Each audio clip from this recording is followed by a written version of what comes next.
Walk With Me, Faith and Love Book 1. Written by Hannah Jo Abbott. Narrated by Bailey Armstrong. Chapter 1. Paige Kelly climbed into the driver's seat of her 10-year-old minivan, shut the door, and sighed a tired, heavy sigh. Why do I even wear these shoes? She asked herself out loud, pulling off the thin black flats. No support, and I'm on my feet all day. Ridiculous. She pulled her long, chocolate brown hair out of the tight ponytail and let it fall around her shoulders. With her head leaned back on the cracked leather of the headrest, she closed her eyes and took a few deep breaths. It had been a long day at work waiting tables, and she was thinking that a nap sounded pretty good. No time for that, she said with a mix of sadness and determination. She turned the key in the ignition, raised the volume on the radio, and started her drive home. Paige had lived all of her 22 years in Pine Haven, Alabama. As a child, she had made a game out of counting the number of cars that passed on a drive through town.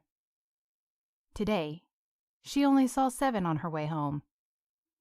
From work, she wound around a country road before reaching Main Street. The drive took her through the business part of town, where several shops stood on either side of the 2-lane road. Wide sidewalks allowed people to easily come and go to browse through the shops. Spring had always been her favorite season, a break from the cold winter, but also a time of cool refreshment before the coming of the blazing southern summer heat. But Paige didn't take the time to notice the bits of green and yellow sprouting up from the ground while she hurried home. Just outside of town, she turned down a narrow paved road. The road was lined on either side by white, wooden rail fencing, and a half a dozen houses dotted the neighborhood spread out over a few acres each.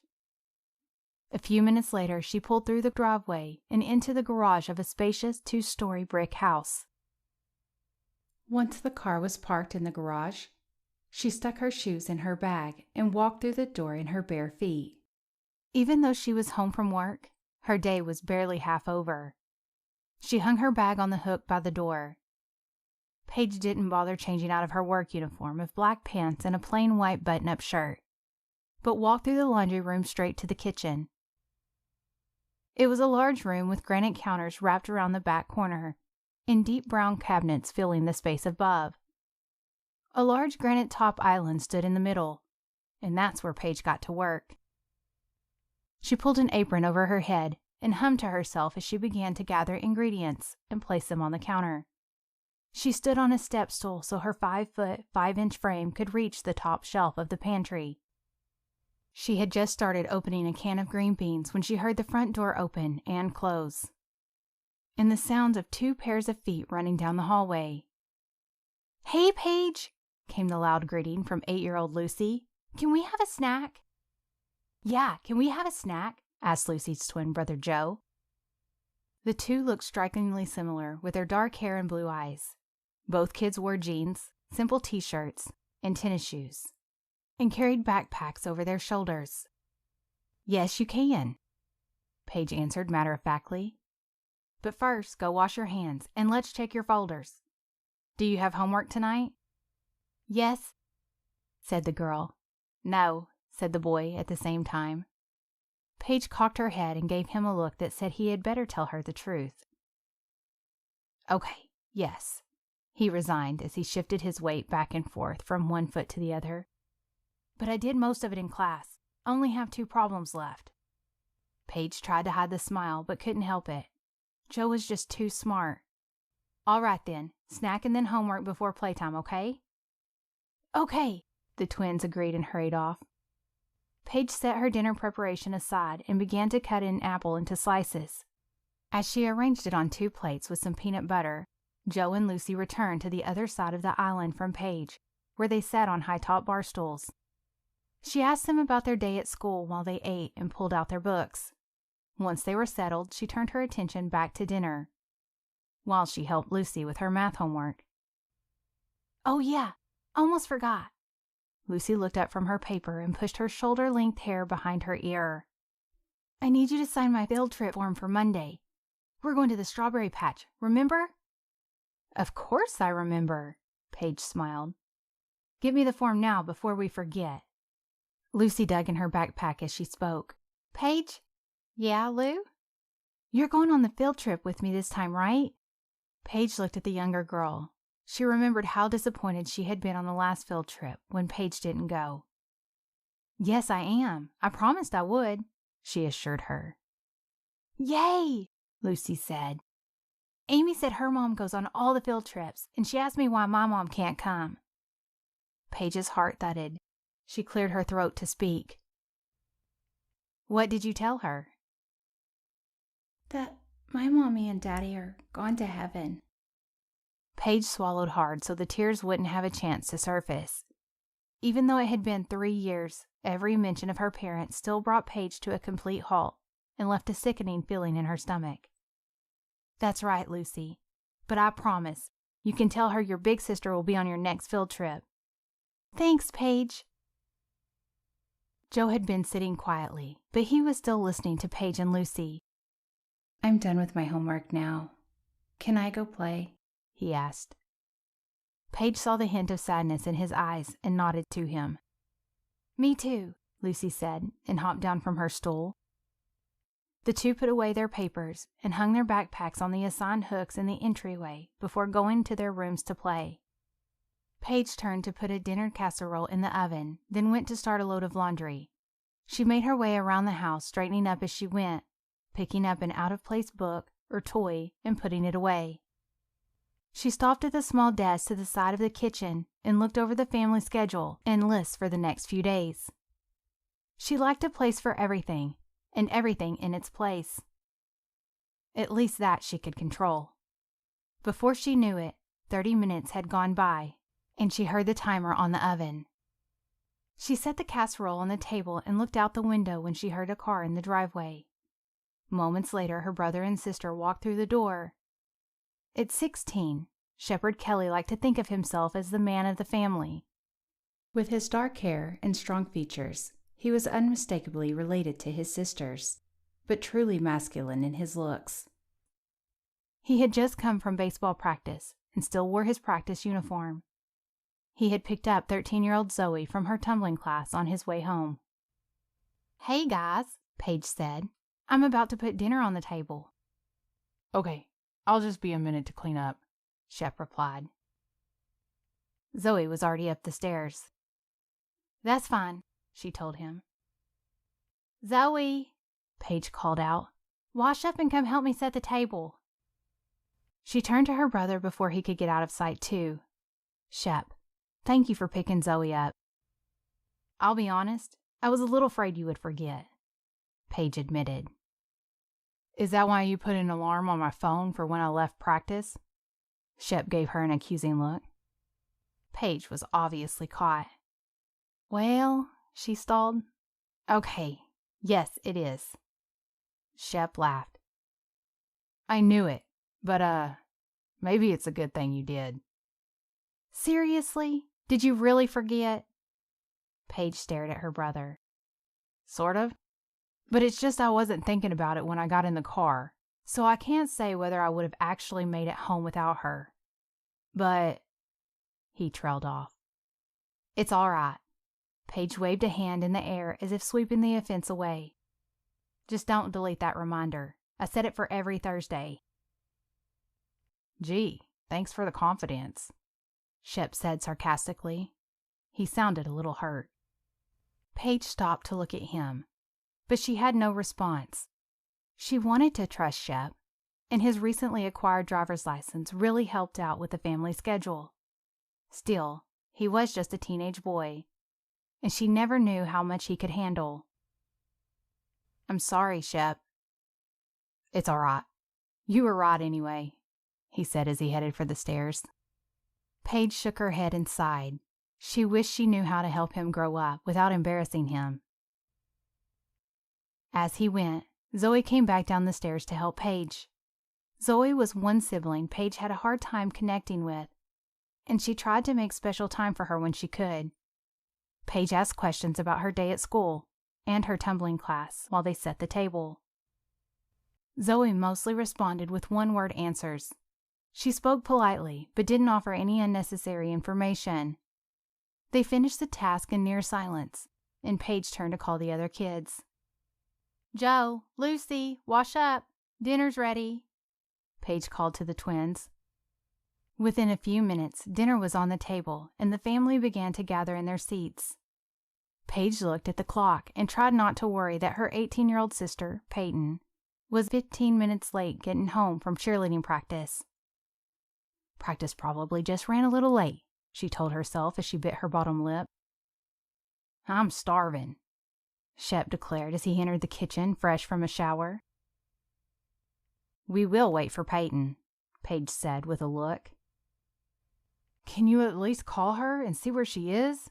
he whined as he took his seat. "I don't want to distract her if she's driving," Paige replied. But there was no need to call anyway.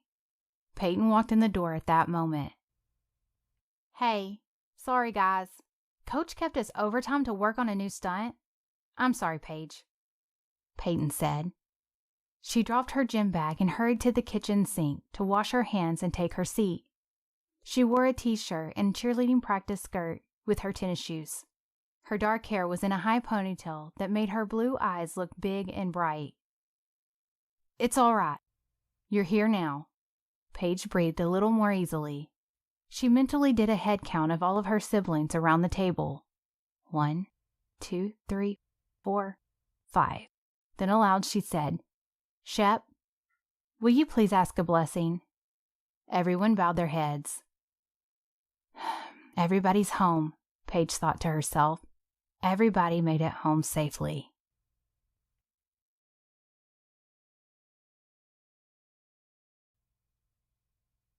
Chapter 2. "Hey, Shannon, can you toss me the sanitizing spray?" Paige and her coworker were wiping down tables in the dining room after the lunch rush. It had been a busy day in the country club restaurant where she worked as a waitress, but the tips were good and Paige was happy. She could use the extra money. "Here you go," said Shannon as she passed the cleaner bottle. "Want me to sweep up?" "Sure. If you'll do that, I'll just finish up these tables here, and then we'll put on fresh coffee for the afternoon." "Okay, deal." Shannon and Paige were a good team when it came to sharing tasks and getting things done, and Paige always appreciated the day where she worked with her friend. The dining room had seating for 70. Dark cherry tables and chairs were spread throughout the room. Large windows on one side opened up to a view of the golf course, and the back wall featured a large stone fireplace. At the front entryway, there was a long counter with high-top leather stools, and beyond the counter was the door to the kitchen. Paige and Shannon finished straightening up and had a bit of a break during the early afternoon lull. They knew there might be folks in for coffee and the occasional late lunch order, but the dining room was most likely going to be quiet for a while. Paige pulled a stool up to the back side of the counter and helped herself to some coffee. Shannon joined her and the two made easy conversation. "So, how's the scratch on the car?" Shannon asked. "Ugh," she groaned and covered her face with her hand. "It's all right. It's not really that big of a deal. I just can't believe Shep didn't look before he backed up." The car door beside him was obviously open. "Just in his blind spot, I guess," Paige sighed. "Yeah, it could happen to anybody. He's trying so hard." Shannon defended him. "I know. And he's doing well. He can just be in such a hurry and not pay attention. It worries me when I think about him out on the road. And of course, he resents that I worry about him, or that I threaten to take away the keys. I just don't know what to do. It's a tough spot for you to be in, and for him, really. I know he loves you and Peyton, but two older sisters trying to keep him in line?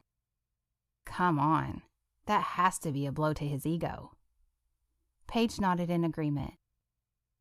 "I just wish that I could give him an older male perspective. He looks up to his coaches and older guys on the team, But is that really enough? Have you thought about trying to connect him with one of the men from church? It would be nice to give him sort of a father figure. Shannon saw Paige wince at this phrase. Or, like a sort of uncle or something. That would be nice. I just don't know any men at our church well enough to ask for that sort of favor. And I'm sure they're all busy with their own families. It's still a thought. Maybe you could ask the pastor for a suggestion. Or if he knows someone who'd be willing to do that kind of thing. I'll think about it, Paige said. But she didn't seem committed to it. So, tell me about your date the other night. Paige turned the attention to her friend with a wink. Oh my gosh, it wasn't a date.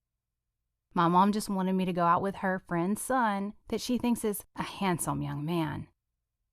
Shannon spoke while doing air quotes with her hands. Yeah, so? Was he handsome? Actually, yeah, he was pretty good looking. So, tell me about it, Paige insisted. Oh, I don't know. I mean, he was nice, I guess. Just not really somebody I see myself with. He seems all corporate, ready to take on the world. And I'm a waitress. He probably has a membership at some country club, and I work for one. I know what you mean, but this is just temporary for you. You're not far off from graduating with your degree. Shannon was a senior at the college 30 minutes from town and worked her hours at the club around her class schedule. I know, but still, it just seems like we're in different life phases. But you wouldn't always be, Paige said. You don't even know this guy. Why are you pushing? Shannon asked. I don't know. I'm just thinking out loud, I guess. Your mom wants you to be happy. I have plenty of time to find a guy on my own timetable. Not necessarily my mom's, she laughed. But what about you, Paige? Don't you want to be happy? Good grief. Paige rolled her eyes at her friend, but then paused and thought for a second.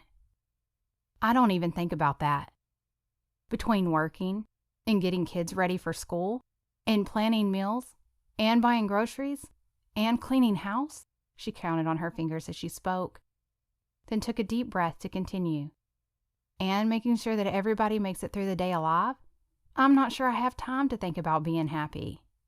I'm just trying to survive. I'm sorry, Paige. I didn't mean to upset you. Shannon frowned. It's all right. It's just reality, she shrugged. I think you should ease up on yourself a little. You're doing a great job with the hand you've been dealt. I just wish you could have a little fun once in a while. I have fun with you, don't I? Paige asked as she nudged Shannon with her elbow. Yeah, in between waiting tables. But when was the last time we hung out and did something outside of work? I guess it has been a while. Then let's do it. When can we have a girls' night? Shannon begged. We'll plan something soon. I'll think about it. Paige gave her usual brush-off comment. The pair went back to work and the conversation was dropped. Russell Pierce sat in his office and stared at the sign on his desk. Operations Manager. Then he stared at all the boxes on the floor and tried to decide where to start unpacking and setting up his office. He still couldn't believe he was a new operations manager at Shady Pines Country Club. It was a dream job for him, really. He thought back to his first summer working as a caddy on the golf course, and all the different jobs and paths that had taken him away and brought him right back to the place of his first real job. And at such a young age, too. He knew that at 27, there would be plenty of people who didn't think he could handle this position. But he knew this place. The club, the golf course, the tennis courts, the restaurant, even the locker rooms, as much as he knew his childhood home. And he was confident that he could take on the responsibility. He ran his fingers through his dark blonde hair and tugged on the collar of his shirt, where it was brushing against his neck.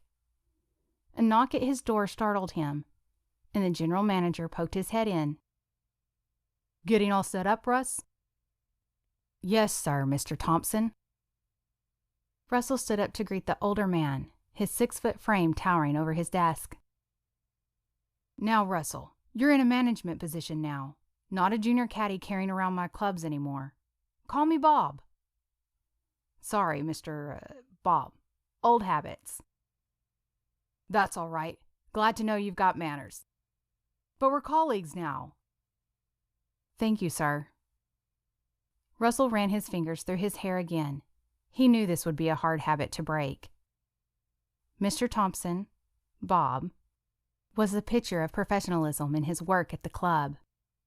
In his late 60s, he still had a full head of gray hair and a strong game on the golf course. He had been the manager since Russell was a teenager, and it seemed strange to think of him as an almost equal. "Have you had any trouble finding things?" Russell smiled and gestured around his office. "Only what's still in boxes." "Be sure and let your assistant Lauren know if you need any help.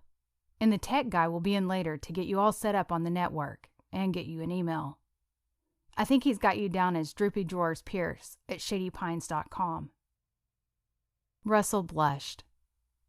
"I was hoping people would have forgotten that one by now," he said of the old nickname from an unfortunate caddying incident. "Not a chance," Bob laughed. "Good to have you back." "Thanks." "See you around," Bob said as he closed the door. Russell got up to move some items from one of the boxes and thought to himself, "An assistant? I can't believe I'm in a position to have my own personal assistant. I must be getting somewhere in life." Just then, the bottom of the box he was lifting fell out, and all the items inside crashed to the floor. He had to laugh. "Maybe not. I guess God is just trying to keep me humble." His cell phone rang, and he could hear the sound coming from one of the boxes, but he wasn't sure which one. He began to open boxes and shuffle through items as quickly as possible, and by following the sound, he found the phone. "Hello?" he answered. "Hi, honey. How's your first day going?" came the familiar voice of his mother, Gladys Pierce. Russell smiled and looked at his watch. "Pretty good so far, especially since I just won a bet." "What bet?" she asked. "The bet on how long it would take you to check up on me today." "I said 1 o'clock. But Jack and Sam didn't think you would make it past lunch." "Oh, they give me no credit." She brushed off the joke from her 3 sons. "Besides, I just wanted to see how you're doing." "I know, Mom. I'm doing fine. Everybody is being nice to me, and the bullies didn't steal my lunch." "I'm glad to hear that," Gladys said. Russell thought for a second. "Actually, now that I'm thinking about it, I never stopped to eat lunch. I just dove right in this morning with a department head meeting first thing, and since then I've been trying to get situated and unpack." "Do you need me to bring you something to eat?" she asked eagerly. "That's all right, Mom. I'll grab something." He definitely did not want his mommy bringing him lunch on his first day. "All right, so tell me, how's the apartment?" "About the same as my office right now. Still boxes everywhere, and lots of unpacking to do." "I still wish you would come back and live in your room at home. Then I wouldn't have to worry if you eat or not." "Mom, I'm a grown man. I think I'm past the point where it's acceptable to live with my parents. But if it'll make you feel better, I'll let you cook me dinner tonight, and maybe even bring you my laundry." "I'll be happy to do whatever you'll let me. I'm just happy to have you back in town." "Thanks, Mom, but I've got to run now. Need to get some work done." "Of course. I'll let you go. But get something to eat." "Yes, ma'am." Russell hung up the phone, grabbed his keys, and stood to leave his office. He knew he was a grown man who could take care of himself, But he had to laugh that he needed someone to remind him to eat a meal. Maybe that's why I need an assistant, he thought. Russell quickly headed down the hall toward the front door of the building. He looked down to check his pocket for his cell phone just as he rounded a corner.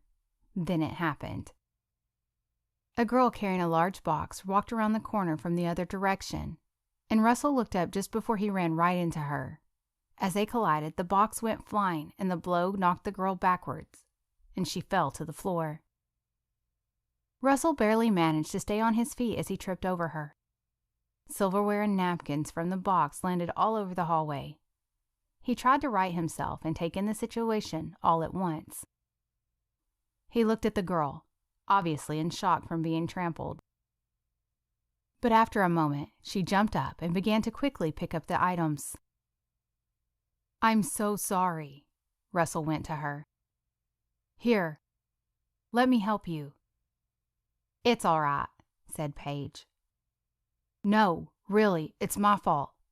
I guess I just wasn't paying attention. It's my first day, and I forgot to eat lunch, and I was just in a hurry." "It's all right," Paige said again. She scooped up the last of the items into the box and began to lift it and carry again. "Here, can I carry that for you, please?" Russell begged apologetically. "No, that's all right. I've got it," Paige answered. "No, really, I feel terrible. At least let me help." "No, thanks. I can handle it myself," she said, and went around the corner without another word. Russell stood, not really knowing what to do and feeling so bad for her. He didn't even get her name. This girl he had just trampled. Obviously, she was an employee. But that was all he knew. If she had left as much as a fork, he would have felt like she was Cinderella running away from the ball. As it was, he had nothing to know who she was or where he could find her to fully apologize. "I guess I was right," he thought. "God is still trying to keep me humble."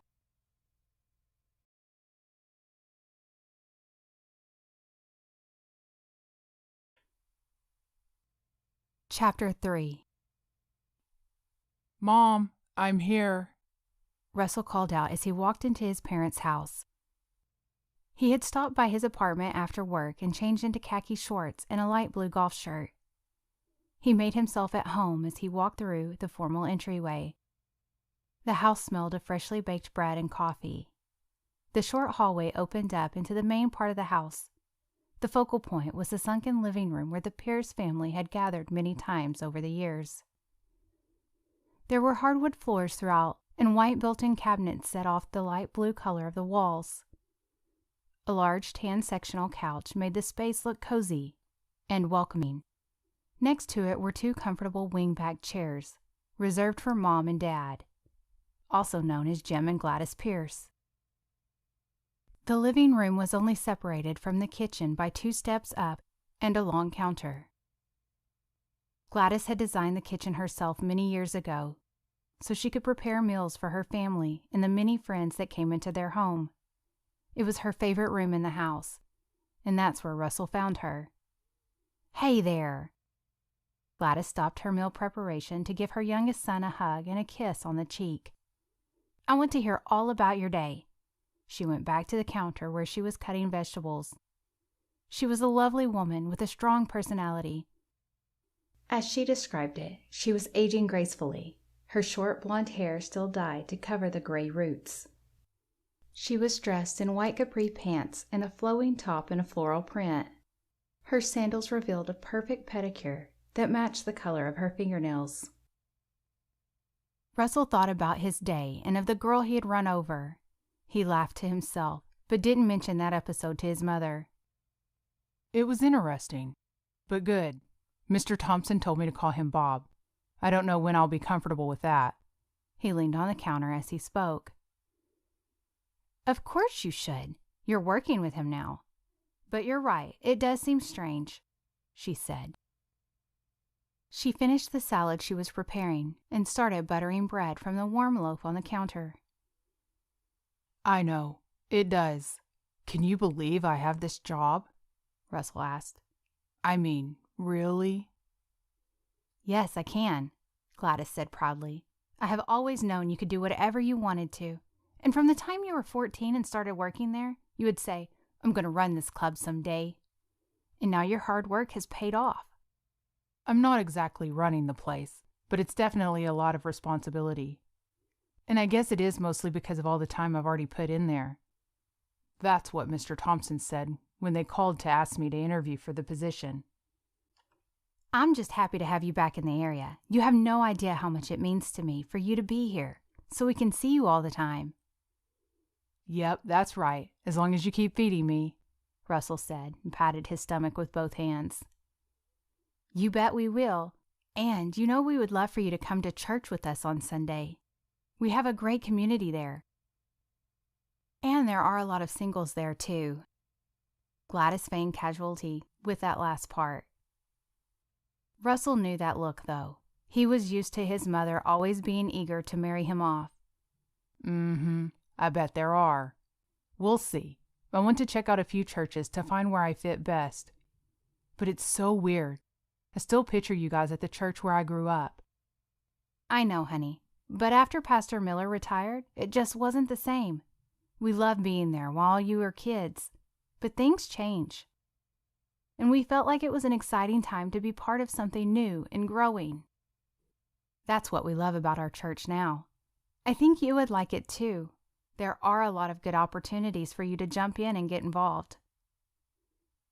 Russell shrugged his shoulders. Like I said, we'll see, he said. What's for dinner? At that moment, Jim Pierce came in from the back patio with a plate in his hand. Steaks, he called out. He entered from the side door that connected directly from outside into the living room. He looked like an older version of his son, with dark gray hair and dressed casually in a golf shirt and khaki shorts.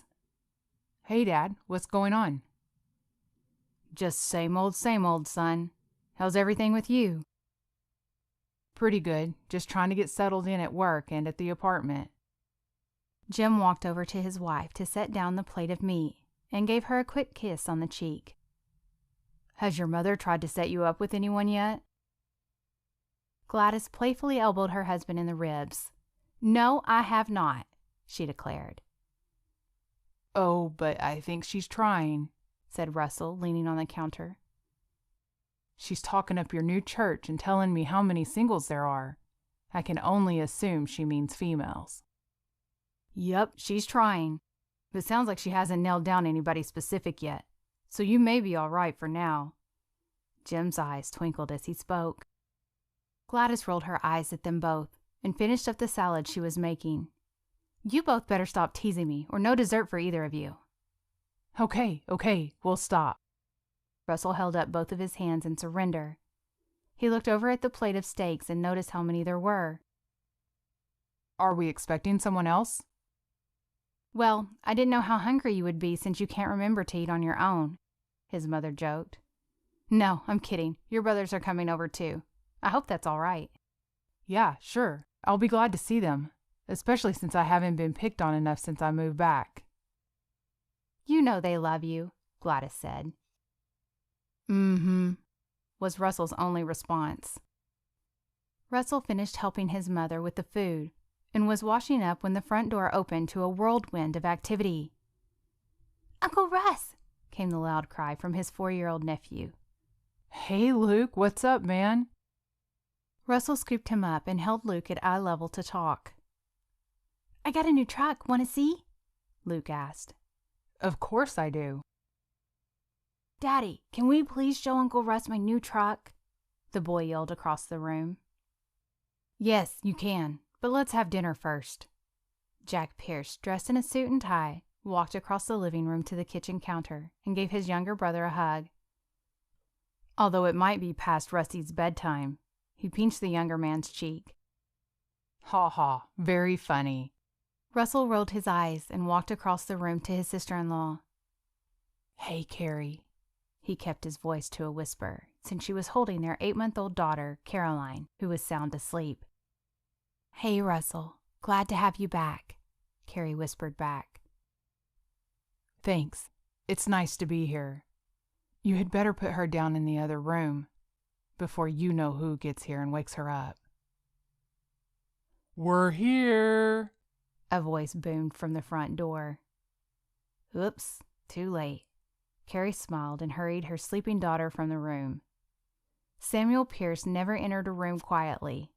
The middle child of the three brothers, he was the definition of extrovert. Never met a stranger, never had a shy moment in his life, and lived to entertain everyone. "Hey, Russie," he greeted his brother. "The kids are so glad you're here. They've been saving a spot for you at the kiddie table." "Aw, that's just too kind. They really shouldn't have," Russell replied with a wry smile. "Hey, Russell." Sam's wife, Izzy, was not far behind Sam.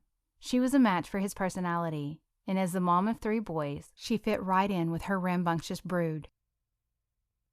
As all the family entered the house and hugs were passed all around, Gladys tried to calm the noise and gather them together. All right, everybody. Dinner is ready, so everybody to the table."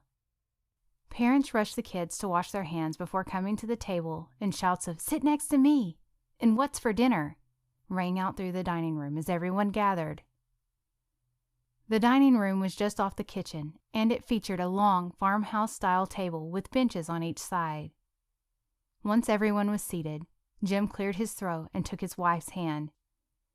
They all joined hands together, and as Jim said, "Let's thank the Lord." From the oldest to the youngest, they all bowed their heads. "Dear Lord, thank you for this time together. Thank you for our family and for the food you have provided. We are blessed beyond measure, and we praise you for that. Be with us in all we do. Amen." Jim looked up and glanced at all the faces around the table. "Let's eat," he said with a smile. With that, everyone dove in and started reaching for plates and passing dishes around. The table was filled with steaks and salads, as well as baked potatoes wrapped in foil, and a plate of chicken fingers for the kids. "So how was your first day, baby brother?" Jack started the conversation back up. Again, Russell's mind went to the major incident of the day, but he pushed the thought away. "Pretty good. You know, just played a round of golf, had a leisurely lunch, went for a steam. Typical day." Russell took a bite and waited for Jack's response. "I knew it. They must be afraid to give you any real responsibilities around there," Jack baited him. Russell felt his agitation beginning to grow. "Actually, I have a great deal of responsibility." There was an edge in his tone. "I will be overseeing all the day-to-day operations directly under the general manager." They seem pretty confident in my abilities." Jack held his hands up in surrender. Okay. Chill. "I'm just joking." "Maybe I've had enough of the joking." Russell stared at his brother. "Boys, that's enough." Jim spoke firmly. "Let's have a friendly dinner, all right? Don't give each other a hard time anymore." "Yes, besides, we're celebrating," Gladys spoke up. "We are thrilled for Russell to have this new job. And he's back in town, and the whole family is together. That's something to be thankful for." Everyone around the table nodded in agreement. Carrie and Izzy launched into a discussion about what they had done over spring break, and the tenseness fell away. Russell sat quietly eating his steak. He knew how happy his mom was for him to be back, and he wanted to be happy too. "When will I stop being the baby?" he wondered. "What do I have to do to prove it to them?" He didn't have an answer, but he knew that he would do whatever he could to make them see. He would take this job as a new opportunity to show them that he was grown up and should be treated like the adult that he was. Then they would see. They have to, he thought. They just have to.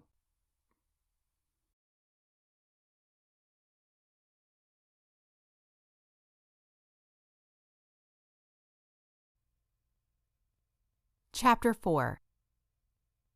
Paige stopped at the counter to straighten her apron and check that her hair was securely pinned out of her face. She hurried to finish up the cup of coffee that she would need to make it through the day. She skimmed the board with daily specials to familiarize herself with the menu and as she walked out of the kitchen door, Shannon nearly ran into her. "Oh, man, I'm sorry, Paige," Shannon apologized as she moved past her. "Good grief. That seems to be happening to me a lot lately." Paige tugged on her apron. "I must be difficult to see these days. Maybe I'm becoming invisible." She spoke mostly to herself. "Huh?" Shannon said as she rushed to grab her apron. Paige shook her head. "Nothing. Never mind. What's the matter with you anyway? You're late." "I know. I can't believe it. I was up most of the night studying for my exam, and then my alarm didn't go off this morning. I was going to get up and study some more before work, but not only did I miss studying, I barely got a shower and got here. You know how I hate being late." "Yeah, I know. I'm sorry." "And of course, it's the day the new manager is coming in." "Who?" Paige asked. "Oh, you know, the new operations manager," Shannon said with air quotes. "Another suit, another boss, you know." "Oh, right. I forgot about that. Well, I don't think he'll be in charge of the restaurant staff." "Who knows? I mean, the restaurant does fall under operations, so it's possible." "True, but I wouldn't worry too much. You're not going to get fired for being late one time." Paige seemed calm and unconcerned. "I sure hope not." Shannon poured a cup of hot coffee and drank it as fast as she dared. "Let's just get ready to work and try to have a normal day." The two went around setting up the dining room, making sure all the chairs and tables were straight and putting out silverware wrapped in napkins. Paige set out menus of the day while Shannon changed out the flower arrangements on the tables. They worked in silence for a while. They only had 20 minutes before they opened for breakfast. While they were still preparing, Mr. Thompson came in, followed closely by another man. "Good morning, ladies," Mr. Thompson said cheerily. Both of the girls put on their smiles and greeted him. "Morning, Mr. Thompson." "I would like you to meet our new operations manager, Russell Pierce. Russ, this is Shannon and Paige, some of our wait staff." Paige looked at the man standing beside Mr. Thompson, and her stomach wrenched. She felt herself freeze in shock as her mouth fell open and her eyes opened wide. Just as quickly, she tried to gather herself. She smiled and hoped her emotion didn't show on her face. Maybe he wouldn't recognize her. Russell shook hands with Shannon. "Nice to meet you," he said. He turned to shake hands with Paige, and when their eyes met, a look of recognition flashed on his face. Paige pretended not to notice and confidently reached out her hand. "Hi," was all Russell managed. "Hi, nice to meet you." Paige's voice shook ever so slightly, and she averted her eyes, searching for something to busy herself with. Mr. Thompson didn't seem to notice Russell's reaction and quickly began discussing the workings of the dining room. "They're just getting ready for breakfast. Guests shouldn't arrive for a few more minutes. Breakfast is open until 11. "Of course." Russell refocused on Mr. Thompson and began taking in the room. "And what about the afternoon?" he asked. "Lunch is available from 11 until 3 to accommodate everyone. And then the bar is open all day for coffee, drinks, and a selection of desserts for the remainder of the afternoon, until dinner starts at 5 p.m. "And how many people are on the wait staff?" "Paige." Mr. Thompson waited for her answer. "Shannon and I handle the morning. And then 2 to 3 other girls come in for lunch, depending on the day. Then there's a dinner crew of 8 people, plus several additional weekend staff, and a few people who fill in as needed. Our total on staff right now is 22, but we will add additional servers during the summer months." "And Paige, you're the manager?" No." Paige looked to Mr. Thompson. "Oh no, not a manager. Just one of our faithful employees." "Paige has been here the longest of our wait staff, though. She stays on top of things." Mr. Thompson smiled. "Oh, well, very nice. I'm sure I'll be seeing both of you ladies frequently. I have a caffeine addiction that I just can't break." We'll be happy to help with anything we can, Shannon chimed in. Thank you. Now do I get to meet the chef? Russell asked. Of course, Mr. Thompson said. Let's head back to the kitchen. The two men walked through the kitchen door and out of the dining room. Paige breathed a sigh of relief. She put her head in one hand and leaned on the closest table with the other. Whoa, can you believe he thought you were a manager? Shannon whispered loudly. I mean, not that you couldn't be a manager. You totally could. But wow. Paige lifted her head and went back to her work a little too quickly.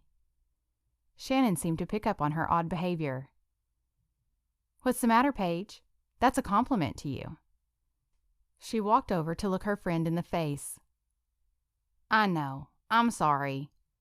She stopped her work and put her hand to her face. She felt hot. What is it? Shannon seemed concerned. Well, you know how I said I've been getting run into a lot lately? Oh, yeah. I thought that's what you said. So, the other day, I ran into the new manager. Like, literally ran into him. Really? Shannon's eyes were wide. Yeah. I was carrying that big box down the hall, and as I came around the corner, he ran smack into me. The silverware went everywhere. I was so embarrassed. He probably thought I was rude. I don't even think I told him my name. Oh, well, it sounds like it was his fault, not yours. You shouldn't be embarrassed. Besides, he's kind of cute. Oh, you know I didn't mean that, Paige came back quickly. It was just embarrassing to look clumsy at my job.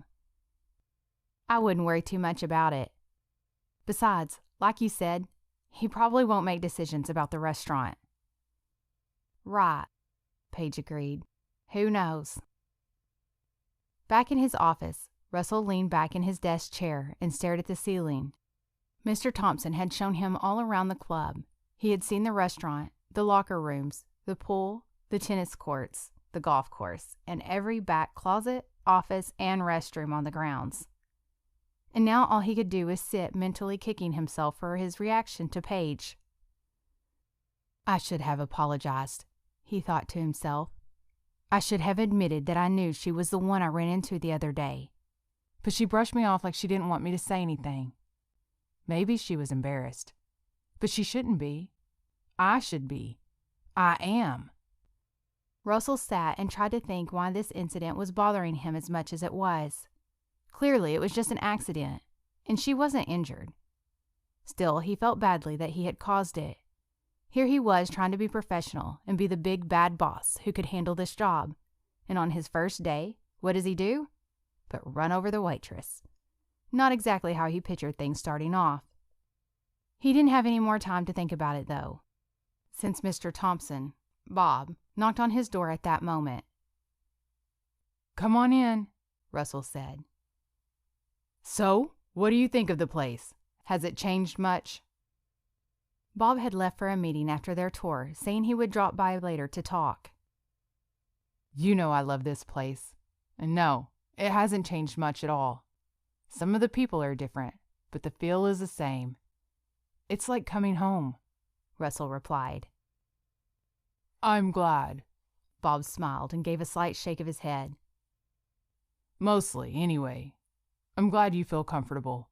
But that's something I would like to talk to you about. A project I would like you to take on. Russell leaned in, curious as to what was forthcoming.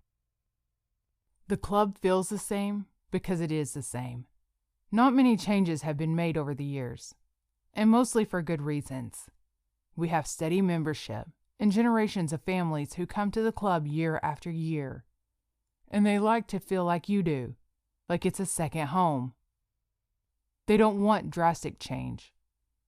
But Bob leaned back in his chair and linked his fingers behind his head. That doesn't mean there can't be improvements, now does it? No, sir. Of course there's always room for improvement. Bob leaned back up to the desk. Yes, exactly, he said as he pounded the desk with his fist, and then pointed at Russell. And I want you to find it. Find it? Russell raised his eyebrows. Find what? Find the room for improvement. Bob sounded so excited. He stood from his chair and paced the office. Me, Russell said before he could stop himself. Suddenly, he felt very much like the 14-year-old junior caddy that had stood before Mr. Thompson, and he was asking for his opinion. Yes, you know the club, but here you are, with a new and fresh set of eyes and ears. You can look at each area of the club with a critical eye and find those ways we can improve. Find the little details and changes that can make the club the best ever. It will be a time of refreshment with new ideas that are young and inspiring. Russell wasn't sure what to say. Of course, it wasn't like he could turn him down or say no. This was his job. This was his boss giving him a new responsibility. But could he do this? Could he start walking around departments and making changes to procedures that had been in place since he was a teenager? He stared at his desk for a minute, thinking through what to say and how he would tackle this assignment. This is it, he thought. This is my chance to really do something here. I'll do it. I'll take it on and make the club the best it's ever been. Then they'll see. He looked up with confidence. That sounds like an amazing opportunity and the perfect way for me to start my career here. I won't let you down, Bob. I know you won't, Russ. I can't wait to see what you find once you start digging.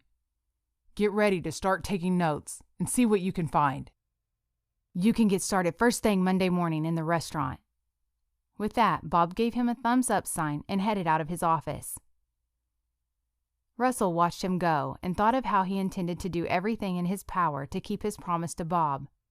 But as Mr. Thompson walked out, Russell's confidence melted away, because Monday morning he would walk in and start looking for problems and improvements to be made in the restaurant.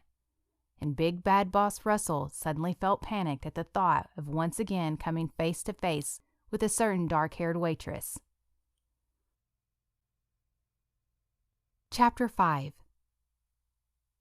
Paige, that casserole was delicious. I've got to get your recipe.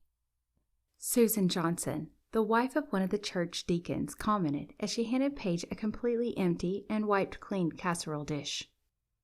Oh, thank you. It's really pretty simple. I'll email it to you, Paige told the older woman. It was Friday night after a church family service and potluck dinner, and Paige was in the kitchen helping clean up. She made a mental note to send the link from the web page where she had found the recipe just earlier that morning. She had been planning to make something for the dinner all week, but she didn't get around to deciding what to make until the last minute. Paige, look what Abby made me. Lucy came running up to her sister with a crafted bracelet in her hand and pointed to her friend. Just as Paige was going to comment on how cute it was, Joe ran past and snatched it out of her hand. Keep away, he shouted. Can't catch me. Hey, give that back, Lucy squealed. Joe, give that bracelet back to your sister now. Paige raised her voice slightly as the twins ran down the hallway near the kitchen.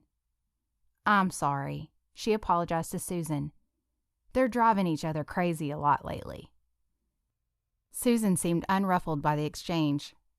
I understand. My two are the same way. He pulled my hair. She ate my cookie. He made that mess, not me. I can't imagine that it's easier when they're twins. I don't know how you do it, Paige. Paige gave her a small smile as she gathered her things and headed down the hall after the kids. She never knew how to respond when people said things like that. She had been looking for Shep earlier and had no luck finding him. The twins had headed towards the church gymnasium, so she followed them. Fortunately, when she walked in, she quickly spotted the kids, and she finally saw Shep on the basketball court, playing with a few other guys. She saw to it that Joe gave Lucy back her bracelet and told them to get ready to leave. Then she approached the sideline. Shep, it's time to go, she called out. He either didn't hear her or was choosing to ignore her. Paige assumed it was the latter. Shep, she called out, louder this time. She began to consider walking out and standing in the middle of the court until he acknowledged her. Russell leaned against the wall of the fellowship hall where many church members were still visiting after the potluck dinner. He thought back to when his mom had asked him to come to the meal that night. He had turned her down, reminding her that he really wanted to find his own church, on his own time. But somehow she had convinced him that even if he didn't want to eat, he could come afterwards to help her load the tablecloths and centerpieces that she was taking to the event. Now he stood waiting around for her as she made her rounds of talking to people and seeing to different needs. Gladys and Jim had only started attending Pine Haven Community Church after Russell graduated college and was off on his own. It wasn't the church where he grew up, and he didn't really know many of the people. He grew tired of waiting for her, so he began to wander around the campus. He knew she would find him when she was ready. He walked down the hall and into the gym where a bunch of kids were chasing each other, and a group of high school boys were playing basketball. He neared the edge of the court to watch. Then he turned to his left and stopped, frozen in place. Paige Kelly? There she was, standing in the gym. The sight of her stopped him in his tracks. He watched for a moment as she spoke to two younger children. He noticed that she was carrying an empty dish and some sort of craft that looked like it had been made by a child. At that moment, Russell nearly stopped breathing.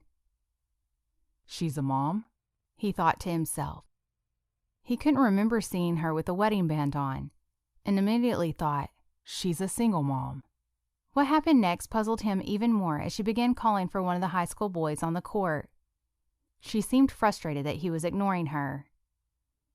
She's much too young to be his mother, Russell thought.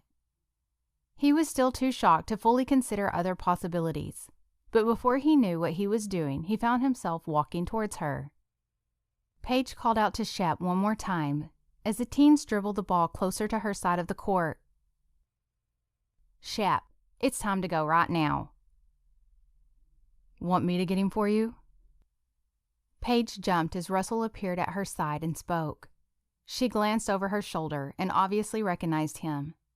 She shook her head and seemed to avoid eye contact.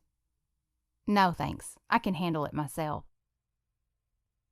With that, she walked onto the court and interrupted the ball game. She just stood and stared at the teenage boy. Obviously embarrassed, he walked off the court with a quick, "Later, guys." Paige walked alongside him and gathered the two younger kids. Then they all walked out the door together. Russell stood watching them leave, unable to look away and unable to stop thinking about them even after they were all out of sight. What just happened here? He thought to himself. He tried to make sense of the family, but couldn't quite figure it out.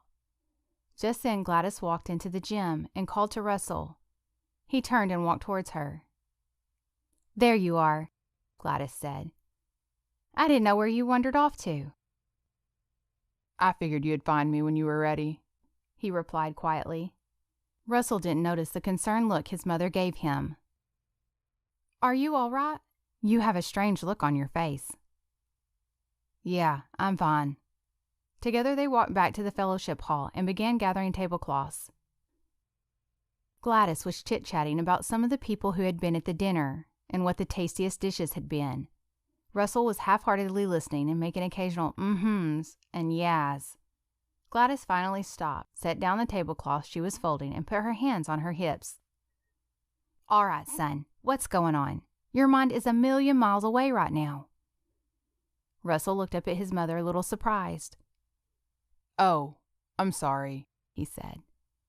I was just thinking. He looked at her and knew she was not going to let this go. He sighed, placed his hands on the table in front of him, and leaned over as he spoke. Do you know a girl named Paige? Paige Kelly? Gladys immediately seemed interested. Yeah, that's her. I've never actually met her, but I know who she is, yes. Did you meet her tonight? Well, no. She works at the club, in the restaurant. I didn't know that, Gladys said. So you met her at work? Yes. Russell thought back to his shining moment of trampling her in the hallway. Something like that. Gladys waited for him to say more, but he didn't. And you saw her here tonight? She asked. Yes. Still, he didn't say anything else. So, Gladys tried. What do you know about her, Mom? I saw her with some kids, but then also a teenager. I'm confused. Are they hers? Hers? Oh, you mean are they her kids? No, those are her siblings. Paige is the oldest of 4, or 5, I think, Gladys explained. Understanding dawned on Russell, and he strangely felt relieved. Oh, that makes much more sense. So she was just taking them home? Her parents don't come to the church? Gladys's eyes turned sad. No, Russell, her parents are gone. Gone? Yes. I don't know the whole story. It happened before we came to the church, but her parents both died. I believe in a car accident a few years ago. Paige has been taking care of her brothers and sisters ever since. A weight washed over Russell so strongly that he felt the need to sit in the nearest chair. As the baby of the family, he had been brought up without any of the responsibility of an older sibling. He couldn't even imagine taking care of a family all on his own, especially when she was barely more than a kid herself. Gladys walked over to put her hand on Russell's shoulder. Obviously, he was upset by this news. I'm sure it's hard. I don't know her personally, but that would be hard on anybody. She seems to handle it so well, but I'm sure she could use a friend. Russell went back to folding tablecloths as he thought about Paige and her family. He didn't think he could ever do anything like that, but she seemed to be doing well, and in her own words, she could handle it.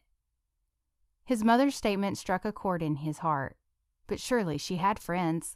She didn't need him. He decided to put her out of his mind. He had plenty of his own business to worry about. Chapter 6. The weekend came and went quickly for Russell. He filled the time running errands, making a few purchases for his apartment, and trying to get settled into his new place. Monday morning, he rose at 5 a.m. for his usual morning routine. He quickly dressed in a t-shirt and athletic shorts, and didn't bother to look in the mirror before he laced up his tennis shoes and went for a quick jog around the block. He didn't like to listen to music or talk while he ran. He tried to let the quiet sink in while he woke up and gathered his thoughts for the day. The spring morning was still cool enough to enjoy the weather. The trees were beginning to come alive with green, and there were a few flowers just starting to bud. The morning air smelled crisp and fresh after a light rain the night before. Once back at his apartment, he showered and dressed in dark gray dress slacks, a blue button-down shirt, and a blue and gray striped tie. He headed into his small kitchen and reached for the coffee maker. Just then he remembered that even with all the stores he had been to over the weekend, he never picked up any coffee, and now he was completely out. All the good vibes from the morning vanished. Just great. Great way to start a day and an entire week, he thought. I guess I'll just have to get some at the club. Inwardly, he groaned that he would have to wait that long for his caffeine buzz to kick in, but there wasn't much else to do. He grabbed his wallet and keys and headed out the door. His drive to the club was short, and he zoned out and drove on autopilot to the place he had been so many times. But once he reached the drive to the club, he couldn't help but notice and enjoy the scenery. No matter how many times he drove it, he always thought it was the most beautiful spot he had ever seen. The large wrought iron gate decorated the entryway with the letters SPCC, Shady Pines Country Club. The drive, lined with pine trees, wound up the hill past the outdoor swimming pool and the tennis courts. At the top of the hill sat the clubhouse. It was a beautiful 2-story brick building, complete with restaurant, event center, pro shop, men's and women's locker room, and steam rooms, a large indoor pool, and the staff offices. The front of the building had a circular drive with a covered awning, and 4 large brick columns framed the wide glass doors. To the side of the clubhouse was a small parking lot reserved for the executive staff, where Russell pulled around and parked. He entered the building through the side door, but before heading to his office, he walked to the restaurant in hopes of getting some coffee. He slowed a bit as he came to the restaurant door, but once inside, he refused to admit to himself that he was relieved to see Shannon at the counter instead of Paige. He was also very happy to smell freshly brewed coffee. "Hello, Mr. Pierce," Shannon greeted him. "Can I get you something?" Russell felt a little strange at being called Mr. Pierce, but it reminded him of how his position had changed here, and he felt proud of the title. "I was hoping for some coffee," he said. "Sure thing." Shannon reached for a cup and poured him some. Russell took the cup and immediately took a sip. He always drank his coffee black. He stood for a moment and let the taste linger. Even though he knew it wasn't that quick, he imagined the immediate rush of caffeine to his brain and believed that he felt more awake and ready for the day. After a moment, he realized Shannon had spoken to him again. "Can I get you anything else?" she asked. "How about topping this off? I have a feeling it's going to be a long day." "If you don't mind, I'll take it with me." "No problem, Mr. Pierce," Shannon said as she filled the mug again. He thanked her and turned to go, coffee in hand. When he reached his office, Russell laid down his things and sat down at his desk. For the next 30 minutes, he read and responded to emails and clicked through his favorite online news sites to catch up on the goings-on in the world. Precisely at 8:40, Bob knocked on his office door. "You ready, Russ?" "Sure am, Mr. Bob." Russell grabbed a notebook and pen and started down the hall with his boss. Bob spoke as they walked down the hall toward the restaurant. "I didn't tell any of the staff the plan for having you take a look at each department. Of course, word will get around that that's what you're doing. But I didn't want them to know which day you were going where. I don't want them getting set up and ready for you. I just want you to see what a normal day is really like." Russell nodded in understanding. As they walked through the door and up to the counter, Shannon was there again and greeted him.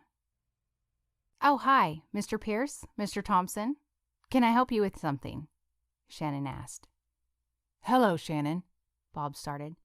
"Actually, I would like you to just continue on with whatever you're doing. Mr. Pierce here is going to be visiting the restaurant today, just to see how everything works. He'll be taking some notes and asking some questions. Please help him with whatever he needs. But try to just keep doing what you normally do."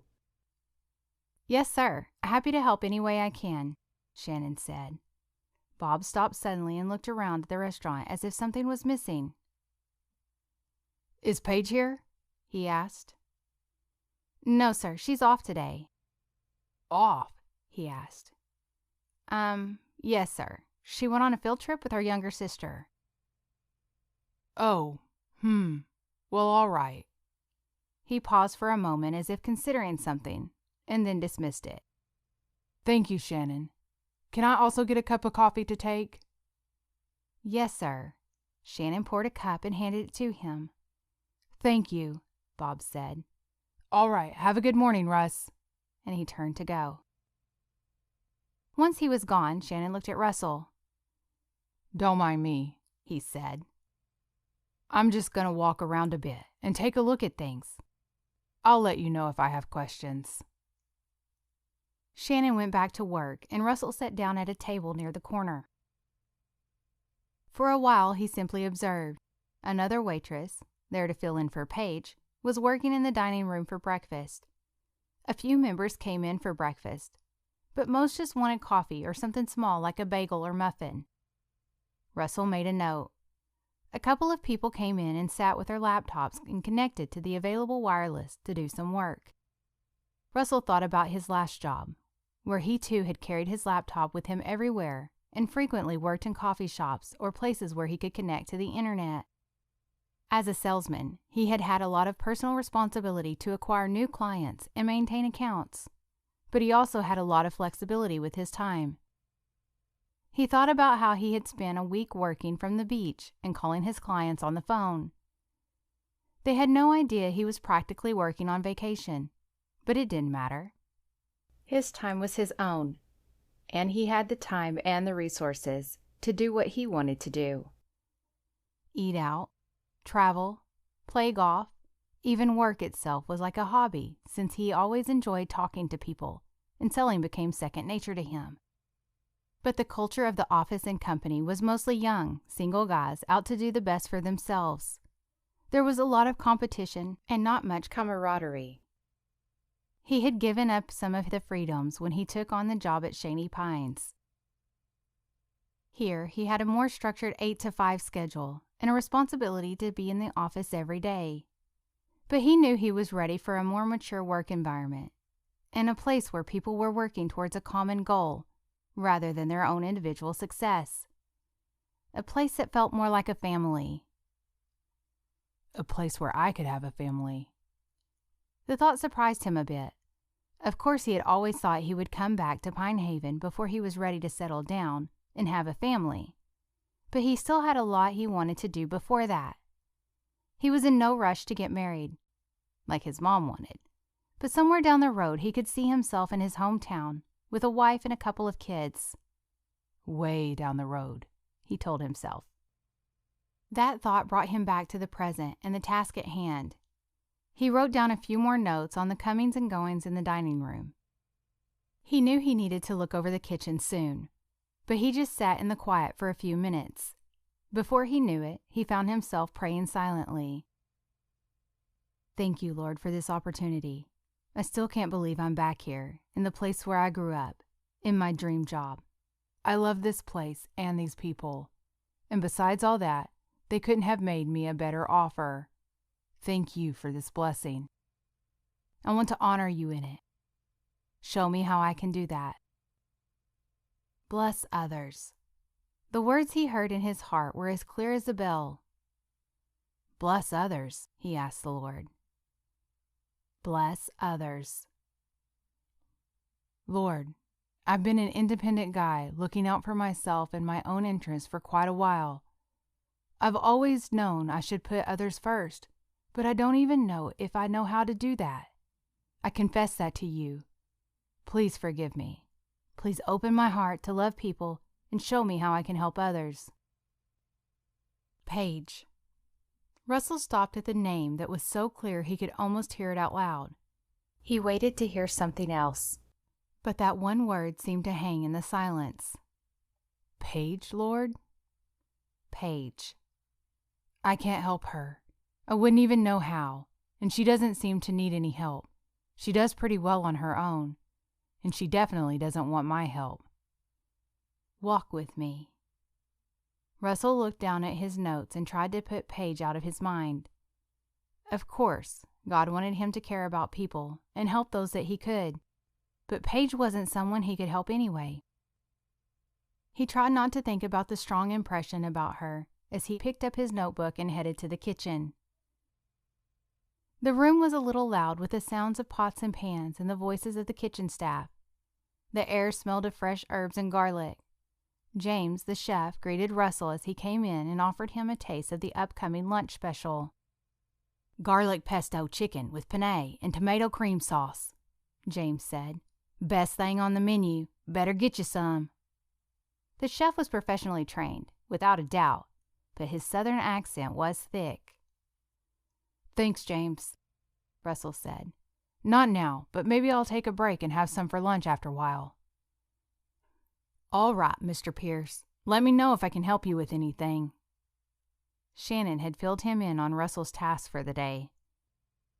Will do, James. Just taking a look around for now. He walked around the kitchen, trying not to get in the way of James's team. The kitchen staff consisted of James, his sous chef, and 3 other kitchen assistants responsible for various tasks. Russell started by taking a look at the pots and pans hanging above a prep table, and dozens of knives neatly organized on a magnetic wall for quick use. That's a pretty neat knife display, he commented. Oh yeah, it works pretty well. Makes it easy to find what I need and get to work. That was actually Paige's idea, James said. Russell's heart thudded loudly at the name. Really? Oh yeah, she's great at ideas for organization and setup in the kitchen. She's always coming up with new ideas for making the kitchen and dining room run more smoothly. That's good, Russell replied absent-mindedly. He ran his fingers through his hair and continued his observations.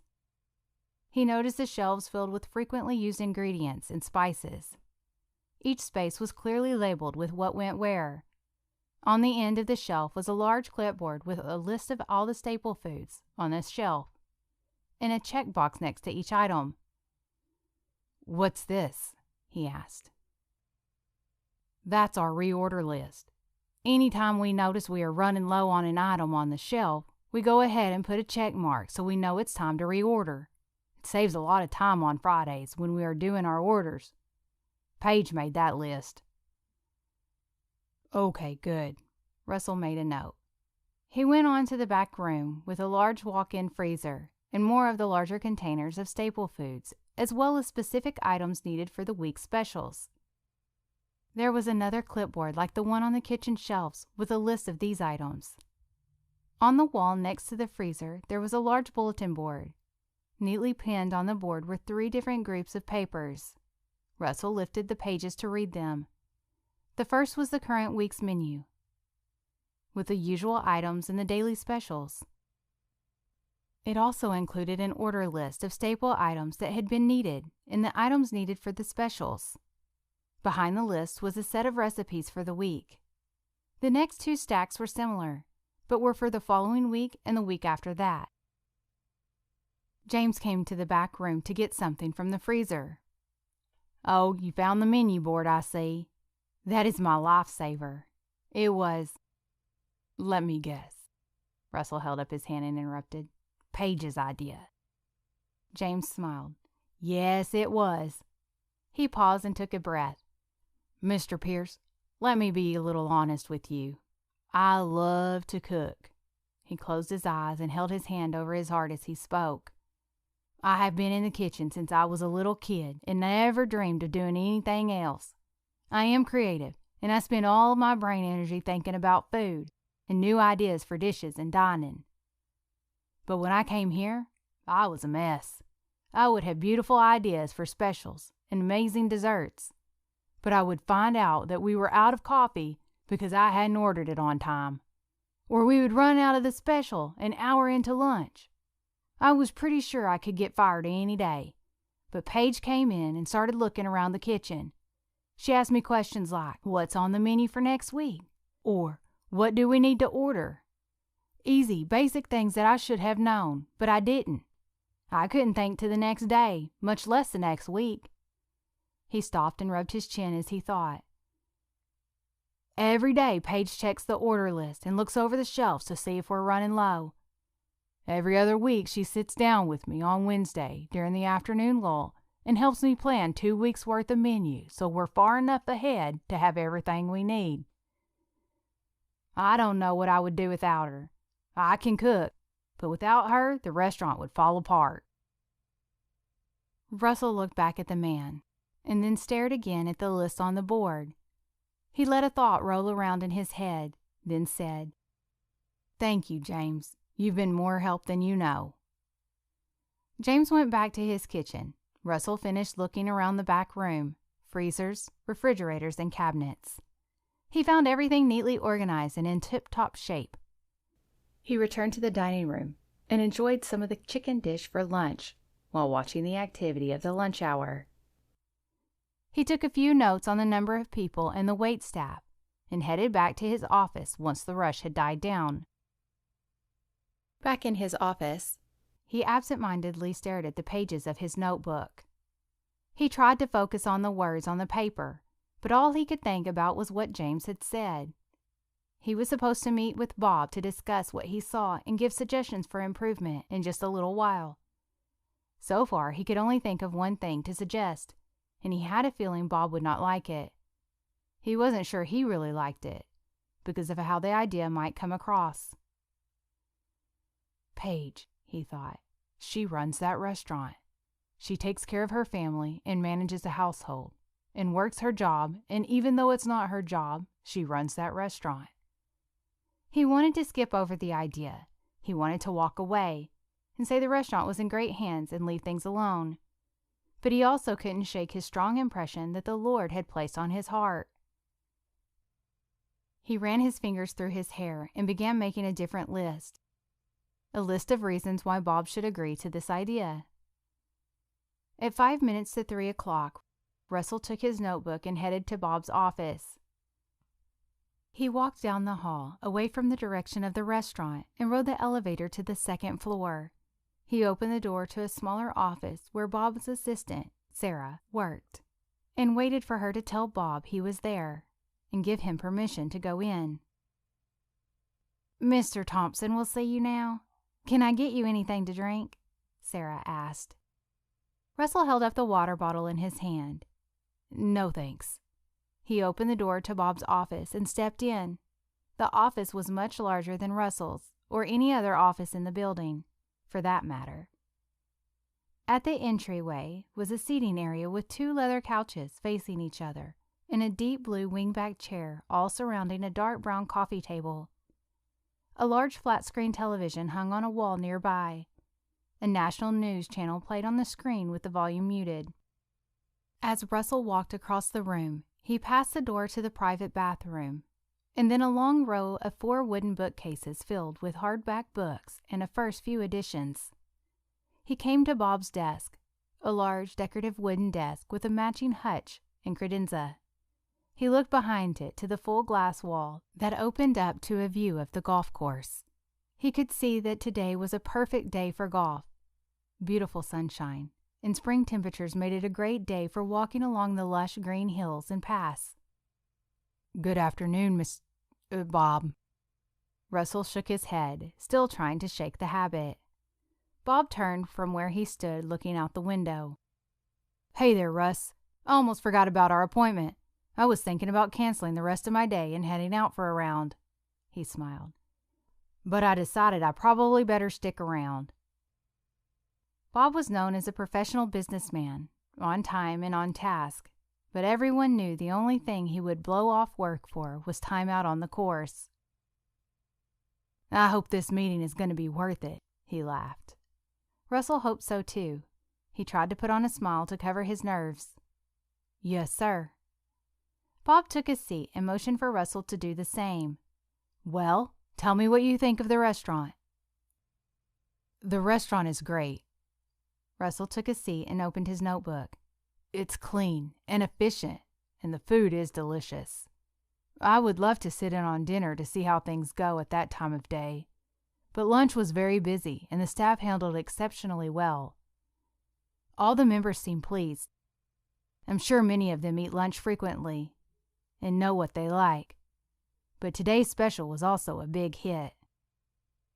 My first impression was that breakfast is pretty slow. We might look at some options for either encouraging more members to eat breakfast here or cutting back the number of options available to serve fewer people. However, the staff ratio still seems good for the number of people that come in, so that's good." "Yes. All right. What else?" Russell looked back at his notes. "The kitchen is amazing. James is truly gifted. But what's really impressive is the organization and efficiency in there. They've got lists and notes for everything that is happening. And it seems that they have all the food ordered in a timely manner and make sure that little goes to waste." "That's wonderful. That helps the member being served as well as the bottom line," Bob said frankly. "Yes, I thought so too. And that brings me to my main suggestion." Russell paused, and Bob leaned forward in anticipation. Russell took a deep breath and silently prayed. "Lord, help me know how to present this." I told James how impressed I was with the system and the way things work. And the thing is, he told me All of that was done by Paige. Bob looked surprised. "Paige, the waitress?" "Yes, sir. James was pretty candid about his lack of organizational skills and said that Paige is the one who set up all the systems and makes sure that things run smoothly." For just a moment, Bob looked like he didn't quite know what to say. Then he half coughed, half laughed, and said, I always like to see some employee initiative. Glad to know we have people who like to step it up and put forth some creativity and ideas without instruction. Yes, I agree. Russell hesitated ever so slightly and then boldly pushed forward with his idea. And that's why I think we should give her a promotion. What? This was clearly not what Bob expected to hear. Just as Russell expected, he immediately seemed to dislike the idea. Paige has been running the restaurant, doing far more than her responsibilities as a waitress call for, and she hasn't received the recognition or the compensation for it. James serves as both manager and the cook, but as a creative person, managing doesn't really fit well with his skill set. I believe it would be in our best interest to make Paige the restaurant manager. Russell sat back in his chair and waited. Bob started to say something, but then paused and leaned back in his own chair. He turned to look out the window and thought for a moment. Finally, he spoke. What if we talk to James and require him to take back over the responsibilities himself, especially if the system's already set up? Surely he can keep using them. Russell had prepared to fight for this. Yes, sir. We could do that. However, I believe that either Paige will simply continue to work in the same capacity and not be compensated for it, or she will realize her abilities in this area and she'll begin to look for a position elsewhere. Bob seemed to take that in. Russell continued. I took the liberty of pulling Paige's work record from our HR office. He laid the paper on the desk and pointed to some numbers. She has rarely ever missed work when she was scheduled, and even though she's out today, it looks like she has only requested a few days off in her time here over the last 3 years. Also, I feel that I should point out that several of the restaurant employees already look to Paige as a leader. And you yourself asked her questions when I toured the restaurant. That made me think that she was a manager. Like I said, she's already doing this job. We don't need to know if she's qualified or if she can handle it. We just need to decide if we value her enough to give her the title and the financial compensation and benefits she deserves. Russell felt bold and sure of himself now. With that last line said, Bob could hardly argue the point. He sighed and folded his hands on his desk. All right, Russell. We can do it. We'll give her the job, but I want to reevaluate in 2 months and see how it's going. What the restaurant looks like at that time. Yes, sir. That seems fair, Russell agreed. I think that you will be pleased with what you see, and honestly, it's the best recommendation I can make for improvements to the restaurant. If Paige has had that much success without it officially being her job, I believe we will see vast improvements when she is putting her all into it. Bob nodded. Yes, we'll see. Russell stayed a few minutes more to discuss what they would offer Paige as a salary and benefits, and Russell agreed to send an email to Human Resources to set everything up. As Russell left Bob's office, he waved to Sarah and started for the elevator. He wanted to go straight to the restaurant and tell Paige about the job, but halfway there he remembered that she wasn't there today. Disappointed that such good news would have to wait, he contemplated the best way to tell her. Lord, I may have only jumped the first hurdle. I don't know her very well, but I have a feeling the bigger one may be convincing her that she deserves the job. Chapter 7. Lucy, watch your step. Be careful. Paige held her hand behind her youngest sister while climbing onto the trailer pulled behind a tractor. They took their seats on the floor and huddled close to allow the other children and parents room to sit. They were on Lucy's field trip to the strawberry patch. They would ride the trailer out to the field where they would pick their own berries and load their buckets to take home. Paige was already thinking through the things she would make with the fresh strawberries. Lucy chatted excitedly with her classmates. Paige sat quietly and watched the younger girl interact. She was so full of life and happiness, laughing at a silly joke and squealing with delight as they rode over the bumps in the dirt road. Paige thought about how carefree Lucy was and tried to remember a time when she didn't have a care in the world, An image flashed in her mind.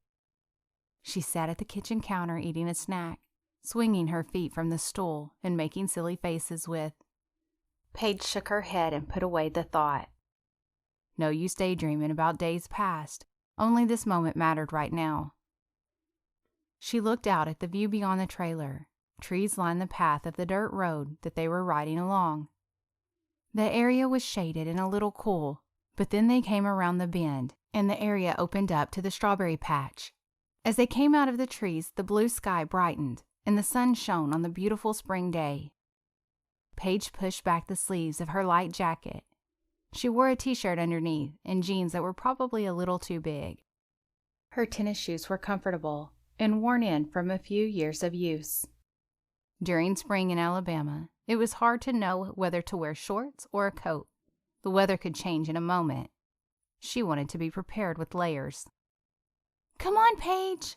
Lucy shouted, getting her attention, and the two climbed down together. Paige handed Lucy her bucket as she ran to catch up with her friends. "Don't go too far," Paige called after her, but knew that it was futile, since her sister was already far away. She sighed. One of the moms walked up behind Paige and spoke. "It's no use in trying to keep up with them at this age. I've given up." Paige looked at the woman who was dressed in designer jeans and knee-high brown boots, a crisp white shirt, and a fitted blue blazer. "I try, but she definitely has a lot of energy." Paige smiled and pulled her jacket close around her university t-shirt. "Yes, energy all the time." The woman seemed somewhat annoyed. "That's why I try not to come on these things. But my daughter wouldn't stop begging me, so I finally gave in this time." "Oh." Paige let her word hang in the air since she couldn't think of a response to the woman. "I'm Rachel, by the way, Everly's mother." She reached out to shake hands. Paige recognized the name. Lucy wasn't close with Everly, but she had mentioned her before. She seemed to be the class drama queen. Paige reached out her hand. "Hi, I'm Paige." "Do you know how long we'll be here?" Rachel interrupted. "I've got a meeting at 2:00 that I can't miss."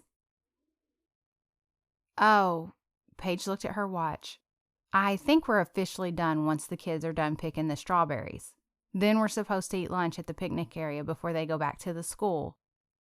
I would think we'll be done before then. I drove my car separately just in case. If I need to leave, would you be willing to watch Everly for the rest of the time?" Paige tried not to show the shock on her face. "Oh, sure. I guess I could do that."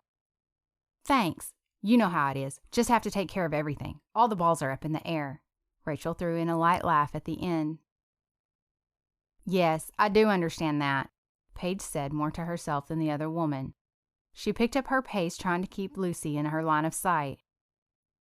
"Frankly, I'd rather be at work anyway. Everly is just so demanding all the time." She rolled her eyes and threw up her hands for emphasis. "I don't have a moment to call my own when she's around. I don't know how people do it with more than one. I can't even begin to imagine." "Mm-hmm," Paige muttered quietly. "Do you have more? Besides your daughter. What's her name?" "Oh, well." Paige paused, trying to decide what to say. This happened often. People usually assumed she was the mom, but she could still never decide how to handle it. Once she started explaining, she usually ended up telling more than she meant to, and that usually led to sympathy or pity. And Paige wanted neither of those. "Her name is Lucy, but I'm not her mom." "Oh, well, that explains that. I thought you looked a little young." Rachel looked embarrassed and did the laugh again. "I thought she must have been a little surprised. But you must be the nanny." Paige gritted her teeth. This woman was far from pleasant, and she had no desire to tell her life story to her. "No, I'm her sister." "Oh, her sister." Rachel paused, trying to find the words that she wanted to ask. "So you take care of her, like all the time?" "Yes, I'm her legal guardian." Paige left it at that. "Oh." Rachel finally seemed to have run out of things to say. She awkwardly fiddled with her cell phone. Something about the woman made Paige want to tell her how important Lucy was to her, and how she wouldn't miss a minute with her. But she didn't. She simply walked faster and glanced over her shoulder to say, "I had better catch up with Lucy. She's really been looking forward to this, and I would hate to miss out on that time with her. Nice to meet you." "Oh yeah, nice to meet you too," Rachel said, and went back to her phone. Paige walked along the lines of strawberry plants, observing the other kids and parents. Some of the mothers stood together in a huddle discussing the class, some of the latest gossip and upcoming school events. A few of the parents picked strawberries alongside their kids. Some of the kids picked strawberries, and others were simply running in and out of the field. Paige walked closer to Lucy and saw her chatting with one of her friends. Her bucket was only about a fourth of the way full, and she looked like she had tasted more than a few berries. Paige smiled. She walked to the lane closest to her sister and waved a little when she caught her eye, but she didn't bother her. She could play with her friends. Paige just wanted to be close enough to her. She started picking a few of her own strawberries. The plants were full of beautiful, ripe berries, and she carefully picked through and chose the best ones to add to her bucket. She was dreaming about strawberry shortcake and strawberry ice cream when Lucy ran up to her, nearly jumping up and down. "Paige, Paige, look at all my strawberries." Her bucket was close to full now. Paige smiled. "I see. That's great, Lou. I have been thinking about all the yummy things we can make with them. What do you think about strawberry ice cream?" "Can we make some today?" Lucy squealed. Yes, we'll try to. Just depends on the timing this afternoon, but sometime this week for sure," Paige promised. "Yay!" Lucy grabbed her bucket and ran off again with her friend. Paige stared at her as she went, shaking her head slightly that she could be that excited. She tried to pick more berries, but her mind was elsewhere, with the woman who was frustrated and upset by spending time with her daughter. At home later that afternoon, Paige stood at the kitchen sink, still thinking about the field trip, but trying to focus on the fun they had had instead of the unpleasantness.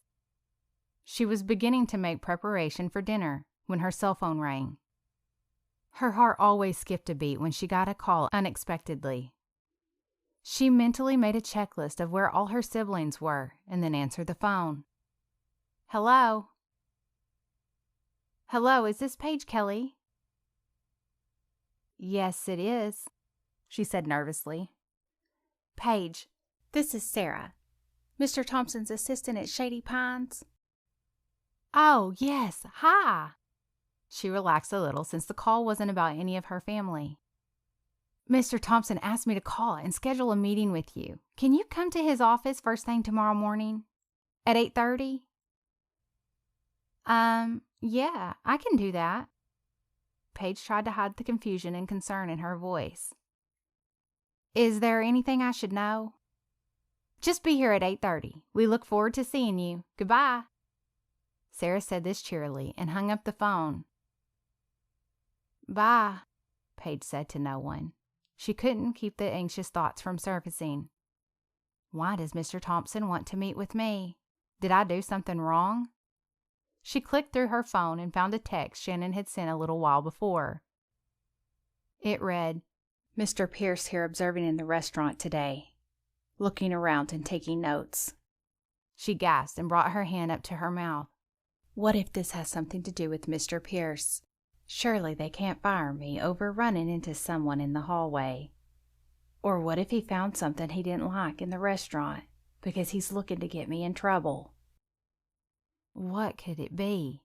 She thought to herself. What could it be? No answers came to mind, so she tried to put the thought away and not worry about tomorrow. But she couldn't quite let it go. She felt nervous and concerned, and she knew she would until she found out what this was all about. Chapter 8. The alarm clock started beeping, but it wasn't necessary. Paige reached over and shut it off. She had been awake for an hour. She had hardly slept during the night. She would fall asleep and have one bad dream after another. Mr. Thompson firing her, looking for a new job, having to spend more money out of savings for monthly expenses. She just couldn't stop thinking about the meeting today, and worrying.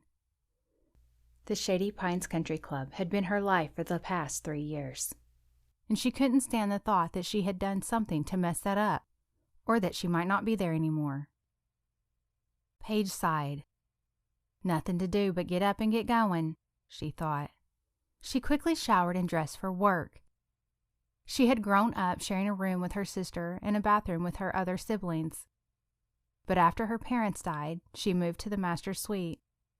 It just made sense because little kids were in the habit of coming to her parents' room if they woke during the night. So now, she had all this space to herself.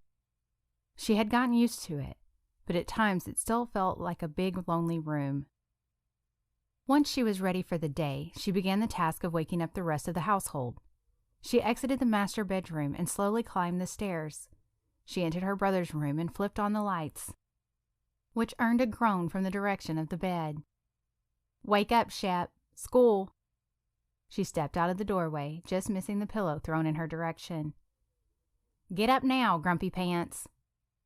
Leaving Shep's room, she stepped next door to her old room where Zoe had taken up residence with Peyton. She walked first to Zoe's twin bed and brushed the hair back off her face, as she spoke gently to the 13-year-old. "Wake up, Zoe. It's a school day." Zoe opened her eyes briefly and looked up at Paige. "Hop up, sweet girl. Go wake up Peyton." She left Zoe to the unpleasant job of waking the sleeping beauty, better known as the sleeping dragon at this hour of the day. Paige skipped over the next door that used to be Zoe's room. She entered Joe's room and tripped over a toy truck left out on the floor. She flipped on the lamp as she rubbed her sore toe. "Good morning, Joe. I've got your favorite cereal for breakfast. Hop up and get dressed, and come down to eat." She left Joe as he wiped his sleepy eyes and went to her last but favorite wake-up of the morning. She sat on the edge of Lucy's bed and patted her back. "Wake up, Lucy. It's morning time." Lucy rolled from her sleep and climbed over onto Paige's lap. "What's today, Paige?" "Today is Tuesday." "So we go to school today?" "Yes, you do." "Do you miss Mommy today, Paige?" "Yes, Lucy. I miss Mommy today." Paige sighed over the question that came every morning, but felt it was better to be real with her sister. "Now get dressed for school and come down. I'll fix hot chocolate before the bus, okay?" "Okay." "Paige?" "Yes, Lou." "I love you." "I love you too, Lucy." Paige left the room and looked in each of the upstairs bedrooms to check on her siblings before going downstairs. "Don't forget your paper today, Shep." "Hurry up, Joe." "Zoe, is Peyton up yet?"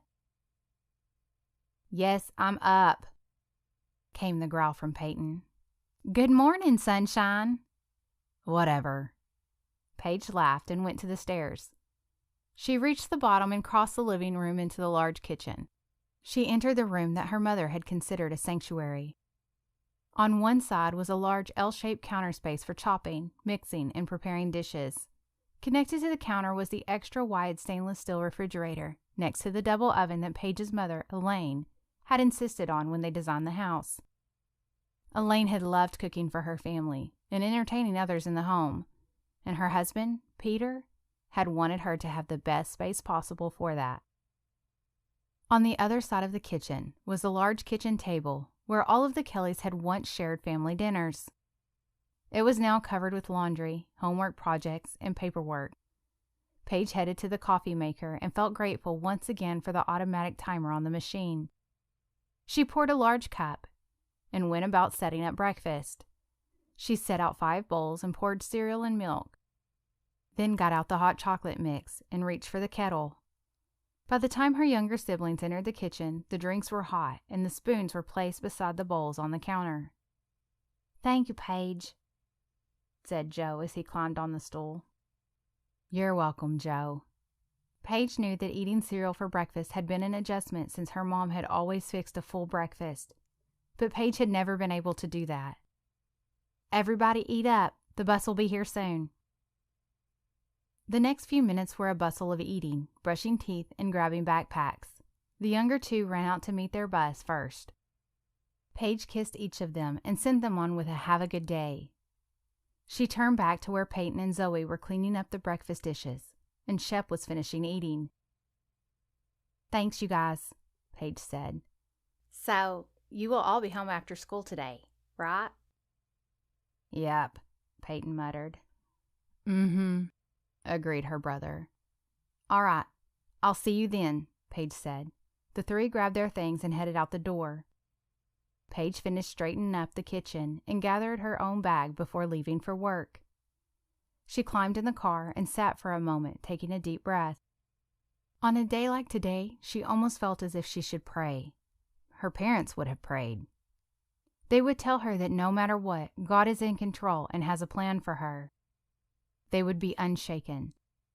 But Paige wasn't sure she could pray at all anymore. She still believed in God, and she still sat in the church every Sunday with the rest of the family. But she wasn't sure that God was interested in the day-to-day details of her life. Instead of praying, she simply turned the key and pulled out of the garage. At the country club, Paige explained the meeting to Shannon and asked her to cover for her until she got back, assuming she came back. "Geez, what do you think it's about?" Shannon twirled a piece of her hair. She looked worried, too. "I have no idea," Paige said. "I hope it's nothing bad." "Oh, I'm sure it's not." Shannon tried to encourage her friend. "You are the perfect employee. Seriously, this place couldn't run without you." "Thanks," Paige said. She bit her lower lip and tried to focus on the supply list in her hand. The two went back to their task and worked in silence. Paige nervously checked her watch and saw that she should head upstairs in just 1 minute. She took another deep breath. "Shannon, I'm leaving," she called out. Shannon popped her head back in the door from the restaurant to the kitchen. "Okay, see you when you get back." She paused. "Good luck." "Thanks," Paige tried to smile. She walked down the hall towards the elevator, but ducked into the bathroom to quickly check her appearance. She looked in the mirror and lifted her hand to a stray hair that had come out of her bobby pin. She put it back in place, then tugged on her apron to straighten it out. "Should I wear my apron to a meeting?" she thought. She pulled it off and looked at herself. The white-collared shirt and black pants looked well enough, but she felt out of uniform. She put the apron back on and stared in the mirror again. She stood for several moments in indecision, even wondering if she should have worn something besides her uniform for the meeting anyway. Then she thought she should go back and ask Shannon what she thought. But a quick look at her watch told her there wasn't time for that. She was nearly late already. Ultimately, she went with her full uniform and chose to wear the apron as she always did. At least it felt familiar. She walked out and quickly made it to the elevator and up to the second floor. She entered Mr. Thompson's office, and Sarah greeted her. A few minutes later, she was told she could go in. Paige tugged on her apron one more time and walked through the door. She felt like she had finally collected herself and was mentally ready to handle this meeting. But then she saw him. Russell Pierce sat on the couch opposite Mr. Thompson. They both had coffee in their hands and were casually chatting, but they turned when Paige walked in. Mr. Thompson stood to greet her, and Russell followed suit. Suddenly, Paige felt even more nervous and a little like she might be sick. "Hello, Paige. Thank you for joining us," Mr. Thompson said as he reached out to shake her hand. "Hi. Sure, anytime," she managed. "Hi, Miss Kelly." Russell tried to be polite and shake her hand. Paige reached out her hand but couldn't make eye contact. Oh no, what is going on?" she thought. She tried to pay attention as Mr. Thompson offered for her to take a seat so they could chat. "Get it together, Paige," she shouted inwardly at herself. She took a seat and focused on Mr. Thompson. "Well, Paige, I'm sure you're wondering what all this is about, so we won't keep you in suspense." He gave her a big smile. "Yes, sir." "Mr. Pierce here. He gestured toward Russell. "Spent some time in the restaurant yesterday, just to get a feel for how the place runs and look for any ways that we could improve what we're doing here." Paige looked at Russell, who smiled at her. She quickly looked away. Mr. Thompson seemed to be waiting for a response from her. "Yes, sir. There's always room for improvement." "I agree, but Mr. Pierce seems to think that things in the restaurant are running quite smoothly. And here's the thing." He paused and leaned forward. Paige held her breath and bit her bottom lip. "He thinks that the reason for that is because of you." Paige blinked and looked from Mr. Thompson to Russell and back.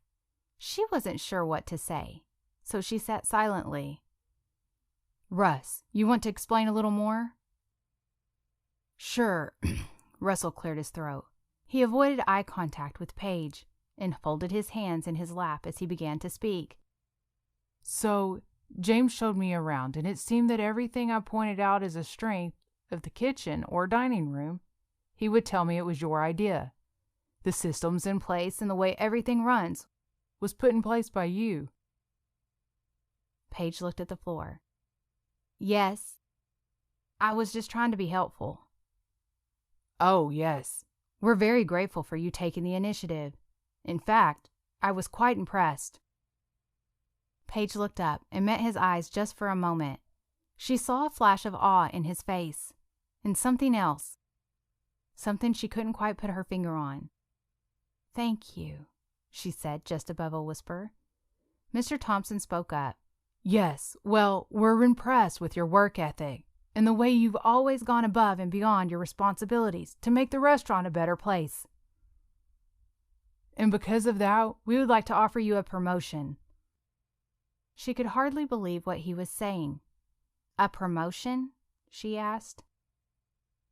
"We would like to make you the restaurant manager." "Really?" Paige asked, the shock showing on her face. "Yes, we have seen that James's gifts are in the artistry of food, but not in the everyday tasks that keep things going. We would like for you to take over those responsibilities officially. This would mean that you no longer serve in the dining room in the waitress capacity. It would also mean you would oversee food planning for our special events, but you would have full authority over restaurant decisions." Paige didn't bother to tell them that she had already helped with the plans for special events, and that James asked her opinion about everything. "I see," she said. "Now, I'm not exactly sure what your work schedule is like right now as a server, but we would like this position to be full-time. However, it would require some weekend hours, so you can have the freedom to manage your 40 hours as you see fit each week. For example, if you will need to be here for a half day on Saturday, you can work a half day one day during the week, or you can come in early and leave early. Just keep track and make sure you take care of everything that needs to be done. Also, your pay would change from hourly to salary. Plus, as a full-time employee, you will be eligible for benefits and health insurance." Paige nodded slowly. A salary. That would be life-changing. And insurance? And paid days off? But there were things to consider. She had worked a few weekends during her time there, but never very regularly. She knew this was a change that would need to be discussed with her siblings. "Thank you so much. I really can't believe you're even offering this to me. I'm very grateful. But could I take a little time to think about it? Maybe until tomorrow?" "Of course," Mr. Thompson smiled his big, famous smile. "Why don't you just plan to let us know by the end of the week?" "Oh, yes, I'm sure I can do that. I just need to think it over and talk to my family," she said.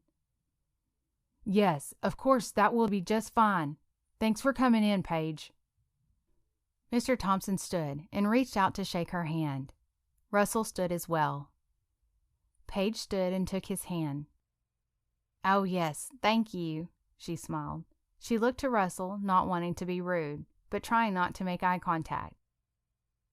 He looked as if he couldn't decide if he should shake her hand or not. Ultimately, he simply smiled at her. "Thanks, Paige. It was nice to see you again." His voice showed the same awkwardness that she felt. He ran his fingers through his hair and folded his hands in front of him. "Thank you. You too. Have a nice day." Paige turned and walked out of the office before her very own voice could betray her too. Only after she cleared the reception area, walked down the hall, and the doors were closed on the elevator did she finally let out the breath that she had felt like she had been holding the entire time. She covered her face with her hands and laughed out loud. She couldn't hold it in. Her laugh echoed in the elevator with a sound so unfamiliar she didn't recognize herself. "Unbelievable," she said out loud. "Unbelievable." The elevator bell dinged, and she realized that if someone was waiting, they might hear her. She composed herself and tugged on her apron. She was still relieved to find the hallway empty once the doors opened, and she walked as fast as she could to tell Shannon about the meeting. A few minutes later, she stood in the kitchen with Shannon and James, who had already been told of the new plan. Shannon stared at her friend. Her jaw hung open, and she paused with her hand twisting a stray piece of hair. "Seriously?" she finally said. "Yes," Paige exclaimed. "Can you believe that?" She looked at James, who was grinning from ear to ear. "Did you know?" she asked. "Yep, sure did," James smiled. "This doesn't upset you, does it? I know this is your place." No, I'm happy for you. I was surprised they were offering, but you deserve this. You already run this place." He gave her a quick hug. Shannon chimed in too. "Definitely. I'm so happy for you." She came in for her own hug. "Thanks, guys. I just can't believe it. This is so huge for me." She cleared her throat to push back the tears that were threatening to come. All three of them shared one more celebratory hug. Then they went back to their work. Paige couldn't hide her smile. Paige was thankful for a busy morning to distract her. As she walked between the kitchen and the dining room, her thoughts were filled with questions. How long would she keep working as a waitress before starting the new position? Would she need to replace herself? What would her siblings think? Would it change her hours very much? Could she still be home before the kids got off the bus? She felt like she would be making a list of everything, but she knew a lot would be determined by Peyton and Shep's reaction. It was the middle of the afternoon when Russell entered the restaurant. Paige was wiping down the counter when he approached her. She seemed to be in a good mood, and she smiled at him as he sat down at the counter. "Good afternoon, Mr. Pierce. Can I get you anything?" He was glad that some of the awkwardness between them was fading. "Just a glass of water." He paused and glanced at the desserts behind the counter. "What kind of pie do you have today?" "Chocolate meringue with whipped cream." Russell rubbed his hands together. "And it's real whipped cream, handmade by James. Not that canned stuff." Paige smiled. "All right, you talked me into it. A piece of pie, too." Paige cut a slice and brought it to him along with his water. "Enjoy," she said. She went back to straightening the counter close by. Russell noticed that her mood toward him seemed to have changed, so he took the opportunity to chat. "So, how long have you worked here, Paige?" "It was 3 years in November." Paige smiled, dimmed a little, but she quickly moved on. "How long have you worked here?" she asked jokingly. "All in all, I guess, let's see, about 5 years." Paige gave him a quizzical look. 5 years? "Yes, if you count all the summers." Paige still looked confused. "I started here when I was 14 and stayed on until I left for college. Then during college I worked through the summers, 3 months each, so I figure 4 summers count as a year, so 5 years total." "Oh, wow. I had no idea," Paige said. "Yeah, I guess you could say I basically grew up here. I've known Mr. Thompson since I started caddying for him. That's why I couldn't believe it when they offered me this job. Sometimes I still feel like a little kid walking these halls." "Oh, I understand. I feel like I grew up here too, not because I was in high school, but I guess this was just the place that I started becoming an adult." "Really?" Russell didn't want to let on that he knew about her family. He wasn't sure she was going to let her guard down. "Yes, well, it was my first real job, and—" Her voice trailed off. She started working on cleaning up the back counter and fell silent. "And?" Russell pushed. Paige stood with her back to him. She sighed with a face that he couldn't see. "And that's when I started taking care of my siblings." "Oh." Russell paused for a long moment. "Yes, I guess that changed things for you." "Yes," was all Paige said. She seemed to try to change the subject. "When I started here, I didn't know a thing about a restaurant, except that we ate in them a lot, and I definitely didn't know anything about how a kitchen should be run. But I just started seeing things that could work better. I read books on restaurant kitchen management and even household kitchen organization, and started looking for things to do. And James was always really great about letting me try out new ideas. Really, he is a genius in the kitchen. I mean, the food is all people talk about. I just wanted to help him out, since the other details stressed him out so much." "Now you can do what you've always done, but you'll be compensated and recognized for it," Russell said. "You really deserve this, Paige." He looked at her across the counter and caught her gaze. When their eyes met, the connection was so strong he couldn't force himself to look away. Not that he wanted to. She only let the contact last for a second, though. "Thanks," she said. She looked uncomfortable and busied herself with something on the back counter. He wanted to reach out to her, for her to not look away. He desperately tried to think of something to say. "You really do deserve it," he repeated. Then before he thought, he continued, "I mean, after what has happened with your family and your parents, I just thought it would help you out." As soon as the words were out of his mouth, he knew he had blown it. He saw her freeze with her back to him and then slowly turn. She was tense, and the openness from the moment before was gone. "What?" She looked at him with shock on her face. "What about my parents?"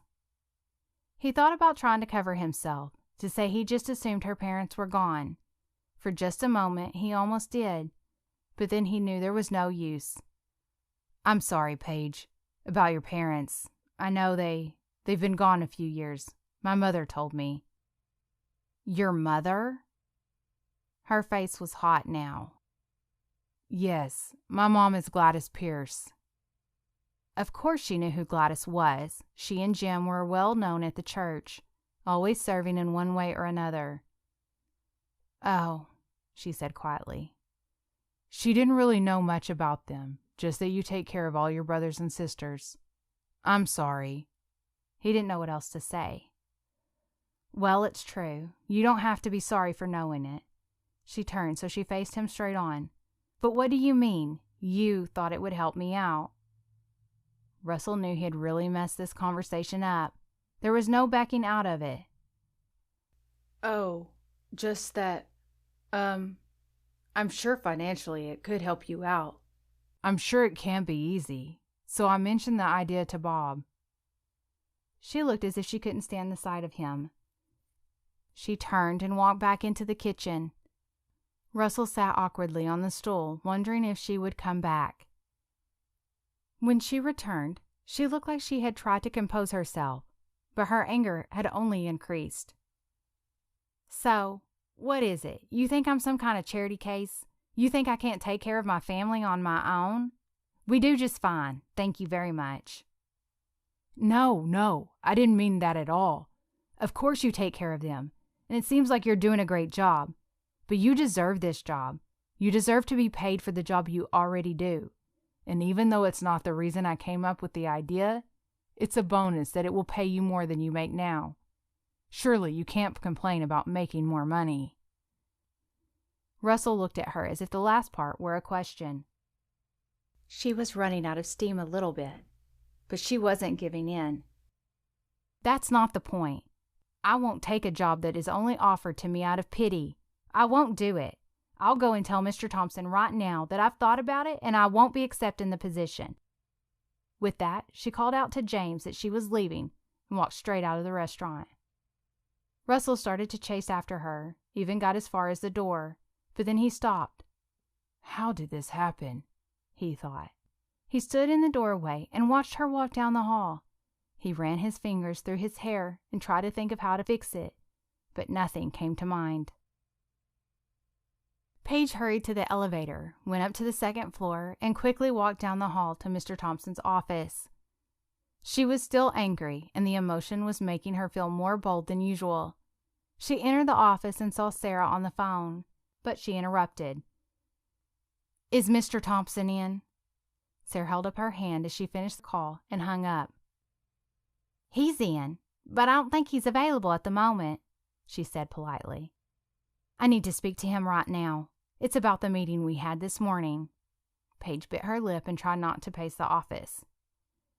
Sarah hesitated, but seeing the urgency in Paige's face, she said, "All right, I'll see what I can do." She stood and knocked on her boss's door. She stepped in for a moment, and when she came back out, she told Paige, "He'll see you, but he has an appointment soon." "Thank you." Paige rushed past her. She wanted to do this before she lost her nerve. "Hello, Paige." Mr. Thompson crossed the office and motioned for her to sit on the couch. "Won't you sit down?" "No, thank you, sir. I don't want to take much of your time. I just wanted to tell you that I won't be accepting the position in the restaurant." She crossed her arms in front of her and held her chin proudly in the air. "Oh, really? I'm very sorry to hear that." Mr. Thompson sat down on the couch, obviously surprised and confused. "Is there any reason you don't want the job?" he asked. "I don't want any charity, and I don't want to be given a job because of my family." Paige could only imagine what he thought of her and her family situation. Mr. Thompson leaned back and rubbed his chin. He didn't say anything for a minute. "Paige, I can tell you're upset. Please sit down." The kindness in his voice calmed Paige a little, and she reluctantly took a seat on the couch opposite him. "I'm sorry that you feel like you've been offered this job for the wrong reasons, but I can assure you the only reason I agreed to offering you this is because of all the many things Mr. Pierce observed in the restaurant that are all credited to you. I admit that at first I didn't want to change anything. It seemed that if things were going well, we should just leave them. But Mr. Pierce was able to convince me that you were doing a job that wasn't yours and that you weren't being compensated for it. I can admit now that I see you've been doing the job all along. This is simply making that official." Paige locked her gaze on the carpet and wished that she could melt into the floor. Of course the job was Mr. Pierce's idea. He was the one who thought she needed help. Now, I don't know why anyone would look on it as a charity to be paid for a job you've been doing anyway. In fact, many people would demand back pay for the past. I appreciate that you aren't doing that." Paige looked up and met his eyes, but still didn't speak. "Now, Paige, we appreciate all that you have already done for us here. It was a step out for us to consider making this promotion from an hourly waitress to a salaried manager position. Some people would say it's a little crazy. I really don't want to be let down on this. But if you plan to turn down this promotion, I think you should really think about whether you want to continue to work here at all. If you can't accept something that is being offered to improve your situation, that seems quite ungrateful. I'm not sure that's the kind of person we need on our staff. And I would be very disappointed to find that you were that kind of person." Paige cleared her throat to speak. "Yes, sir," was all she managed. She was clearly embarrassed. "So can we count on you?" he asked. "Yes, sir," she nodded quietly. "Excellent," he clapped his hands together. "We are thrilled to have you serve in this new position. I know there are plenty of details to go over and questions you might have. You can talk with Mr. Pierce about all of those. Just talk to his assistant to set up a meeting." With that, he stood and opened the door for her. "Yes, sir," Thank you. Paige walked through the door. She thanked Sarah and slowly walked back down the hall to the elevator. As the doors closed, she thought about how, just a few hours before, she had stood in the spot elated about a new job with new possibilities. Now all she could think about was having to face Russell Pierce again. Chapter 9. Paige was exhausted once she got home. She was running a few minutes later than usual after her encounter with Russell, and felt in a rush to get there before the twins arrived. She barely made it in the driveway before the bus pulled up. "Hey, Paige!" Lucy ran to her and gave her a hug. "Can we make strawberry ice cream today?" Joe was dragging behind, but when he heard dessert mentioned, he picked up his pace. "Oh yeah, can we? Please, Paige!" Paige was already walking towards the door to the house. "I don't know, guys. I'm not sure today is a great day for it. I just got home, and I've got a lot to do. What if we plan to do it this weekend? Then we'll have plenty of time to enjoy it." "Oh, this weekend is forever away," Joe complained. "Yeah, that's like 4 whole days. We want to do it today," Lucy agreed. "Not today," Paige snapped at them, then took a deep breath when she looked at their faces. "Not today," she said more quietly. "I haven't been to the store for everything we need to make it, so it will have to wait. But I promise, we will do it soon. The weekend, if not before." The twins looked like they still wanted to argue, but they moved on anyway. Paige rubbed her forehead. She didn't want the way she was feeling from work to affect her mood at home. She walked through the door and reminded them to get out any homework they needed to do. She walked to the kitchen and busied herself unloading the dishwasher and started preparing dinner. She wanted the meal ready to put in the oven so she could talk with her siblings before dinner. Shep, Peyton, and Zoe all arrived home and did homework or went to their rooms. After Paige had dinner in the oven, she stood at the counter to gather her thoughts for a moment. She shut her eyes tight and took a deep breath. Then she walked to the stairs and called out, "Everybody, I need to see you all together in the living room for a little bit." It took several minutes for the older ones to come from their rooms and to tear Joe and Lucy away from playing. But once they were all settled around the living room, Paige began. "I have some important news about my job." Shep and Peyton immediately gave her a concerned look. She raised her hand to stop them from asking. "It's a good thing, really, just different. I have been offered a promotion. They want me to step up from being a waitress to be the restaurant manager." She paused to see her siblings' reactions. "Wow, that's great, Paige."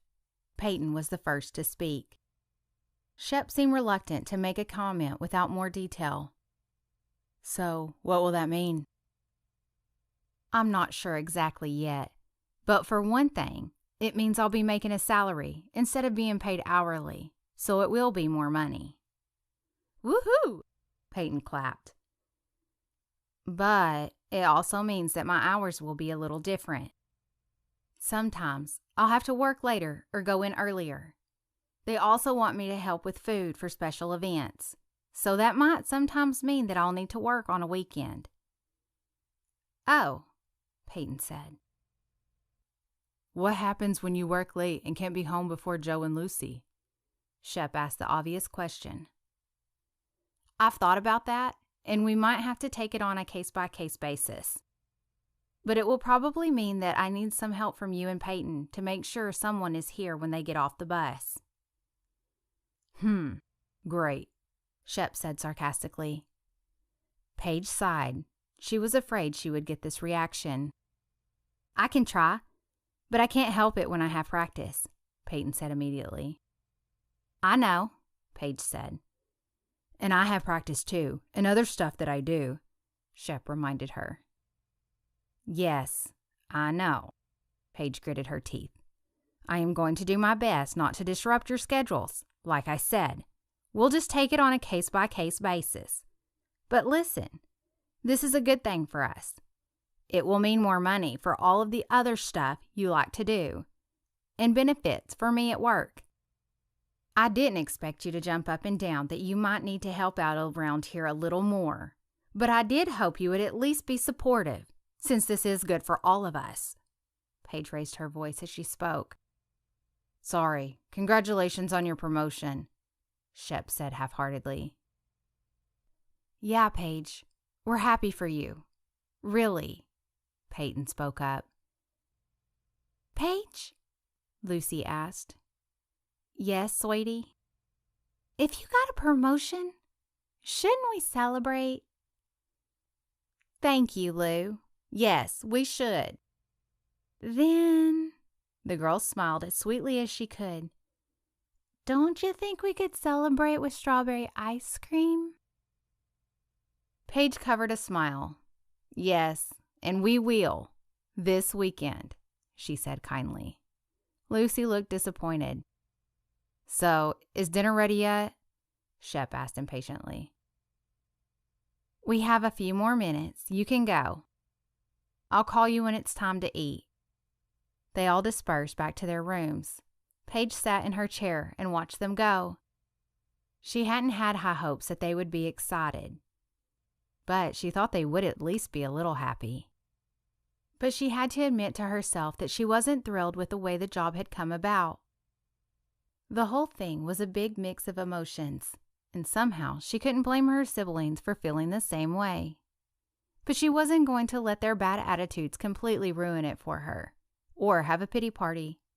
She stood and went to the kitchen and put some music on to pass the time until dinner. She let herself get lost in the words and rhythm as it played. She would worry about the job and all the change that was about to happen later. Chapter 10. Sunday morning arrived with the promise of all-day rain showers. Russell laid in bed listening to the rain against his bedroom window and thinking about the week that had flown by. After a long day on Tuesday, he had kept to himself, busy visiting various departments and taking notes, like he had done in the restaurant. And every morning he made sure he had his fill of coffee before leaving his apartment. Bob had filled him in on his meeting with Paige.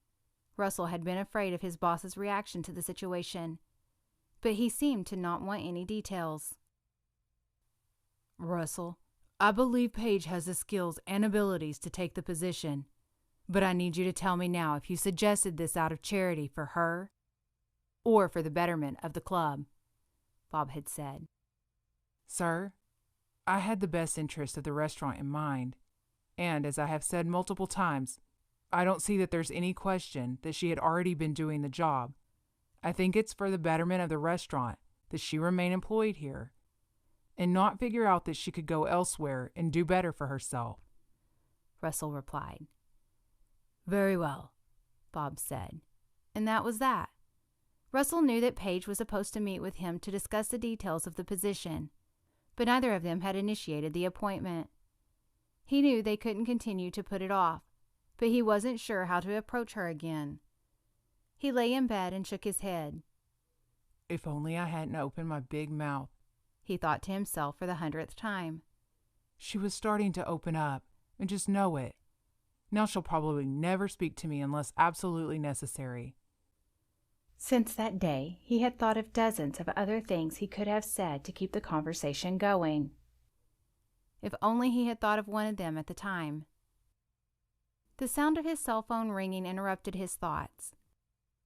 He picked it up without looking at the screen and said, "Hi, Mom." "Good morning, son." Gladys' cheery voice rang out over the phone. "What are you up to?" "Mom, you know I'm still in bed." "Oh, did I wake you?" She didn't sound overly concerned. "Nope, just lying here thinking." "Thinking about what? Coming to church with us this morning?" "Mom," he groaned. Gladys had continued to ask Russell to visit their church, but each week he came up with one reason or another why he couldn't. Some Sundays he was visiting other churches. He insisted to his parents that he wanted to find his own place to go to church. He just wanted to do this himself. "Oh, what? You're visiting churches anyway? Why not just visit ours? You don't know if you will like it unless you try it. That's all I'm asking, that you just try. If it's not for you, I won't ask again." You promise?" Russell asked teasingly. "I promise," Gladys replied. "Just one time," he said as he sat up in bed. "Yes, just once." Russell let the silence hang between them. He could practically feel his mother's excitement through the phone. "All right, then. Just this once." "Yay!" Gladys shouted. "The service starts at 10:15. I'll meet you in the foyer at 5 after. Don't be late. Oh, and we'll do lunch afterward." "Sounds good. I'll see you there."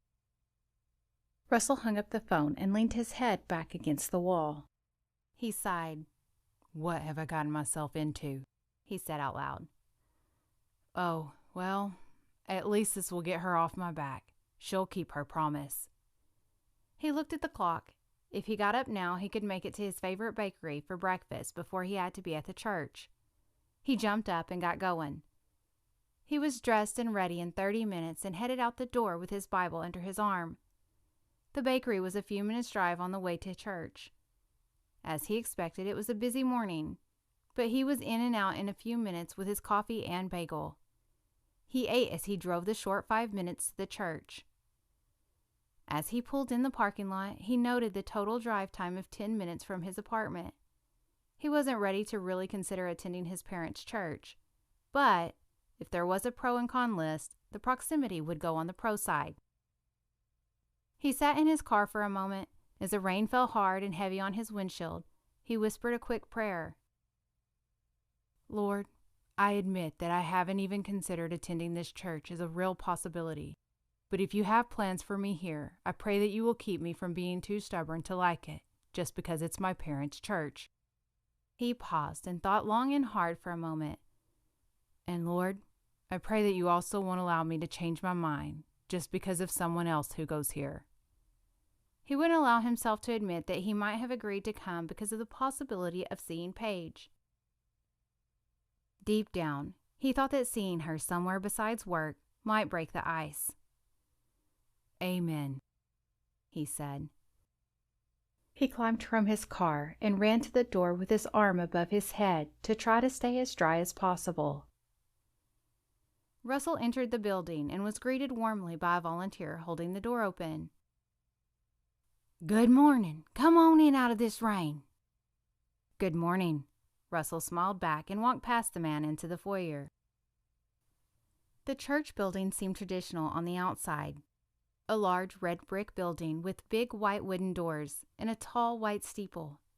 But the inside was more modern. The foyer echoed with the sounds of many voices.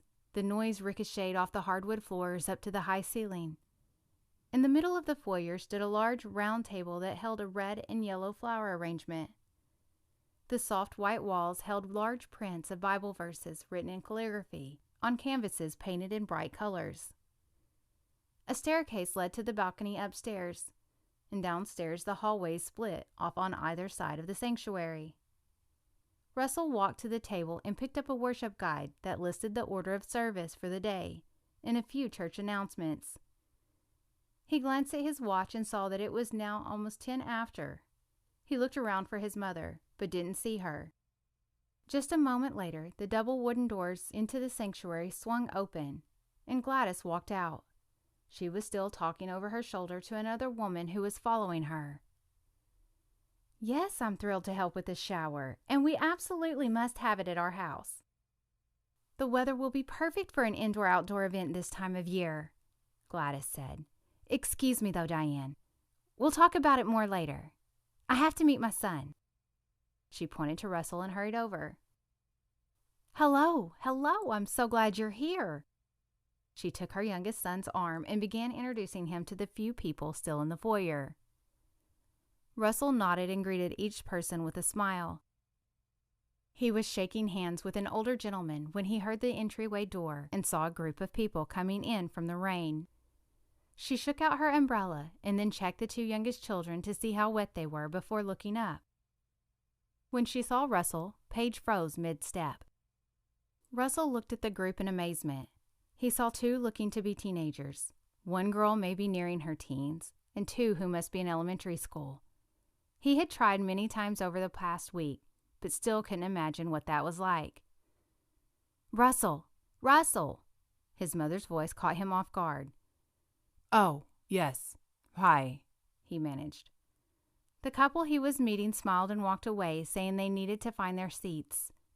His mother saw where his gaze went and pushed her son in that direction. Paige had turned back to the kids, gathering their raincoats and trying to keep them from running off. But as Russell and Gladys walked towards them, she straightened up and ran her fingers over her dress. "Hello, Paige," Russell said warmly. For just a moment, he forgot that things were supposed to be awkward between them because of his eagerness to meet her siblings. "This is my mother, Gladys Pierce. Mom, this is Paige Kelly. We work together at the club." "Hello. It's so nice to meet you." Gladys took her hand and smiled. "It's nice to meet you, too." Paige gave her a small smile. "And who are all these other handsome faces?" The older Kellys looked embarrassed, and the younger ones barely noticed. "These are my brothers and sisters, Shep, Peyton, Zoe, Joe, and Lucy." Paige pointed to each one in turn. "Hello, it's so nice to meet all of you," Gladys said. "We were just about to take our seats. Would you like to join us?" she asked. "Oh," Paige looked uncomfortable. "We usually just sit in the back. The kids can be kind of distracting." Gladys pressed on. "Oh, that's all right. I bet they will do just fine. We would love for you to sit with us." "Can we, Paige? Can we?" Lucy asked. "We promise we'll be good. We can hear the music better in the front." Paige looked from Gladys with her eager eyes to the twins waiting for her answer. Shep and Peyton seemed to be trying to avoid the entire conversation. Finally, she looked to Russell, who hadn't said much. As if on cue, he spoke up. "Yes, please join us." She seemed reluctant, but replied, "All right, why not?" "Wonderful," Gladys beamed. The two families became a small parade as they entered the sanctuary. Gladys led the way, walking with her arm linked through Russell's and saying hello to people as she passed by.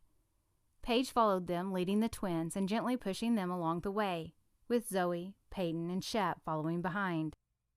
Russell felt as if everyone was watching them walk all the way down the aisle to the second row.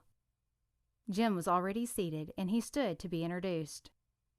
Russell knew coming to a church where his parents were already known would draw attention to him as a newcomer, and then to add Paige and her family made it even more noticeable. Suddenly, he felt badly for Paige.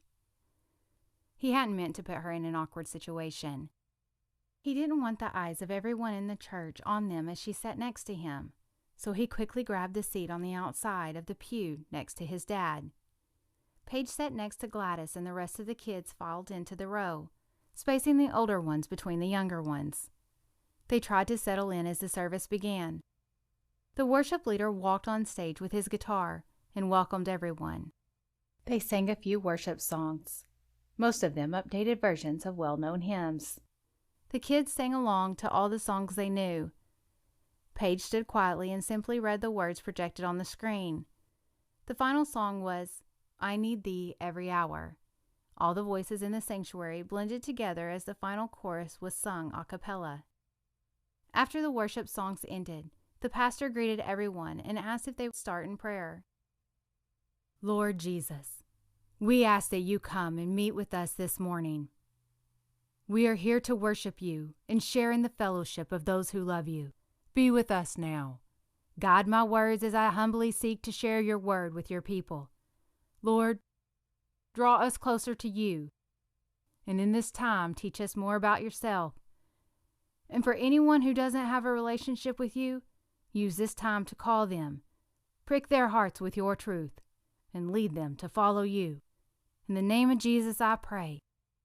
Amen."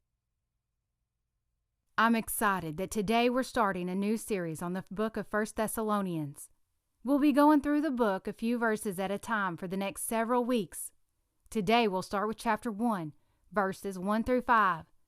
Please stand with me as we read these verses together." He paused while the congregation stood and found their places in their Bibles. Then he began to read. "Paul, Silvanus, and Timothy, to the church of the Thessalonians, in God the Father and our Lord Jesus Christ, grace to you and peace. We give thanks to God always for all of you, constantly mentioning you in our prayers, remembering before our God and Father your work of faith and labor of love and steadfastness of hope in our Lord Jesus Christ. For we know, brothers loved by God, that He has chosen you, because our gospel came to you not only in word, but also in power and in the Holy Spirit, and with full conviction. You know what kind of men we proved to be among you for your sake." He paused again as he finished the scripture reading, in motion that the people could be seated. As Paul is writing this letter to the Thessalonians, he starts out by encouraging to them. The Thessalonians are very new believers. Paul had been with them and shared the gospel, but was only there with them a short time after their conversation before he needed to leave. So he writes this letter as a sort of follow-up to his time with them. Paul tells them that he gives thanks for them, and that he himself is encouraged when he remembers the way that the gospel has come to them, and that they have been an example to other believers. So what is Paul's message to the church now?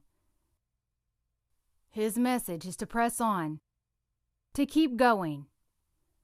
He says in verse 3 that he is thankful for their labor of love and steadfast hope. And that's what we're going to talk about today, being steadfast, enduring, in our walk with Christ and the hope that we have in Him. First of all, what exactly is the hope that Paul is talking about? In chapter 4, which we will look at in more detail in a few weeks, he writes about those who have fallen asleep. In other words, those who have died, and says, "For since we believe that Jesus died and rose again, even so, through Jesus, God will bring with Him those who have fallen asleep." He tells them this so they will not grieve as others do who have no hope. So our first indication is to say that when we talk about hope, we're talking about heaven. And that's right. We have a hope that there is more than this life. This isn't all there is for us. There's something for us beyond this earth and these bodies. And when we have lost someone, if they are a believer, we know we will see them again in heaven.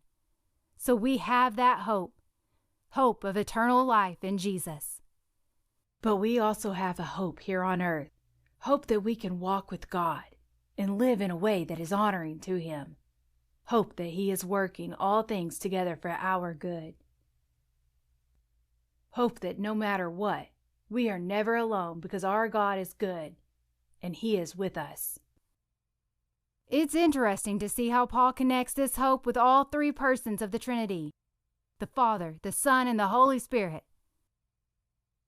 In verse 2, Paul begins by saying, "We give thanks to God for all of these things, for your labor of love and steadfast hope. It is because of God that these things happen." In verse 3, he tells them that the hope itself is in our Lord Jesus Christ. Without Jesus, there is no hope. There is no salvation and no gospel. The only hope we have is in Him. And then in verse 5, he says, "Our gospel came to you not only in word, but also in power and in the Holy Spirit with full conviction." The Holy Spirit was sent after Jesus to be a helper, a convictor, and a communicator between us and the Father. It is the Holy Spirit who empowers us to live in the hope that we have. So our hope is from God the Father, in Jesus Christ the Son, and through the power of the Holy Spirit. We need all three to walk fully in this steadfast hope. The other absolutely crucial thing that I want to point out in this section is verse 4. Paul writes, "For we know, brothers loved by God, that He has chosen you." The pastor paused and let the words sink into the room. He has chosen you. He chose you. God the Father in heaven above, before the foundations of the world chose you, He looked out into the entire future of the world, and He knew that you and I would be sinners, that we would break His perfect holy law, and that we wouldn't be worthy of His glory and His presence in heaven. But He wanted us. He chose us. So He sent Jesus Christ, His own Son, to be born on earth, to live a perfect life, and then to die on the cross for our sins, for your sins. And when we receive that gift of forgiveness, something that we don't deserve, He sends His Holy Spirit to live in us, to dwell with us, and to empower us to walk in a manner worthy of the gospel that we believe. Why? Because He chose us? Because He chose you.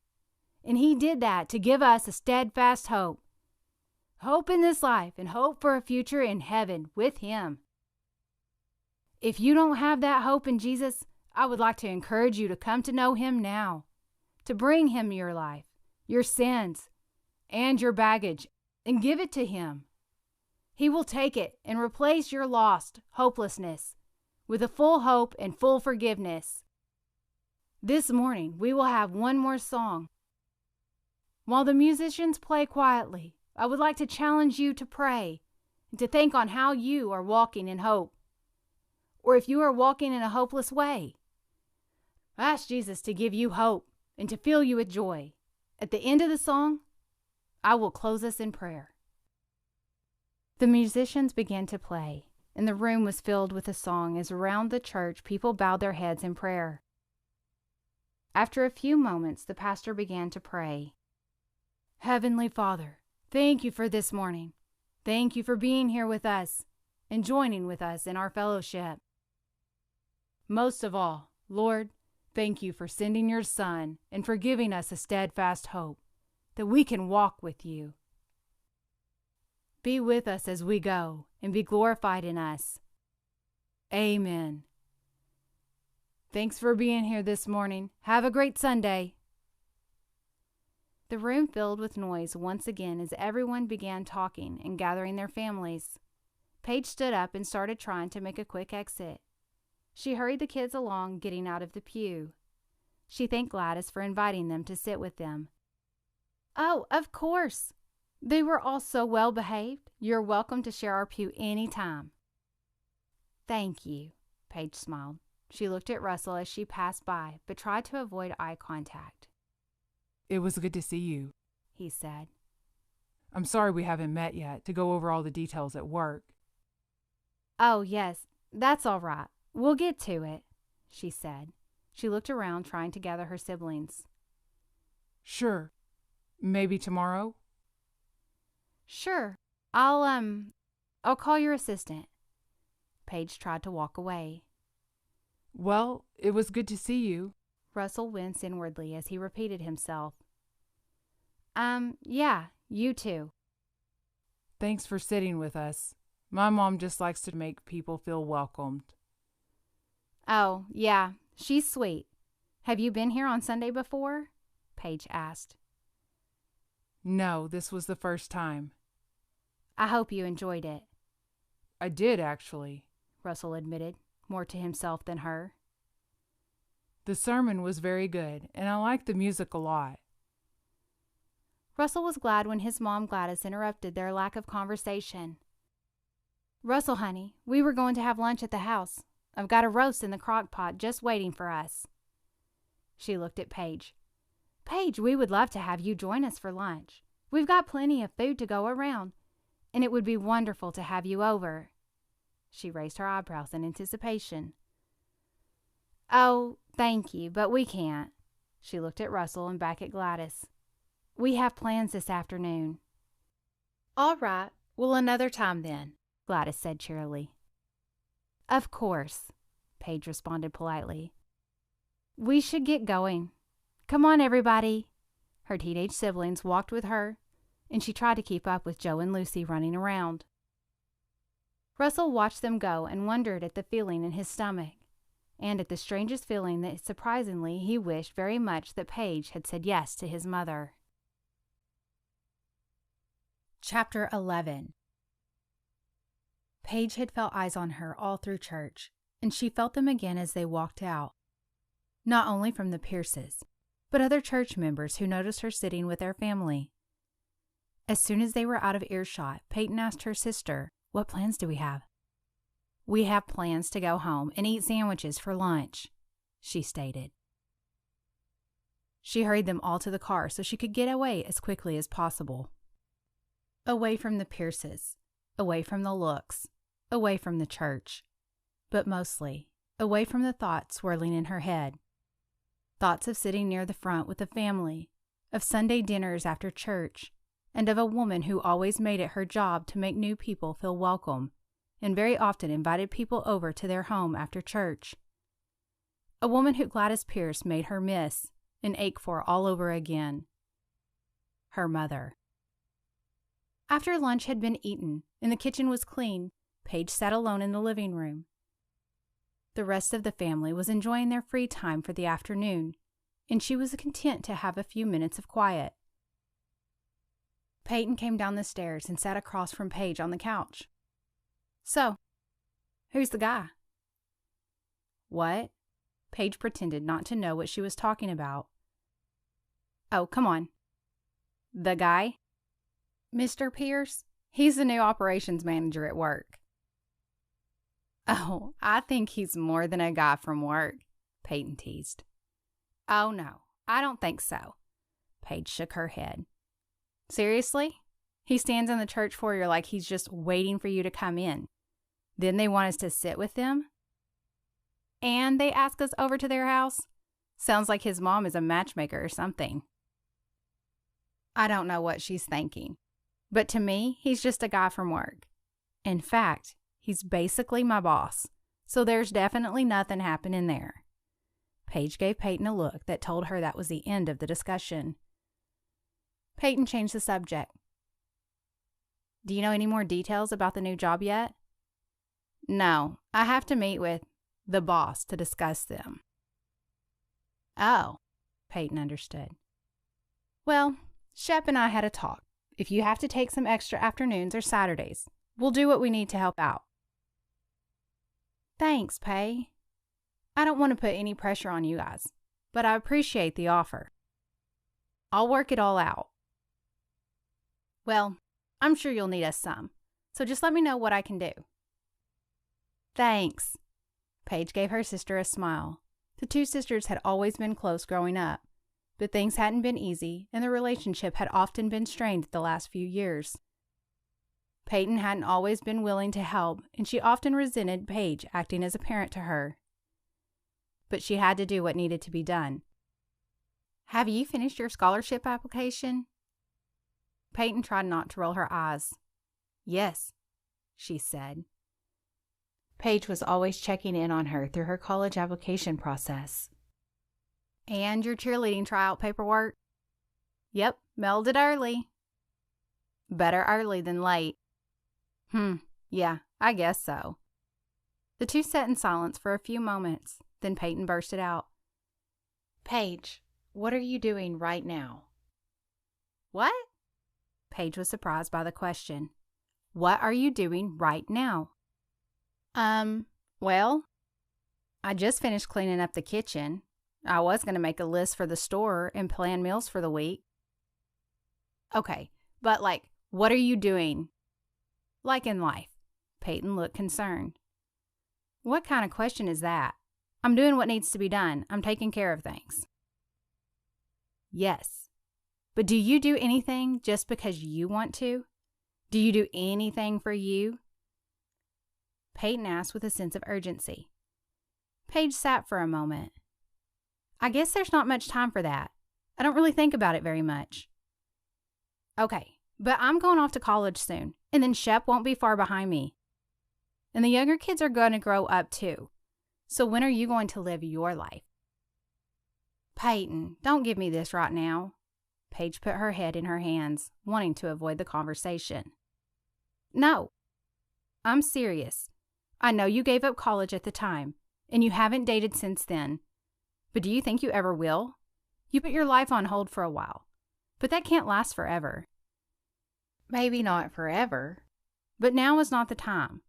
I've got too much going on at home to worry about anything in the outside world. Why not now? What's going to make a few months from now or a few years from now better?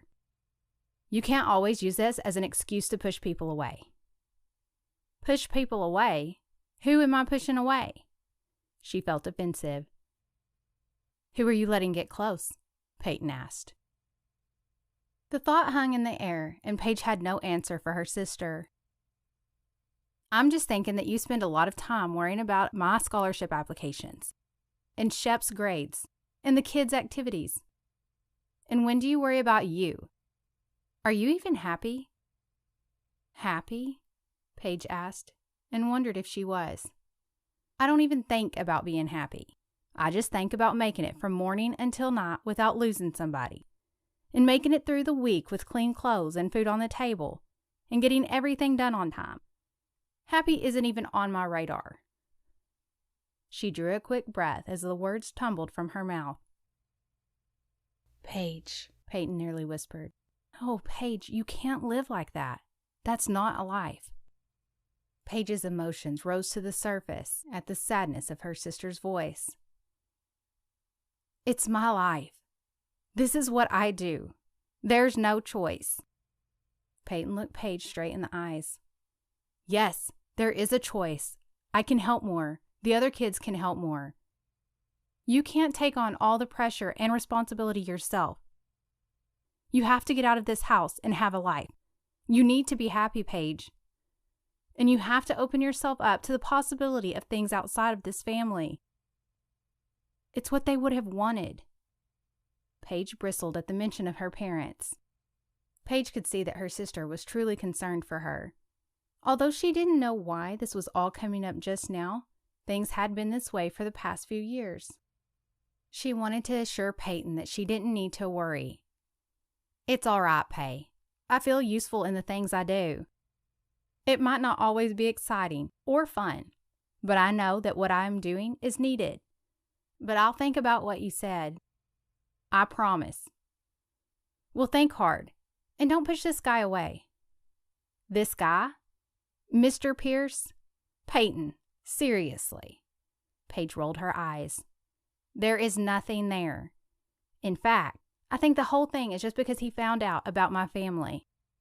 And he's being nice because he pities me. Or maybe he likes you. Paige felt her stomach do a little flip-flop. No one had even mentioned that a guy might like her in years. Just the sentence sounded like something from high school. Oh, he does not. Besides, the fact that he's basically my boss, he's older than me, and he doesn't even know me. And I don't think he really wants to. Any guy who knows my situation would probably run the other direction. Don't do that, Paige. Any guy would be lucky to have you. And someone who really cares about you would figure out how to put up with all of us. Yeah, but how would that work anyway? No offense, but I'm the equivalent of a single mom with 5 kids. 5. Nobody young enough to be interested in me is going to want to take on that kind of responsibility. Even if you don't count you and Shep, that's still a handful. You will never find out as long as you keep everyone you meet at arm's length. Oh, I do not. Yes, you do. You won't even let someone get to know you. You have closed yourself off to anyone that might work their way into your heart. Peyton stopped for a minute and spoke gently. And I think we both know why. Paige looked at Peyton's eyes. Then she cleared her throat and looked away. Anyway, like I said, I promise to think about all of this. And I'll see if I can find me a guy to get hitched to as soon as possible. She winked, trying to lighten the mood. Now, this grocery list isn't going to write itself. So either let me get back to it or tell me what you want to eat this week. Peyton stood and walked over to give Paige a quick hug. I'll eat whatever you make. You always take care of everything, so I'm not worried, she said, and walked out of the room. Paige wasn't sure if her sister just meant the meal plans or her entire life. She sat and thought to herself. If she was being honest, she would say that she knew Peyton was right. She had put her life on hold. But in some ways, she felt like her life had always been on hold. As a college freshman, she remembered how her family would tease her about studying too much and not having a lot of friends, or going out all the time. She always felt like she needed to buckle down and learn while she was in school, and that there would be time for fun later. She also thought there would be time for boys later. Suddenly, she was hit with a memory, a conversation eerily similar to the one she had just had with her sister. Except this time, it was one of the last conversations she had had with her mother. Paige had been home for the weekend, and on that Saturday morning, she was sitting at the kitchen counter while her mother fixed breakfast for the family. "So, catch me up, sweetheart," Elaine Kelly had said as she pulled an egg carton from the refrigerator. "How is everything?" Paige sipped her coffee before replying. "Everything is good. My classes are interesting, and my first design project is due at the end of the month. I have to do a mock-up for redecorating my dorm room." "That sounds fun." "It really is. My roommate isn't all that interested, though. I'm making her clean the room up so I can get before and after pictures." So who else do you hang out with, besides your messy roommate?" "Come on, Mom. Not you, too. Why does everybody have to ask me about my social life? You know my studies are important to me." "Honey, I'm not trying to pick on you. I'm sincerely interested in your life and your friends." "I have friends. Sometimes I go out with a college group from church. And I have a lot of study group friends." "I just want you to have a good time." "I know, Mom, and I do. I just put my schoolwork first." "Paige, I think it is very admirable that you work so hard in school. You definitely have the grades to prove that it's worth it. But I just want you to be happy, too. I think you should work harder to meet people and make an effort to spend time away from your books. I know you think you have the rest of your life to have fun, but you need to have fun now, too. Otherwise, what's the reward of all that hard work?" Paige thought about her mother's words. "Okay, I'll try." "That's my girl," Elaine said. "Honey, listen to me. I know that you're smart, and I'm so very proud of that. But I just want you to know that I pray for all of my children every day. I believe when God's word says that He has a plan for you, that He means it. He has a plan to give you a future and a hope. Lately, God has been placing you heavily on my heart and telling me that He has something very special planned just for you, Paige. I don't know what that is yet, but I'm praying that He will prepare you for that time, and I want you to know that whatever it is, you're going to be amazing." Paige didn't know what to say, but gave her mother a smile and a quick, "Thanks, Mom." She pulled herself back to the present, but her mother's words from that day stuck in her mind. He has something very special planned just for you. Her mother had no way of knowing that just days later she would be in a car accident that would end her life, and that her oldest daughter would take on the role of mother to the family left behind. Well, this certainly is special, Paige thought. I'm pretty sure that isn't what Mom had in mind, and I'm not even sure I want to believe that this is the hope and future that God planned for me. Like everything else in her life, Paige felt like if she wanted to have a life, as Peyton put it, she would have to take care of it herself. But as usual, she would have to think about that later. She grabbed her paper and pen and started making her grocery list and pushed all other thoughts aside. Chapter 12. On Tuesday morning, Russell checked his calendar to see if Paige had been added to his appointments for a meeting. Personally, he had wanted to leave her alone on Monday, but professionally this needed to be taken care of. He picked up his phone and buzzed his assistant. "Hello, Mr. Pierce." "Hey, Lauren, has Paige Kelly called to set up a time to meet with me?" "No, sir. I haven't heard from her. All right. Well, I'm taking an early lunch today at 10:45, but don't put anything else on my schedule this morning. I'm going to see if she can come by. I can do that for you. Would you like me to call the restaurant and set it up? Russell thought about that. Yes, that would be easier, he thought. But then, no, I want it to be more casual than that. But then again, would I worry about that for every employee? He realized Lauren was still waiting for an answer. Yes, no. He sighed and made a decision. Yes, thank you, Lauren. That would be helpful. Just let me know what time. I would like it to be about 9:30 if she could make that work. Yes, sir. I'll let you know. Russell hung up the phone and let his face fall into his hands on his desk. What is the matter with me? He said aloud. Am I back in high school? He stood and paced back and forth in his office, trying to make sense of what was going on in his head. He was still pacing when his office phone rang. Mr. Pierce, Miss Kelly will be here at 9:30, Lauren said. Great, thank you. He hung up and sat back down at his desk. He opened the document on his computer where he had typed a list of things to go over in his meeting with Paige. He read over it 3 times and still couldn't remember what it said. He didn't know what to do with himself. He stood and went back to pacing. Paige hung up the phone from talking to Lauren and started wringing her hands together. She felt nervous, and then she felt embarrassed that she was nervous.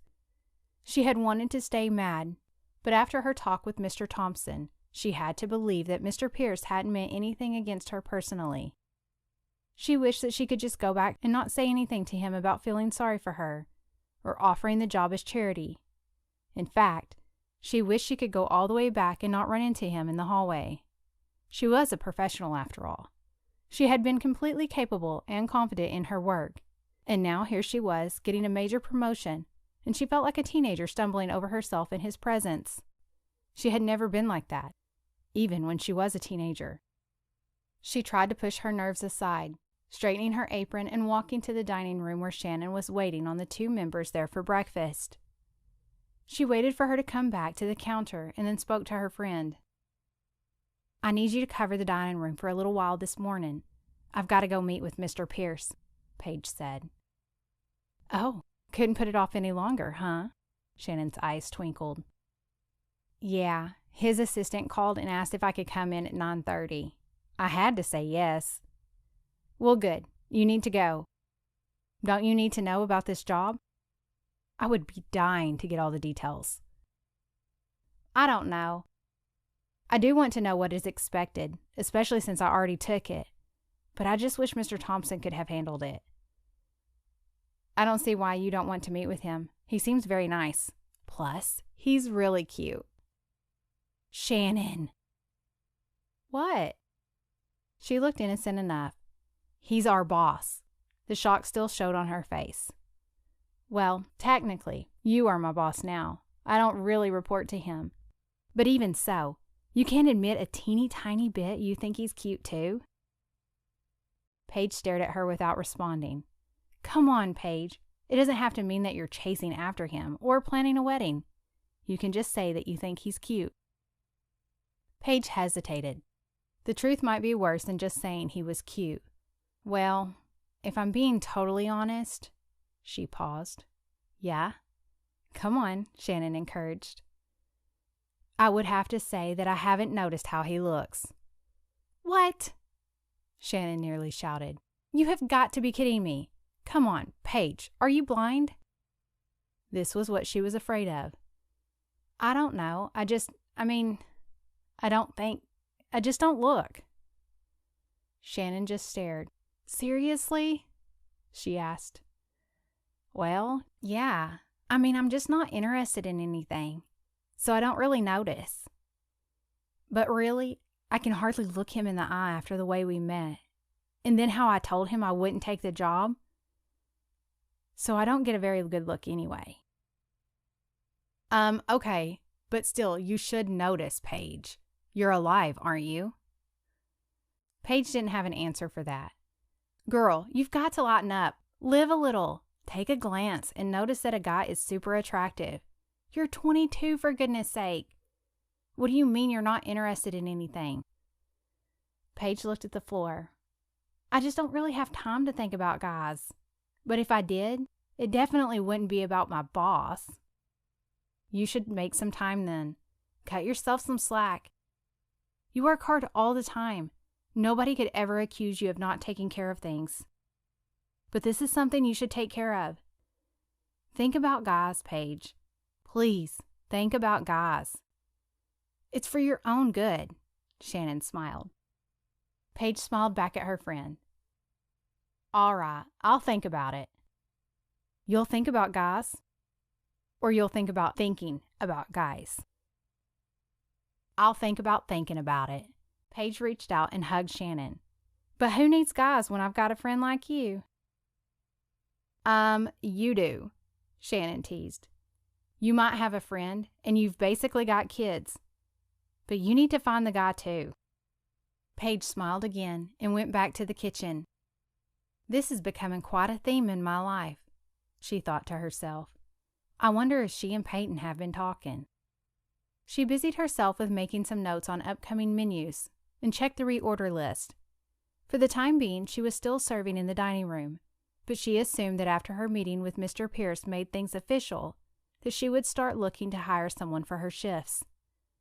As much as she was happy to avoid the meeting, she was ready to get started with the real job and was already thinking of new ideas for the restaurant and kitchen. She had always been happy to help James out, but she hadn't wanted to push her boundaries too much and seem like she was taking over. But now that would be exactly what she was supposed to do. And with James's blessing on the position, she was excited to take it on. Before she knew it, the time had passed and it was nearly 9:30. She took off her apron, a decision she didn't question this time around, and picked up her notebook and pen. With a quick word to Shannon, she headed out of the restaurant and down to Mr. Pierce's office. Unlike Mr. Thompson's office, Mr. Pierce's office opened directly to the hall. His assistant's office was the next door over with its own entrance. The door was slightly ajar, but Paige knocked and waited. Come on in, Russell said, standing as Paige entered the office. Hi, Paige. It's nice to see you. She took a glance around the office. It was a very plain room with the desk and chair facing towards the door, and 2 additional chairs facing the desk. There were several boxes against the wall, and no decorations had been put up. Hi, Mr. Pierce. Nice to see you too. Paige forced herself to look him in the face, and suddenly she wished that Shannon hadn't made all those comments about his appearance. She felt her heart do a flip-flop as their eyes met. She hadn't noticed before his deep brown eyes, or his strong jawline. He reached out and shook her hand briefly, and she took in his tall frame and strong arms. No, no, no. Don't do this to yourself, Paige. Don't listen to Shannon. Just be professional. She smiled politely. Please, call me Russell. He interrupted her thoughts. Oh, I don't know, Paige started to say, but he interrupted her again, really this time. I insist. I much prefer it to Mr. Pierce. That makes me feel very old. I wish everyone could call me Russell. But anyway, you're in management now, so let's just go with that. All right, I can try, Paige said. Please, have a seat. Can I get you anything? Coffee, water. Of course, I would probably have to go to the restaurant to get it, but I'm happy to. Russell smiled. Paige couldn't help but smile back at him. I'm fine, thank you. I've already had 2 cups of coffee this morning. Oh, really? So you're a caffeine addict too? He asked. She gave a little laugh. I guess you could say that. It just seems necessary to life. I agree. I can't get by without my morning coffee, and my mid-morning coffee, and my afternoon coffee. He laughed. Yes, I'm the same way. Sometimes I try to remember to switch to decaf for dinner time, she admitted. Yes, I should think about that. Might keep me from lying awake all night. Paige gave a little laugh and breathed a little easier. She tried to relax and put away the awkwardness. She also tried not to picture him lying awake at night. I have to say that I'm glad you came by today. I'm excited for you to get started and to see what you do at the restaurant. I'm expecting great things. He gave her an encouraging smile. Now, I'm sure you have questions, so let's jump right in. Well, yes, I do. I guess first of all, when do you want all of this to start? Right away, Russell said emphatically. Oh. All right. Paige looked at him curiously. I know you will need to find someone who can work your hours in the dining room, but really I don't see it as a huge transition beyond that. You're already doing so much that it will just be easier when your waitressing responsibilities are lifted. I spoke with Human Resources, and your new salary pay will start with your next paycheck. Oh, thank you, she said, sincerely surprised. I don't know if I'll have found somebody by then. Russell paused a moment. He folded his hands and placed them on his desk, then leaned forward and looked her directly in the eye. Paige, I want to be very honest with you. I don't think you need to worry about that. I've said it already, but I'll say it again and again if I need to. You have been doing this job for a long time. Please do not feel bad if you're paid for it while you're still spending some time in the dining room. If I could, I would see to it that you were given back pay for all the time you should have been paid for. Paige looked away. Oh, that's all right. Really, I've always been happy to help. I never expected any of this.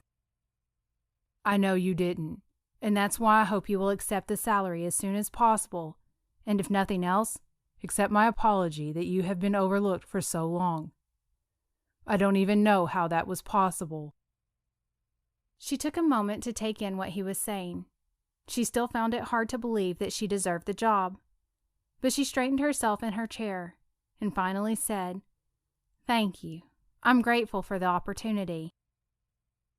Of course. Let's talk some details. As Mr. Thompson mentioned, you will have some flexibility over your schedule because of the need for some later hours. Also, we don't really know what hours you will need with the ordering and planning and things. So it would be helpful if the first few weeks you could start to establish sort of a normal schedule that you can vary from as you need to. We have management meetings for all the department heads on Mondays at noon, so plan to attend those. Oh, James usually attends those. Yes, but you will be taking over that responsibility. Oh, right. Paige wrote that on her notebook.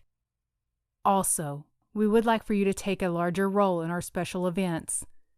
Of course, the restaurant handles the food preparation, but it's my understanding that our event coordinator, Karen, handles the planning part of the menu. Yes, that's right. I've noticed that we offer a few different packages, and the guests just choose which one they want for the event. Is that right? Yes, it is. I would really like for you to take a look at those, possibly with James, and come up with some new packages, new ideas and selections, and possibly even more choices. And then I would like for you to be available to meet with people planning events to see what package fits their needs, or if they need a special menu. Is that something you could do? Paige imagined planning a menu from beginning to end with total freedom, and a smile crossed her lips. Yes, I think so. Wonderful. We'll coordinate with Karen so the two of you can meet and discuss what that will look like. Of course, that will also mean some amount of working nights and weekends to oversee events. Will that be all right for you? Yes, was all Paige said. I only asked because I wasn't sure that would work for your family. Paige felt herself get defensive. We will make it work. Russell seemed to understand that she didn't want to discuss it. Great. So what other questions do you have? Who do I need to run ideas by? Russell seemed confused. What do you mean? Do I need to talk to you or Mr. Thompson about my ideas? Your ideas? Yes, for the restaurant. Paige didn't see why this was confusing. Paige, you're the manager. If you have an idea, you can go with it. You're in charge. Paige looked like she was taking this in. Really? Anything I want to do? Yes, we trust you completely. Now, if you're unsure or would like to talk through something that you're thinking about, I would be happy to listen and help you with it. Russell said this in a way that sounded more like a friend than a boss. Paige still felt a little shocked. She knew she was becoming the manager, but the full weight of the responsibility and the freedom was just hitting her. She was in charge. She cleared her throat to push away the emotions she felt. Okay, thank you. Of course, you're welcome. My door is always open. I hope you will let me know if there is anything you need or that I can help you with, Russell said earnestly. Paige looked up and let her eyes meet his again.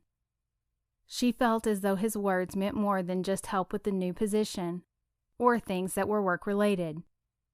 Strangely, she felt herself wanting to open up to him, but only for a brief moment. She looked down at her lap and closed her notebook. Is there anything else you need from me? Oh, yes, actually. He shuffled some pages on his desk, looking for something. He pulled out a folder. I need you to take these papers and sign the contract accepting the position and the salary amount that we discussed. This also includes all the details of your benefits package, sick days, vacation, etc., and the company health insurance plan that you're entitled to. Just take all of it and call HR if you have any questions. You can sign the signature pages and get them back sometime this week. Paige reached out and took the folder. All right, I will. Thank you. She turned to go. Thanks for coming by, Paige. I'm looking forward to seeing you take on this job. Paige turned and smiled, and walked out of the office without another word. Chapter 13. At 10:45, Russell met his dad and two brothers out in front of the club. He carried his golf clubs over his shoulder. It had been a long time since the four of them had played a round of golf together, and Russell was looking forward to it. The other three men arrived together and met Russell at the entrance. Hey, son, how's your day going? Jim Pierce gave Russell a quick embrace. Hey, Dad, pretty good. Or at least it was until these bozos showed up. He gestured at Jack and Sam. Oh, yeah. We just figured it was time we came to check up on you, baby brother. Make sure you could handle this place, Sam joked. Russell expected the usual amount of teasing from his brothers. He only hoped they wouldn't embarrass him in front of the staff. Mm-hmm, he said. I know you're only here to use my employee discount.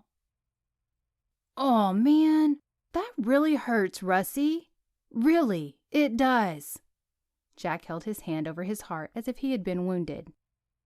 Russell rolled his eyes. Come on, guys, let's get going. The group walked through the clubhouse and came out through the men's locker room to the golf course. Once outside, Russell saw that it was a great day for this. The sunshine was brilliant, and the spring temperatures made it perfect to be enjoying the sport. So, how do you like being back in town? Asked Jack. Is Mom doing your laundry yet? No, I actually have my own little laundry fairy who lives in the apartment. Although, to give some credit, I'm pretty sure Mom taught the fairy how to fold the towels just right. Nice. Jack teed up for his first swing. The men each took their turn and watched quietly. When they continued to walk, the conversation picked back up. What's new at work, Jack? Russell asked. Not much, really. I meet with new clients on occasion, but for the most part, I'm just servicing existing accounts. It's good, steady work now. A lot better than when I first started out and had to work harder to find new clients all the time. I know how that can be, Russell answered. And Dad, how are you liking being semi-retired? Jim gave a small smile. Well, I'm only semi-retired as your mother will let me be, When I'm home from work, she seems to find things for me to do. Fixing something, or taking a meal to someone, or visiting what she calls the old people. So, I'm still staying pretty busy. That's what keeps you alive, Pops. Sam jumped in. Gotta keep moving. You've never had a problem with that, son. Jim smiled. So, tell us about the girl, Jack said casually. Russell stopped in his tracks. What? Who? What girl? Oh, come on, Russ. Mom told us about her. She works here, right? Sam looked around as if he might catch a glimpse of her walking by. Keep your voice down, Russell spoke strongly. I don't need you to start a rumor. Well, is it a rumor? Jack asked. Boys, their father spoke up. This is your brother's place of work. Try to be civil. We will, if he spills it already, said Sam. Look, I don't know what Mom told you, he started, but Sam interrupted. She told us that there's a girl that works here at the club, and that she goes to her church, and that you can't take your eyes off her. Is that about right? He looked at Jack. Yeah, and something about she has a big family, Jack added. All right, I'll tell you, just be a little quieter. The four men continued walking down the path, and the two older brothers made a motion of zipping their lips. Yes, she works here, and yes, she goes to Mom and Dad's church, but nothing is going on. I barely know her, and I'm pretty sure she would like to keep it that way. Russell rubbed his forehead, and his tone became serious. Her parents died a few years ago, and she takes care of her younger siblings. All 5 of them. She's smart and creative, and she's just been promoted to manage the restaurant. But that's really all I know about her. I wish there was something I could do to help her, but she seems pretty self-sufficient.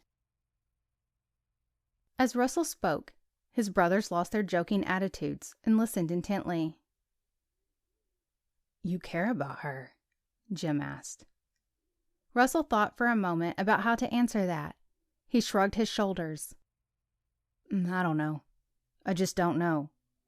I can't stop thinking about her, and I've prayed about what God wants me to do here, at the club and in this town, and I keep thinking about her. I don't know. She seems like she has everything taken care of. She's organized and professional, and even with her brothers and sisters, she seems like she's got it all under control. But I just feel like she needs someone to fall back on, someone she can depend on and trust. She must have lost so much, and she shouldn't have to walk that road alone. All the men had stopped walking, and they drew in close as he spoke. Russell hadn't even realized how strong his feelings were in this. He just didn't know what to do. What has God told you? Said Jim. To help people. And to help her? Yes, I think so. Then that's what you need to do. Jim made it sound so simple. But I don't even think she will let me. Every time she opens up just a little bit, it's like I see a warning alarm go off, and she shuts back down. She's so careful not to say too much, and anytime I say anything that even sounds like an offer for help, she pushes it away so fast. Jack spoke up. But you're not responsible for her response. You still have to do what God has asked you to do. You have to keep trying. But how do I do that? Just be there. Keep talking and keep asking. If she pushes you away, push back in kindness. Just keep being there over and over again until God tells you something else, Jack said. And what if she never lets me in? She will. How do you think I ever got Carrie to go out with me? Jack smiled. Do you have any romantic feelings for her? Jim asked. Russell groaned. Dad. It's a legitimate question, son. Well, I don't know. The first time I met her, I literally trampled her. And then the next thing I know, I'm basically her boss. And then I offer her a job that she says she won't take on pity. And now, well, I'm still her boss. I just have such strong feelings that I want to help her that I haven't even really given it thought about whether or not it's romantic. Son, having a strong desire to help and take care of a woman is a very romantic feeling. Russell considered this. Wait just a minute, Sam said. Go back to the part about trampling her. He raised his eyebrows curiously. Russell hung his head in his hands. So, my first day here, I was hurrying down the hall and she came around the corner carrying a big box. I didn't even see her, and I ran into her and knocked her over. She fell on the floor, the box flew in the air, and I nearly tripped over her. Jack and Sam looked at each other, then burst out laughing. The serious moment was over as they started acting out the scene themselves. Oh, hello, I'm Russell. I run this country club all by myself, Jack said as he pretended to walk the hall, waving as if he were in a parade. Sam pretended to be a girl carrying a box and prancing along. La-di-da, he sang. Oh, no, he spoke as if in slow motion, and gasped as the two came close, then ran into each other and fell to the ground. They rolled and laughed at each other. Russell rolled his eyes and started to walk away from them. They continued their banter, but he ignored them. Jim followed close behind and spoke to his youngest son. Russ, Jack is right. You need to keep doing what the Lord has asked you to do. And he's also right. Carrie wouldn't go out with him for 2 years. Really?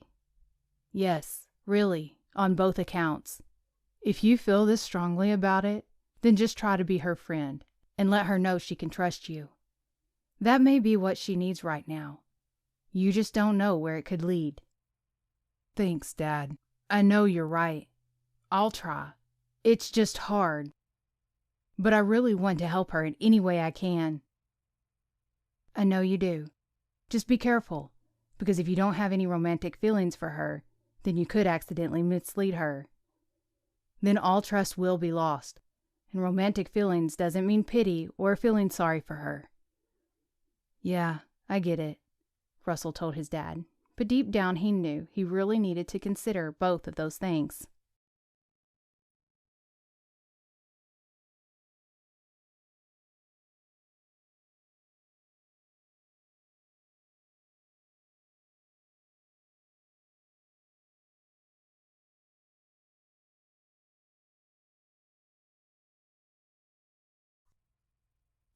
Chapter 14.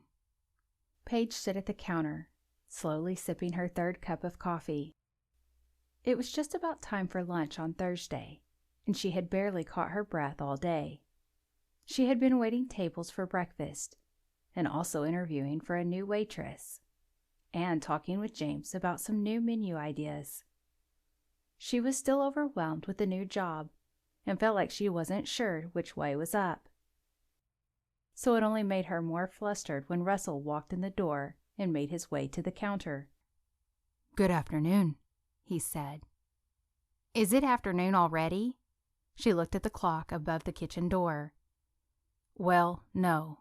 I guess not quite." Russell stood with his hands in his pockets. "Oh, phew, you scared me. I thought I must have lost an hour somewhere." "Sorry about that. I guess I just got ahead of myself." Paige looked at him, waiting for him to say more. When he didn't, she asked, "Is there something I can do for you, Mr. Pierce?" "Nope. It's Russell, remember?" "Sorry. Is there something I can do for you, Russell?" "I just thought I would come in for lunch," he said casually. "Oh, right. Well, we'll be happy to have you. We're not very busy right now, so if you want, you can have your pick of the tables," Paige said, waving her hand as if showcasing the dining room. "Actually, I thought I would just sit here at the counter, and since you're not too busy, I could keep you company." Paige stopped and looked at him. She was quiet for a long moment. Okay, sure, she said finally. Russell took his seat and Paige handed him a menu. Just let me know what I can get you, she said. I might need a minute to decide. I haven't eaten here that many times since I've been back. That's all right. Take your time. What's your favorite? Paige was surprised by his question. You mean, what do I suggest? No, I mean, what's your favorite? I mean, you've eaten here before, right? Paige blushed a little. Of course, but usually I taste the specials when James asks me to. I don't order off the menu very often, but I do love the sandwiches for lunch. I never knew a sandwich could be that good until I had one here. All right, sounds good. I'll have the club sandwich and a sweet tea. Great. I'll put that in for you. Paige went to the kitchen and put in the order. Then she ducked back in the corner where she could see her reflection in a small mirror. She tucked a stray strand of hair back behind her ear and checked to make sure there was nothing in her teeth. She tried to calm the butterflies that had appeared in her stomach the moment she saw Russell. She didn't even know why she felt nervous, but she tried to calm her nerves before leaving the kitchen to face him again. She took him his glass of sweet tea and placed it on the counter and tried to act natural. Thanks, Russell said. So, how are things going? Things? For the restaurant? She asked. Yeah, sure. Russell took a sip of his tea. Pretty good, I guess. Nothing really has changed a lot so far. I did some interviews today for a new waitress. Oh, really? That was pretty quick. Yes, well, we always have a few applications on file from when people come in and ask if we're hiring. Plus, one of our current waitresses had a friend who wanted an interview, so she came in today. I kind of feel like I should give priority to someone who already had an application in before her, but I did like her. Yeah. Russell looked like he wanted to say more. What? Nothing, just thinking about what you said. You think I should hire someone who put in application first? I think you should hire the person that you think would be best for the job. Paige smiled and rolled her eyes just a little. Well, obviously, that's what I want to do. I'm just not really sure who that is. What kind of questions did you ask them? Russell sounded sincerely interested. Paige felt a little embarrassed. That's part of the problem. I'm not sure I did a very good job. I've never interviewed anyone before. That's all right. I'm sure you did fine. Sometimes it's just about getting to know someone and getting a certain feeling about them.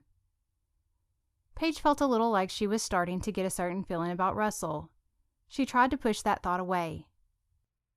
I asked them if they had waitressing experience and why they wanted to work here. Those are great questions. What did they say? One girl does have experience and said she wanted to work here because she hates the place that she works now. Another girl said she didn't have restaurant experience, but she has worked in customer service before. Right now, she works in an office environment where she's in a cubicle, but she's looking for something with earlier hours and said she wants to be around people more. See, you learned something about them. That's helpful in knowing what kind of employee they will be. True, Paige said. Sometimes it's not just about if they can do the job, but if the job will be a good fit for them personally. If it's a good fit and they enjoy it, sometimes that makes them better at their job. Paige smiled. I hadn't thought about it that way. That's a great perspective. Their eyes met for a moment, and the butterflies in her stomach kicked into high gear. Let me go check on your sandwich, she said, and turned to go back to the kitchen. She returned a moment later and set his lunch in front of him. Thank you. My pleasure, she said. So, do you know now who you're going to hire? He asked. You know what? I think I do. Paige sounded happy. Great. I'm glad I could help." "Thanks," she said. "I really appreciate it." "I didn't really do anything," she said. "I guess it just helped to have someone to talk it out with." "It usually does." He smiled. "You probably knew what you needed to do. Just needed to think it out loud. Glad I could be a sounding board. I'm happy to help any time." Paige looked in his eyes and felt certain that he meant it. Chapter 15. Spring had arrived in full swing, and the weeks were beginning to fly by at the club. It was a busy time of year for events, especially with wedding season quickly approaching, and the warmer weather bringing out all of the golfers who had been away for the cold season. Paige had begun working with Karen, the event planner, on the catering menus, and it was taking up more of her time than she expected. One day she casually mentioned it to Russell, who had started eating lunch at the counter in the restaurant every day. "I just didn't know it'd be so time-consuming," she said. She was growing used to seeing him every day, and the conversation flowed more easily now. "But you like it?"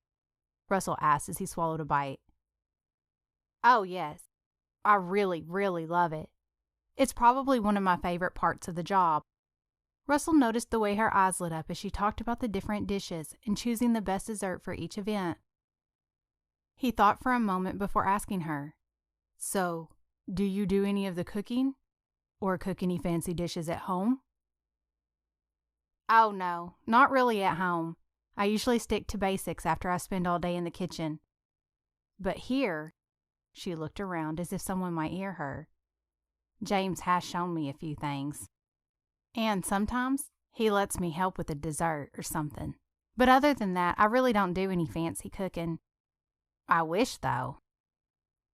"Is that what you wanted to study in school?" Paige's eyes dimmed a bit. "Oh, no, nothing like that." She looked away at a list on the clipboard she was carrying. Russell wished that she was always as bright and open as she was once she got going on a topic that she was passionate about. But it was usually like this, moments of conversation that seemed comfortable and open, and then just like that she would close off, as if she had just realized she was sharing too much. Sometimes he let it go, but at other times, like now, he pushed on. "Oh, so what did you major in?" Now she had that look, like it was something she would love to talk about, but she still hesitated. "Interior design," she finally said. He chewed another bite, then waved his fork in the air as he spoke. "Like decorating houses and stuff?" "Kind of, but it's more than that." "Like what?" "Like understanding how the design of a place says something about it. The structure can determine the feel of a place, and even the colors on the wall can create a mood when you walk in the room. I love the way you can plan out a room for the way you want people to feel when they're in it." Russell felt his heart tug. What would her life be like if she had been able to follow that path? What if she had given that her all? He thought. He wanted to ask her to tell him more about school and if she thought she would ever go back, but he didn't push the boundary yet. He opted for a lighter discussion. "So, have you ever decorated, say, a country club office?" he said, with a twinkle in his eye. She smiled at him. "I can't say that I have, but if someone were to ask me for some suggestions, I would say to start by getting rid of the cardboard boxes and at least put some pictures on the wall." "Hey, I've been a little busy." "Are there still things in those boxes?" Well, yes," he admitted. "Then either put them somewhere or get rid of them. They can't be too useful if they're sitting in boxes this long." Good point. And I have been meaning to put some pictures up, but I don't even really know what to put up. I've never really had an office before, or at least one where people came in to see me and that needed to look nice. Maybe I could convince someone to help me pick something out," he dared. Maybe," was all Paige would commit to. "Right now, I've got menus to plan and supplies to order." She tapped her pen on her clipboard. Very well. I'll let you get back to it. He stood and wiped his hands on a napkin. He pushed the plate a bit and Paige picked it up off the counter. See you later, she said and turned away. He watched her go and wished that he could stay all afternoon at the counter. But instead he stood and left to return to his undecorated, box-filled office. Once back in his office, he did what he did every day after lunch. He sat at his desk and prayed. Mostly he prayed for Paige, and today was no exception.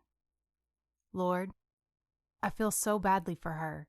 She was just going along normally in life, following her dream and going to school, and then in an instant her life changed and her path was completely altered. This was always my plan for her. Russell heard the words and sat silently. I hadn't thought about that. My son, I have always known what her path would be. And this is the path for her? It is. Russell knew in that moment that he could not feel sorry for Paige anymore. He was sad that she had lost her parents and that things hadn't been easy for her. But he didn't need to be sad without hope. In fact, he was filled with hope because God had a plan for her. Her situation had never been a surprise to him. Another thought gripped Russell. Lord, am I a part of the plan you have for her? Yes. The word could have been spoken over a loudspeaker, it was so clear. Russell knew without a doubt that he needed to press on in his friendship with Paige. He was glad that things were easier between the two of them and grateful for the friendship they were growing. But he knew he needed to push forward more. The impulse was so strong that he started to rise from his desk. But in that moment, his phone rang. Hello? He answered it. Russell, it's Paige. He nearly collapsed in his chair. Hey. I was wondering if I could come talk to you about an idea for the restaurant. It's kind of a big deal, so I wanted to see what you thought. Oh, yeah, sure. I've got time right now if that works. That's great. I'll be down in a minute. She paused for a second. Do you want me to bring you some coffee? She asked. Yeah, that'd be great. Thanks. Okay, see you in a minute. Okay. Russell hung up the phone and sat frozen in his chair, wondering if he would be able to handle coffee. Even though he was sitting still, his heart felt like it was about to pound out of his chest from nervousness. Then, as he thought about it, he started to laugh. Okay, Lord, I get it. You're funny, you know. If that wasn't a clear sign, I don't know what would be. He breathed out hard. Just help me here. I don't want to scare her away. Give me the words and help me not to seem too forward. That was all the time he had before there was a knock on his door and Paige came in. She carried 2 mugs of hot coffee. Hey, come on in. Have a seat. Russell stood up and realized that he was talking too fast, and he tried to calm himself. He reached out for the coffee and sat back down at his desk. Thanks for letting me come by. I just started thinking about this idea, and I wanted to mention it to you before I got too far with it. Paige held her coffee mug close to her. No problem. I'm happy to help. Paige set her coffee down on the desk and gestured excitedly with her hands as she spoke. Okay, so here's the thing. You know breakfast is pretty slow, right? Just a handful of people in, and they usually just want coffee or a muffin or something. Yes, I remember noting that on the day I observed in the dining room. Right. So, a couple of times we have talked about cutting back the menu to be more like a continental breakfast. You know, muffins, pastries, etc. Or a buffet with eggs and bacon or something. Mm-hmm. Russell knew that had been mentioned before, but no one had been crazy over the idea. So, I was thinking, instead of cutting back and doing less, what if we went the other way and did more? Russell could see the excitement in her eyes, and even though he didn't know what she was talking about yet, he was getting excited too. What do you mean? What if we go all out? Do a gourmet breakfast special for different days of the week. Belgian waffles, strawberry and cream crepes, cinnamon roll pancakes, specialty omelets. And we do a special announcement for the members. Encourage them to start special celebration days here for breakfast. Come here for birthdays, anniversaries, special occasions. See if we can draw in a bigger crowd in the mornings. James has some amazing ideas and recipes. He's just never promoted them because of the small number of members at that time of day. She stopped for a breath and waited excitedly. So, what do you think? Russell smiled at her. I think it's a great idea. You do? Really? She seemed to breathe a sigh of relief. Yes, I do. I never really liked the thought of cutting back and giving up. This is a great place for breakfast, and we need something to draw more people in, not push them away. This is perfect. And the idea of promoting it as a special is great. We can put something in the club newsletter, put signs on all the tables in the restaurant, and even do some advertising around the club. Here he held up his hand as if he could see the writing in the air. Coming soon. Brand new breakfast specials. Join us for all your special mornings. Make every morning special with our breakfast specials. The tastiest morning around. Paige started to giggle at his slogans. Yes, exactly. Definitely. I think this is a great idea. And honestly, even if it doesn't work, what do you have to lose? That's exactly what I thought. It's not like we will drive people away by having a better breakfast. And if people just keep coming in and ordering the same stuff, then we can say we gave it a try. But I want to really give it a chance. Yes, I think you should. Why don't you meet with James and come up with some definite specials? And decide which of my amazing slogans you want to use. You can also talk to Trent, who handles the newsletter and promotional material, to help you. Think about when you want to start it so you can work your timeline backwards to get everything done. Oh, that's a good idea. Work backwards. Yeah, that's good. Would you want to come to the meeting too? Maybe we can have James and Trent and me and you. Paige let her voice trail off as she linked the two of them together. I'm happy to come if you need me, or if you think that would be helpful. Yeah, I think so. You can work on your slogans before then, she smiled, teasing him. He laughed. Sounds good. Let me take a look at my calendar. He looked at his computer and clicked a few buttons. My days this week are a little full. I'm still working my way around the various departments, and I've got meetings about some details. What about next Tuesday? Around 10:30? James is usually prepping lunch by then, maybe after lunch. How about 3? Don't you usually leave by then?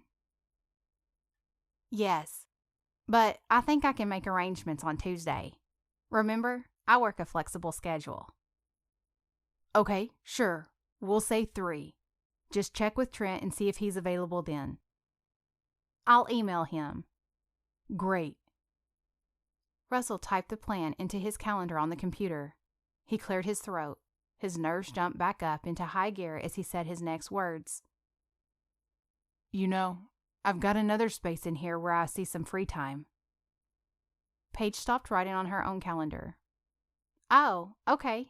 When? Russell looked her in the face. Lunch on Saturday. Paige looked confused. Saturday? For the meeting? Russell could quickly see he was about to botch the whole thing.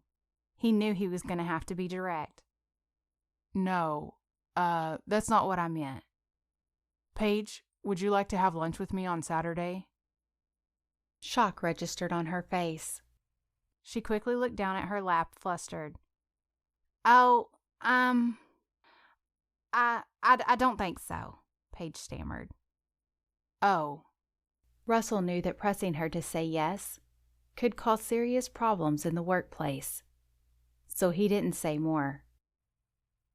She looked up to see the disappointment on his face. Can I, ask why? I'm just, I have a lot going on. I have to take care of the kids on Saturday. Okay. Russell left it at that. Thanks for your help. Paige spoke quietly as she stood up to go. She gathered her notes and took both of the coffee mugs from the desk. She looked as if she wanted to say something else, but instead she turned and walked out the door. Russell leaned back in his chair and stared at the ceiling. "Paige! Paige!" Shannon tried to get her friend's attention after she absent-mindedly walked back into the kitchen and placed 2 coffee mugs in the sink. "Oh, hey, Shannon. I'm sorry. Did you say something?" Paige turned to face Shannon. "Yeah, about 4 times. Are you all right?" She looked worried. "I'm fine," Paige answered. "You look pale. Are you sick?" No, nothing like that." Paige stared off. "What happened? Where were you?" "Well, I'm not sure." "You're not sure where you were or what happened?" What happened? I went to meet with Russell about an idea for the restaurant. We were just talking and scheduling a meeting about it. And he what? Shannon's eyes were wide with concern. "He asked me out," Paige finally blurted. Shannon gasped. "What? Paige, are you serious?" "Yeah." "That's great." "Great?" Paige finally seemed to come around and stared at her friend with a shocked look. "Yes, it's great. I've seen you two talking, and you always look happy. This is so exciting." Shannon hugged Paige. "Wait a minute. I told him no." "What? Paige," Shannon groaned. "Why in the world did you do that?" "Because," Paige said. When she didn't say any more, Shannon said, "Because what?" "Because of my life." Paige shook her head. "Your life? Paige, this is how you get a life. This is what I've been talking about. What did he ask you to do?" "Go to lunch on Saturday?" "Well, that's easy. It's not a huge deal or a big commitment. It's just lunch. That can be casual. Just go, and then see what happens.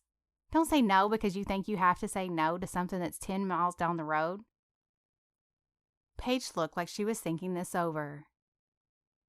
"Come on, Paige. Think about it for a minute. Are you saying no because you really don't want to go? Or just because you think it's what you're supposed to do? Because if you want to go, even just a little bit, I definitely think you should. So, do you want to?" Paige looked her in the eye and knew she had to admit the truth. "Okay, maybe just a little bit." Shannon squealed. "Then go," she shouted. "I can't." Paige put her hand to her forehead and grimaced. "Even if I really wanted to say yes at this point, it's too late. I said no." He looked pretty disappointed. "That's because he likes you." Shannon held her hands over her heart. "It doesn't matter now anyway. He's not going to ask again. So call him, or walk back into his office and tell him you changed your mind. Tell him you had a momentary lapse in judgment. Tell him you need lessons in social skills, or that you're crazy. Or you have a hole in your head. Just say yes." "I can't. I just can't. I would be mortified." "I will then. I'll just tell him for you." Shannon walked toward the phone. "No." Paige ran after her.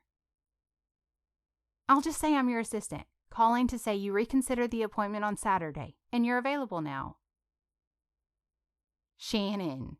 The two were teasingly fighting over the phone when they both stopped at the sound in the doorway. Paige looked. Russell stood perfectly still in the doorway. She didn't know how long he had been there, but it was obvious he had heard enough to gather what was going on. He didn't speak for a few seconds and then quietly said, "You took my coffee. I didn't get a chance to drink it." He still stood perfectly still. "I'm sorry." Paige stood in front of him now. She wasn't sure if she meant about the coffee or saying no. "Did I hear right? That you've reconsidered?" Russell looked hopeful but hesitant. "Oh, we were just talking," Paige blushed. "But I really do have to take care of the kids on Saturday." Russell had already come up with an answer for that excuse. That's all right. What if you bring them with you? The weather should be perfect for a picnic at the park. Russell smiled. Oh, well, they do love the park. Is that a yes? He raised his eyebrows and his eyes seemed to beg. Paige paused for a long moment, then said, all right, yes. Shannon threw her arms up in the air. Both Russell and Paige turned to look at her. She tried to cover it up. Woohoo! Look at that. It's time for me to clock out. I am so excited about getting off work. She walked out of the kitchen, but turned so only Paige could see her and gave a huge smile and 2 thumbs up. So, Russell started to say, but he wasn't sure what else to add. You wanted coffee, right? Coffee. Yes, coffee. He walked back to the coffee maker and poured himself a cup. He turned back to her. Okay, well, thanks. I mean, He cleared his throat.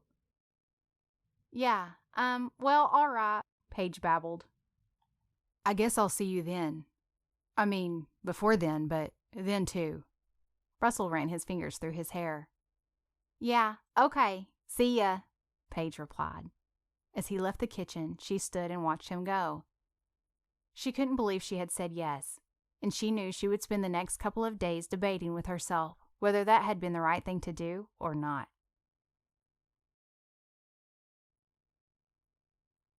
Chapter 16. On Saturday morning, Paige stood in front of the bathroom mirror, staring at herself. What was I thinking? She said to the girl in the mirror.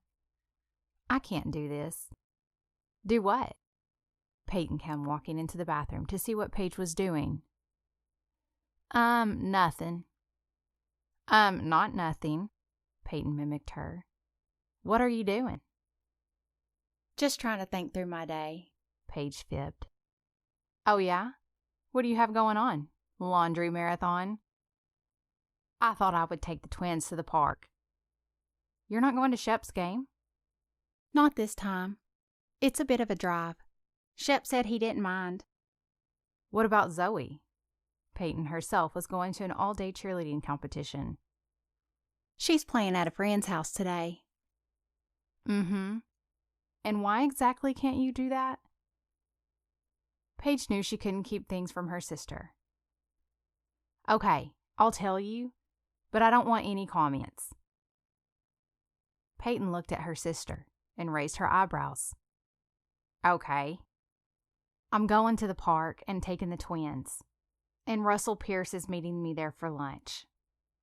What? Really? When did this happen? Peyton's eyes were wide with shock. He asked me on Wednesday, and you're just now telling me. That's because at first I said no. And then Shannon talked me into saying yes. And so I had to tell him I changed my mind. Then it was awkward to see him at work the next couple of days. But I just didn't want you to think you were right about him. It's just lunch. I'm just having lunch with him, and then that will be that.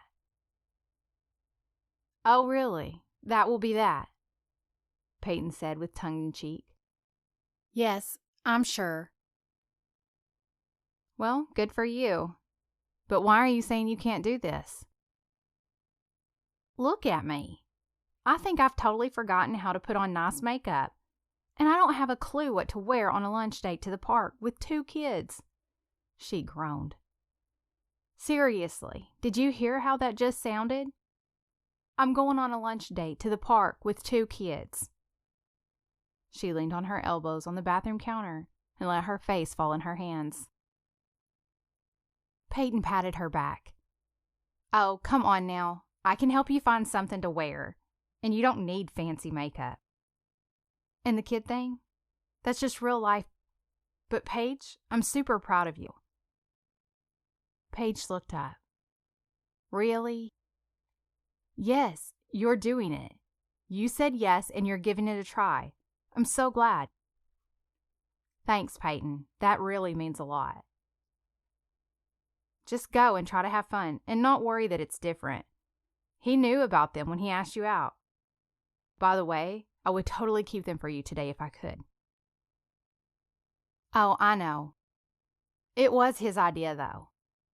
Besides, it will probably give me a distraction, so I can focus on them if I need to.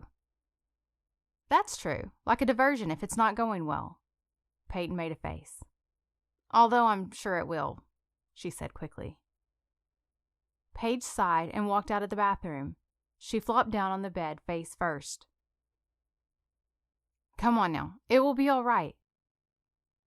Let's go upstairs to my closet and find you something to wear. Your closet? Paige asked. What's wrong with my closet? You just said you didn't have anything to wear. So come look at my stuff. Seriously, what are sisters for? We used to share clothes all the time.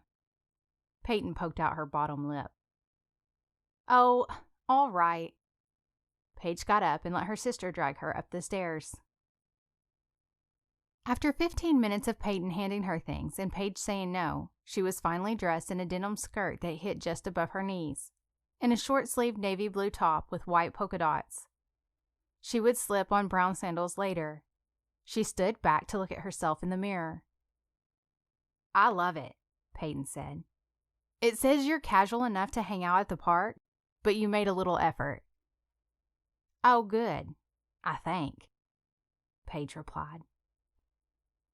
Now let's see about your hair. My hair? Yes, are you going to wear it down? I was planning to just wear it as it is. Paige touched her long hair pulled up in a high ponytail. Okay, you can, but it might look nice down. Oh, but if it's windy, you might want to pull it back. But if not, down could work. Maybe you should just take a ponytail holder in case you decide to pull it back later. Peyton stressed over the decision. Paige grabbed Peyton's hand. It will be fine either way. I'll figure it out. Thank you. Peyton relaxed. I just want you to look nice. I'm so excited. We haven't done this in a long time. Get dressed? Get you ready for a date. Oh, yes, I know. Thanks, Peyton. Without you, I might still be laying on the bed trying to decide on a fake disease that would make me too sick to go, but not sick enough that I couldn't take care of the kids. You'll be fine. Paige looked at her watch. You better get ready, too. You need to go. Peyton glanced at her watch, too. Yikes, she said and ran for the shower. Paige picked up some of the clothes that she had discarded on the bed and put them away. She walked down the stairs and through the living room where the twins were watching cartoons and in the kitchen. She went to the pantry and pulled out the big cooler bag and all the essentials for preparing a picnic lunch. In a short time, she had fixed sandwiches, packed a bag of potato chips, and washed grapes. She put it all in the bag and tossed in a few water bottles and juice boxes. Joe, Lucy, you need to get dressed. We're going to go to the park for a picnic. The twins loved the park, and they hooped and hollered as they ran for their rooms. Paige thought twice about the two of them picking out their own clothes and headed upstairs to approve outfits. A short while later, they were packed in the car, the cooler bag and a blanket in the back, and all ready to go. Paige checked the rearview mirror as she thought that Russell had probably never been on a date with two kids and a girl who drove a minivan to get there. He had offered to pick her up, but she thought it made more sense with the twins for them to just meet there. She didn't admit that she hoped this would feel more casual and less awkward. When they pulled into the park, Paige realized she hadn't thought about how packed it would be today. Once spring arrived, everyone seemed to flock to outdoor activities to soak up the warm weather. She circled around twice before finding a parking spot. She gave Joe and Lucy last-minute instructions. Now, I want you to have fun today, but I also want you to behave. We'll find a spot and eat our lunch, and when you're done, then you can go play. And you need to be polite to Mr. Russell. You'll meet him soon, okay? Okay, they agreed in unison. All right, let's go. They all three climbed from the minivan, and the twins couldn't hide their excitement as they waited for Paige to gather the picnic supplies. Hold hands while we cross the parking lot, They covered the distance through the cars as quickly as they could. The park was a beautiful part of the community. Once they were past the parking lot, a sidewalk led to a wooden bridge, and on the other side was a playground with swings, monkey bars, and slides, as well as a large field for playing. There were a few picnic tables, which were already filled with people, and a number of families sitting on the ground to eat. Past the play area was a paved walking trail that wound around a small lake. Paige, Joe, and Lucy crossed the bridge. Paige looked around and she was surprised at the burst of happiness that came over her when she saw Russell standing just at the other end. He was leaning against the railing wearing khaki shorts and a light blue polo shirt and tennis shoes. He had a pair of designer sunglasses pushed back on his head.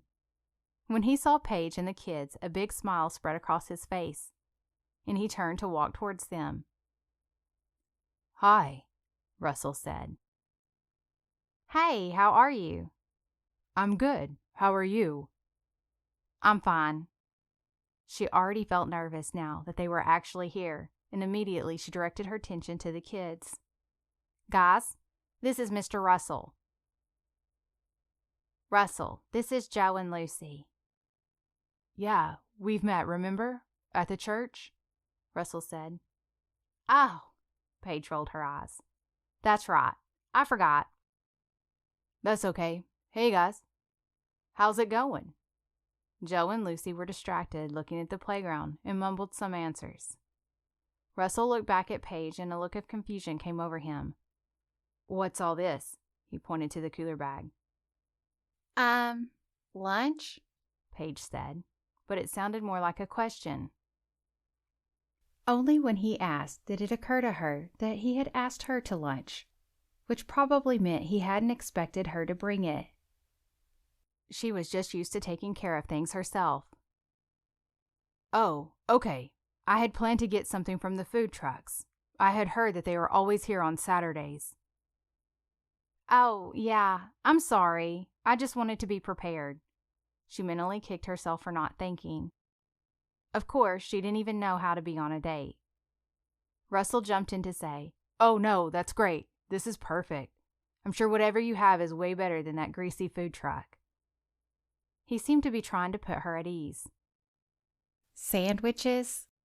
"Perfect. I like sandwiches."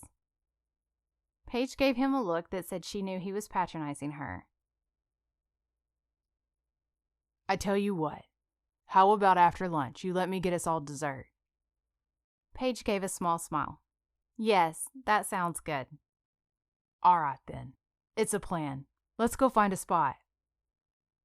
They fell into step as the four of them walked across the field to the picnic area.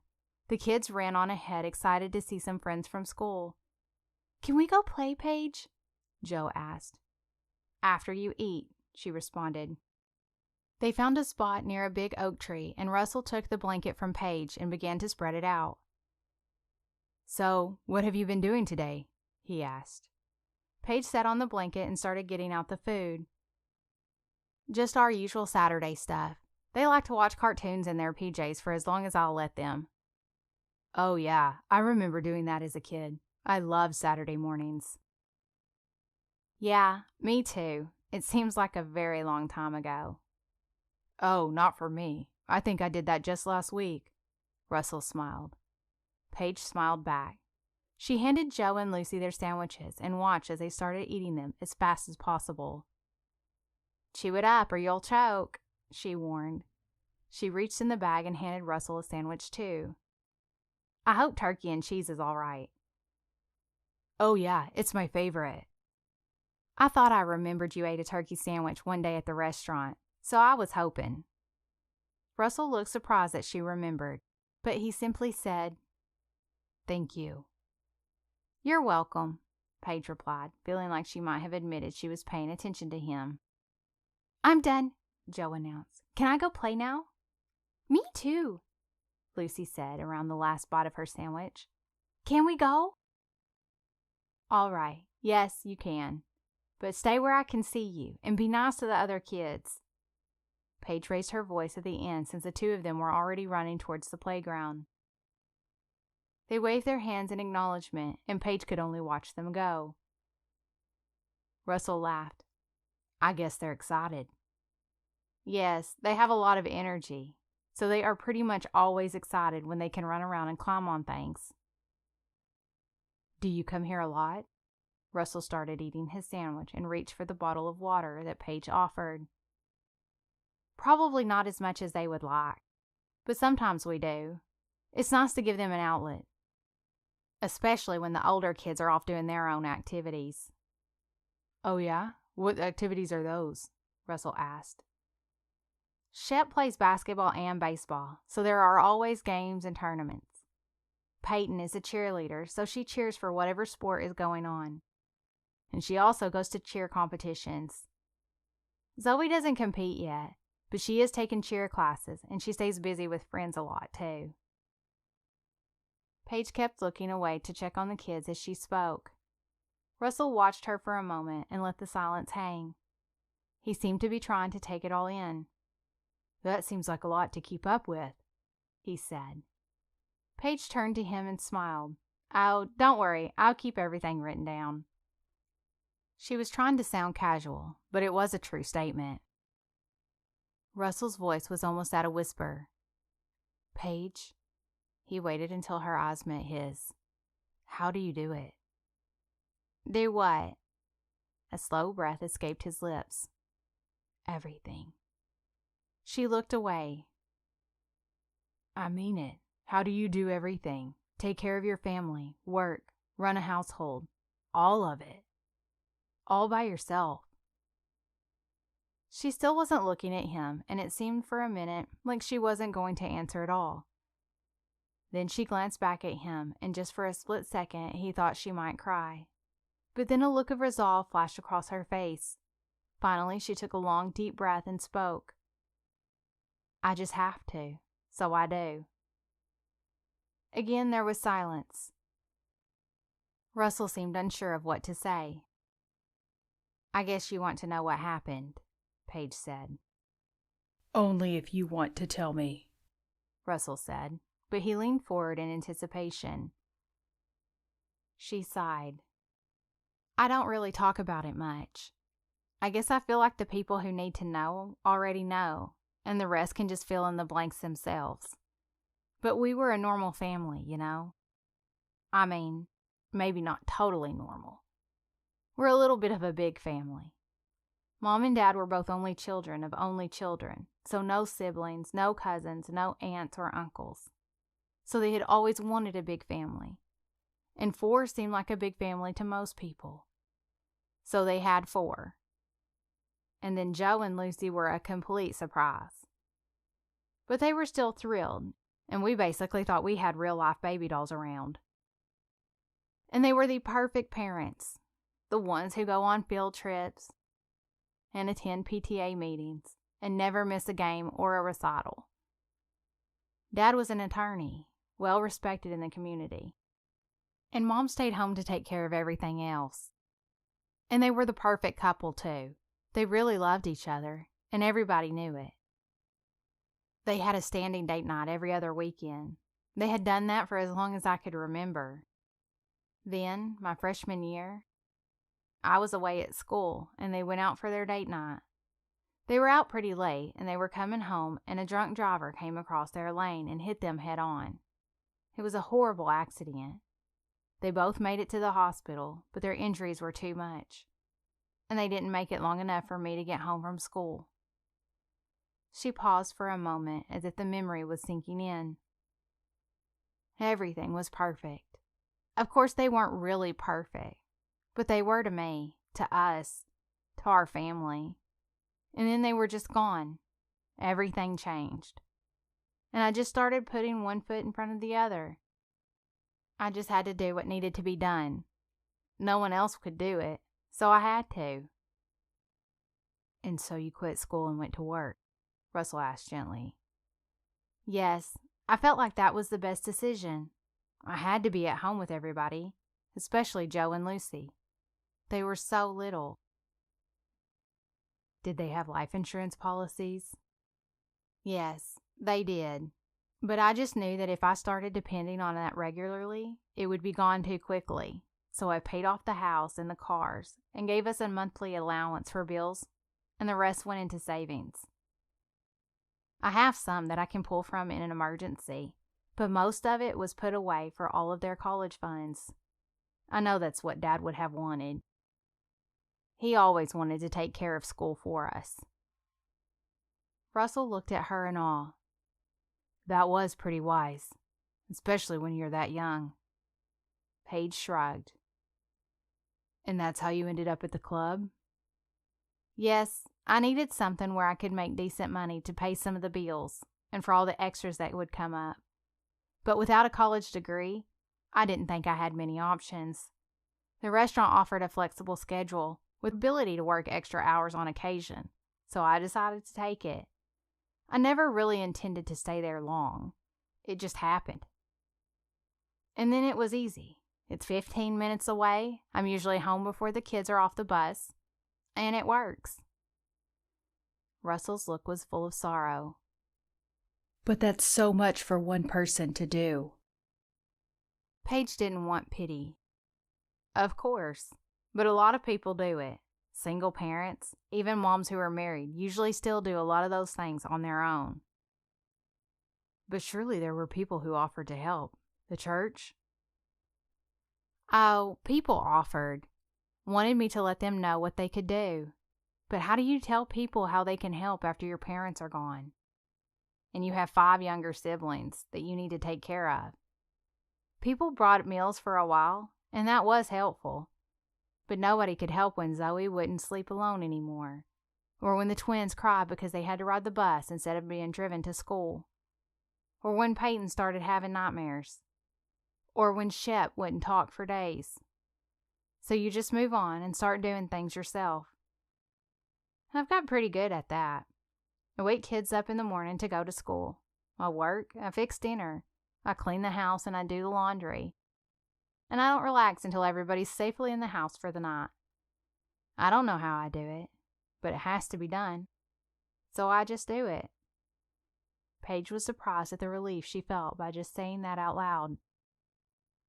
It didn't change her situation, but knowing that someone else knew the whole story made her feel a little bit better. She hadn't even planned on sharing all of this with him, but suddenly she felt like she didn't have to tiptoe in the conversation with him, because he already knew. Russell sat speechless for a few moments. He looked helpless, but the look in his eyes said he wished he could help. He reached out and touched her arm. I'm so sorry, Paige. You're so strong. She looked at him and glanced down at his hand on her arm. She let her eyes linger there for a moment. But then she leaned away from him and started to clean up the picnic. It's all right. This is just my life now. She felt like she had told him enough. She didn't want to share too much. Russell stood up and started cleaning up too. Here, let me help. Oh, I've got it. No, really. You prepared the food and brought it. Now you sit there and let me clean this up. But, I mean it. You can't lift a finger to help or no dessert for you. He wagged his finger at her and gave her a wink. She looked as if it would be a difficult chore to sit there and do nothing, but she smiled at him and sat back down on the blanket. Just as Russell put the last items back in the cooler and carried the trash away, Joe and Lucy came running over to them. Paige, the ice cream truck is here. Can we get some? Please, please, Lucy begged. Paige looked at Russell. Yes, he said. Ice cream it is. Whatever you want, it's my treat, he told the kids. Yay!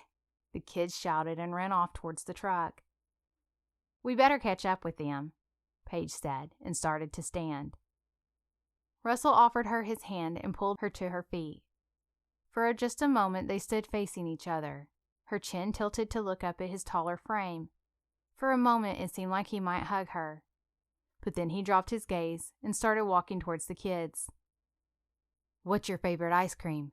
He asked. Paige fell into step beside him. Chocolate chip. What's yours? Coffee, he said. Of course. She smiled, and they continued their walk to the truck.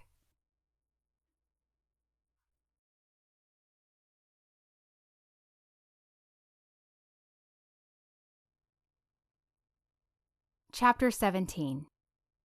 Monday morning, Russell sat at his desk with his second cup of coffee for the day.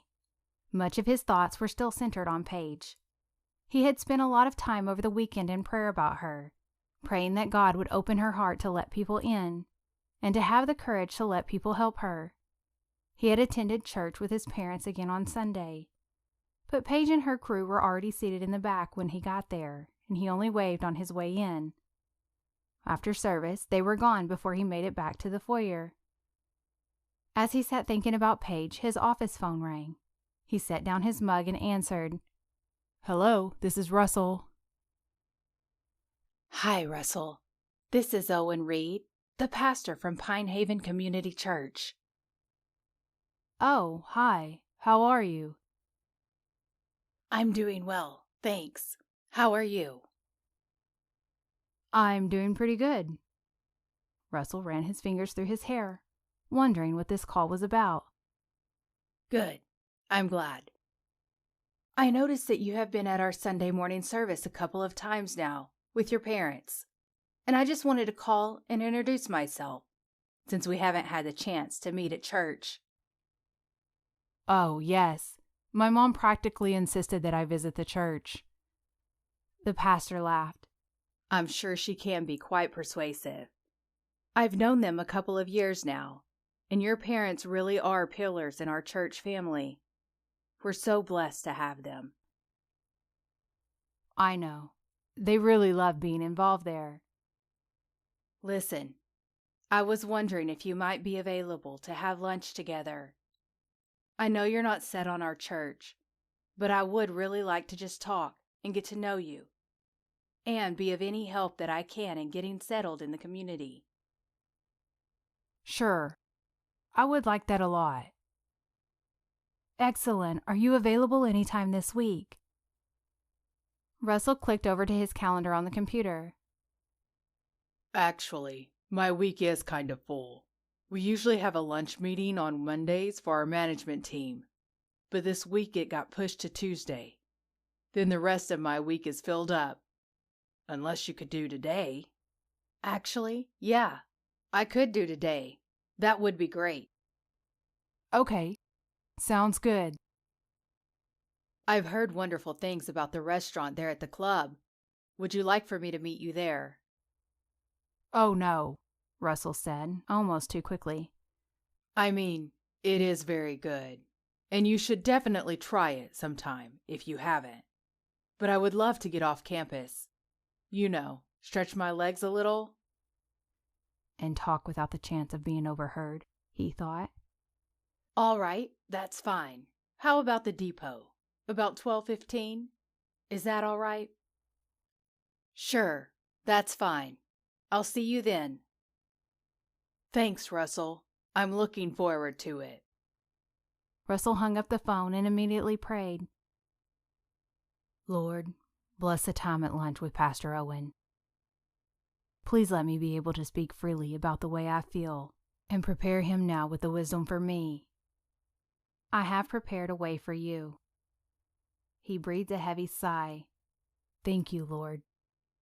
He went on about his work, trying to keep his mind on the task at hand rather than the lunch meeting. This wasn't hard since he had a lot of work to do, and the morning flew by. As he gathered his phone and keys to leave, he suddenly felt strange that he wouldn't see Paige at lunch. He hadn't really talked to her since Saturday, and now he was afraid she would think he was avoiding her by not eating in the restaurant. He hurried out of his office and walked straight to the restaurant. Paige stood behind the counter with her clipboard, checking things off her list. She looked up and smiled when she saw him. Hello, sir. Welcome. We have procured your usual seat for you. She gestured toward the seat at the bar, and he saw that she had put out the reserve sign on the counter, even though no one was seated at any of the stools. He smiled at her joke, and his heart tugged a little that she was being playful with him, and that he would have to tell her he wasn't staying. He was so glad he had made the decision to stop by. Thank you. I'm so honored to have a permanent spot here. Oh, yes. Nothing but the best for our most loyal guest.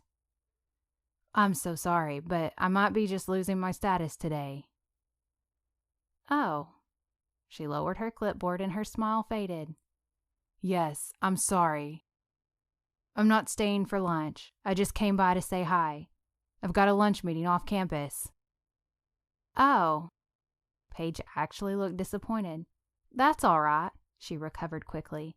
Just don't expect this kind of royal treatment again. Russell laughed. Of course not, but I'll try to make up for it by stopping for coffee and dessert this afternoon. Do you think that might put me back in good graces? We'll see. Okay, well, I've got to run. All right, see ya. Paige went back to the kitchen. Russell turned to go, and now he was genuinely sad that he couldn't stay and talk with her over lunch. He hadn't realized how much she looked forward to that time. And obviously he had too. He would definitely come by this afternoon. Besides, they needed to discuss some details for their meeting the next day about the breakfast plan. With that thought on his mind, he left the club happy to have an excuse to see her later. The Depot was a well-known and well-loved restaurant in town, a few miles from the country club in a strip of shops on Main Street in the middle of town. It was filled with pictures of trains and railroad memorabilia. They were known for having the best burgers in town. Russell parked on the street out front and went in to find Pastor Owen waiting for him. The place was already starting to fill up for lunch, so Owen had grabbed a table early. Russell approached and greeted him. Hi, Pastor Owen. The pastor stood to shake hands with him. Hey, Russell. So good to see you. And please, just Owen. I'm not much for titles. He was dressed in a button-down collared shirt and khaki pants. Me either. I'm still trying to get used to being called Mr. Pierce at work. Oh, yes, I'm sure that takes some getting used to. Yes, it does. Have you ordered yet? No, just wanted to go ahead and get a table. Russell nodded. It can get pretty packed in here. Glad you got here early. So we don't lose the table, why don't you stay here and I'll go order for us? What would you like? And please, it's my treat. Oh, that's really not necessary, Owen started to say. You don't know what I want to ask you yet, Russell smiled. Owen smiled back with a curious look. All right, then. I'll have a cheeseburger with everything, and water to drink. And fries. You have to have fries. Absolutely. Fries are a must at the Depot. All right, I'll be back. Russell went to the counter and placed their orders. He returned to the table with a stand holding a number for their order. He was glad they had come to a place where they would mostly be left alone once their food arrived. Should just be a few minutes, he told Owen. Okay, thank you. So, tell me about yourself. Like I said, I've known your parents for a few years, so I've heard your name mentioned, and I've met your brothers. But that's about all I know. For starters, don't believe anything my brothers say about me. They can be pretty tough on a guy. Owen laughed. And also, probably don't believe too much of what my mom says about me either. She's way too generous to her baby boy. He smiled. But really, I feel like I'm still getting started with being an adult. I grew up here my whole life and went off to college to study business. After I graduated, I was fortunate to get a job right away in sales, and I really loved it for a while. I traveled, basically did what I wanted, had a lot of fun, made good money, that sort of thing. And even though I never expected to be back here, I'm really glad to be home, settling in here in a town that I feel like I could stay for quite a while. Plus, I love golf. So that's really all they had to say was included in the job to get me to come. I hear all the Pierce men are golfers. That's right. Dad started us out young just so he could have an excuse to spend all day out on the course or at the driving range. Do you play? Not as much as I would like, but yes, I do. You'll have to come out and play with us sometime. I can get you in. I kinda know a guy. Thanks, I'll have to take you up on that. Please do. So what about you? How long have you been at Pine Haven Community Church? Whew. Let's see. I guess it's about 8 years now. I came on as an assistant pastor after seminary, and then they offered me the role of senior pastor when the former pastor retired. So I've basically been here since I finished school. But you're not from here originally. No, I'm from Wisconsin. I came down here for school, and the church offered me an internship while I was getting my degree, and then I stuck around. So you like the South, huh? Oh, yes. You know what they say, once you come down here, you don't go back. And it's true. The people are nice. The weather is warmer. And the bonus for me is that I met my wife. He smiled. Oh, that's definitely a plus. So yes, I like it here a lot. Russell was glad that they seemed to be getting along so well and so easily. It made what he wanted to ask the man easier.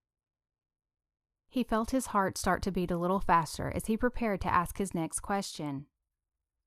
So, you knew the Kelly family? Paige and the kids? Yeah, I've known them for years. But, I mean, you knew her parents before. Owen's eyes grew sad. Oh, yes, I did. Wonderful people. They were very involved. He looked thoughtful as he continued. Elaine helped host many events over the years and served so many people with meals. She was the woman who gave everything she had. And Peter was so respected, not only at church but also in the community. Most people don't even know the number of hours he spent using his office to help others without being paid. It was a privilege to know them. Yes, I've only heard good things. Paige works at the country club, right? Yes, she does.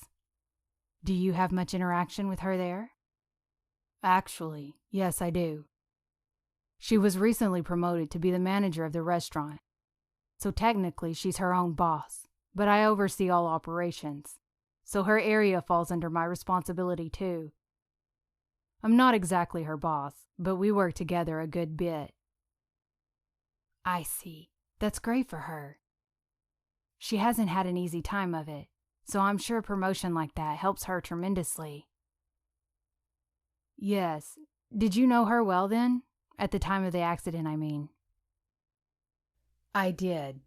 She was away at college, but I had been there since she was in high school, so I knew her a bit. I helped her plan the funeral and did the service. It was such a tough time. I remember trying to talk with her a few times, and my wife went to the house once a week for a month or so. But she seemed so determined to handle everything herself. She had always been a fun, energetic girl, but when her parents died, it quite frankly seemed to take the life out of her. I think about her from time to time. Her family was always so involved, but it just wasn't their actions that mattered. They truly loved being involved in whatever the Lord led them to do, and they served from the heart.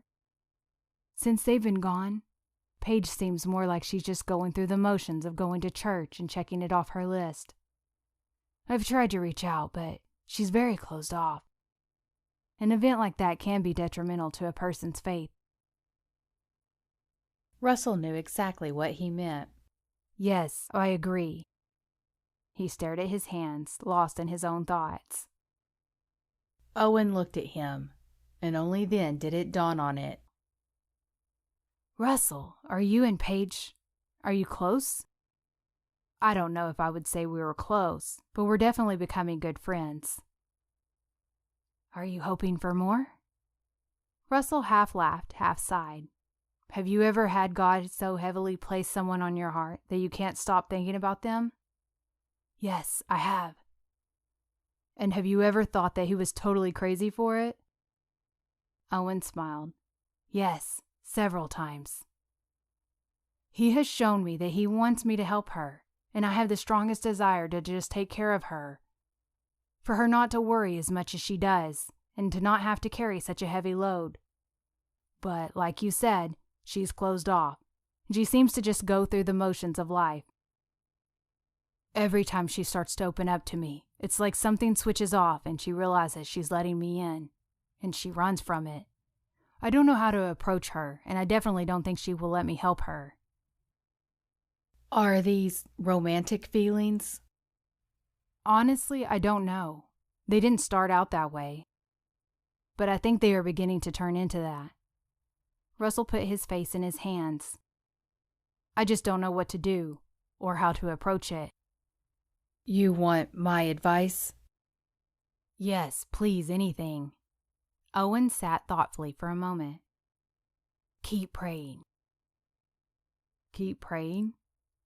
Yes. You said the Lord showed you that He wanted you to help her. So keep talking to Him and asking Him what He wants you to do next. Russell had to admit to himself that he hadn't been doing much asking lately. I guess I can do that. And don't give up. In fact, I think you should be bold. If He wants you to help her, then be bold about helping her. And if He shows you that He wants you to pursue her romantically, be bold about your feelings. Russell nodded. I guess I've got nothing to lose.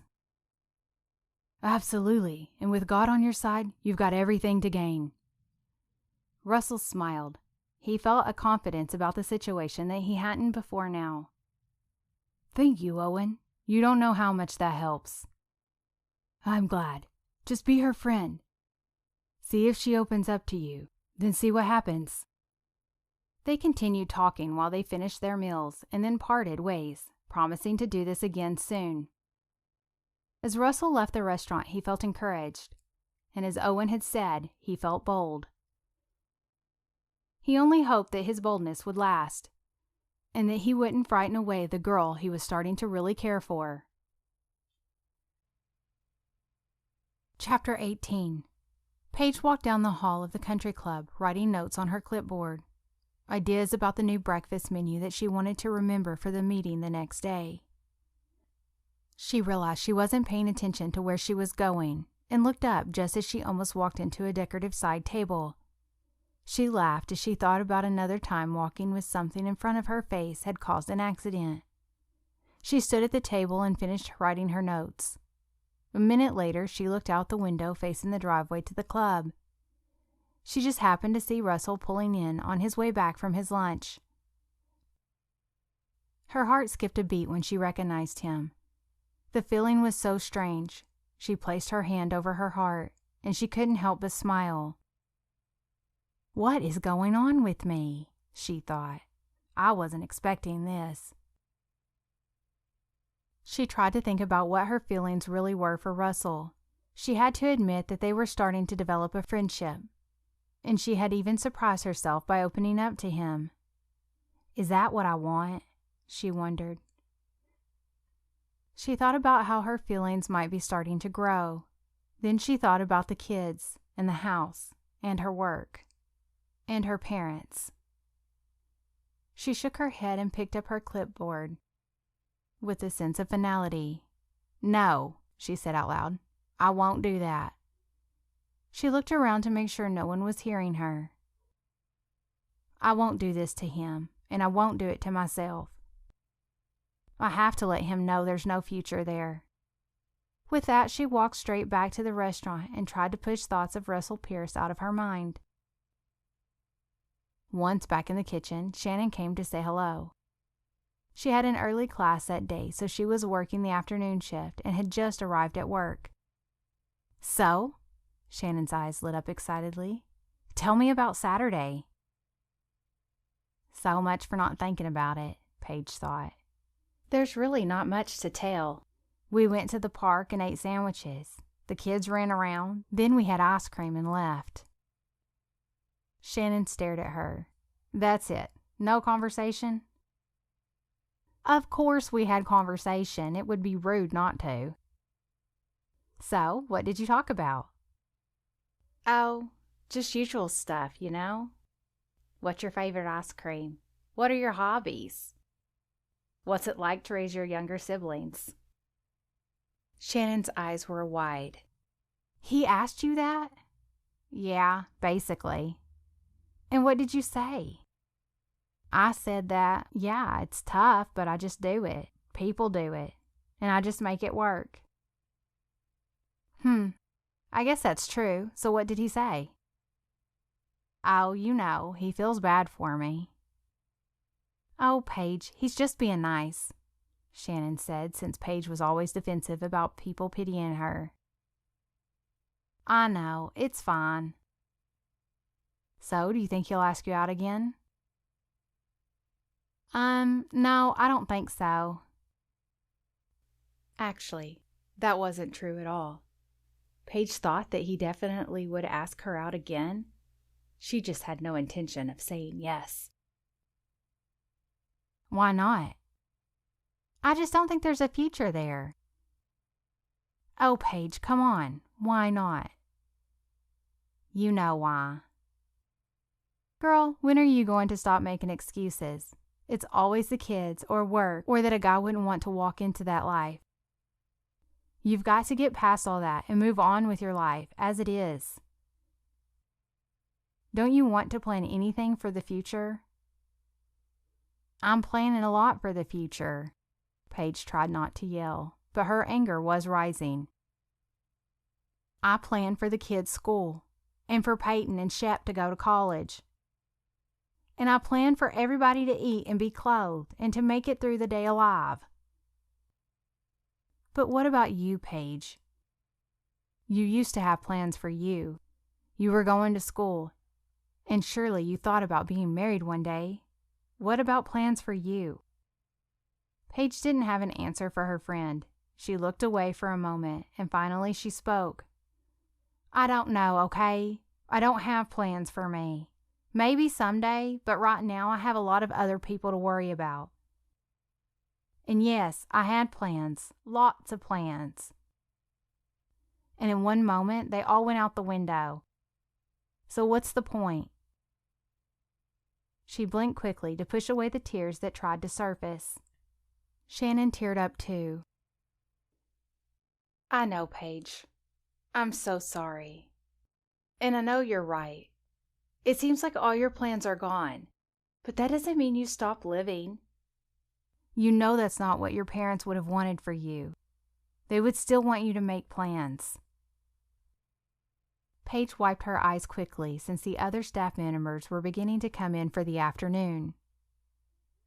Well, yes, but I don't have time to think about that right now. I've got a restaurant to run. She patted her clipboard and tried to smile. She patted Shannon on the shoulder and walked past on the way to her desk. Paige sat down at her desk and tried to focus on the menu. She had created a little office space in the back corner of the kitchen. It was out of the way enough so that she could think to herself, but close enough that she could talk to James when she needed to. She had a small desk where she set up a laptop computer the club had given her, and a stack of clipboards, one for each area of the job that she kept notes for: kitchen, event catering, ideas for the new breakfast. She made a few notes on the clipboard for upcoming menus, but her thoughts were elsewhere. After about 30 minutes, Shannon came back to her desk.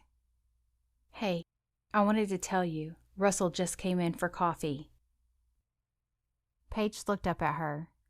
Did you tell him I was back here? No, but I'm sure he wants to see you. She looked at her watch.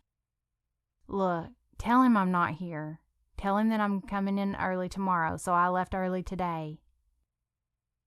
I'm not going to lie to him. It's not a lie.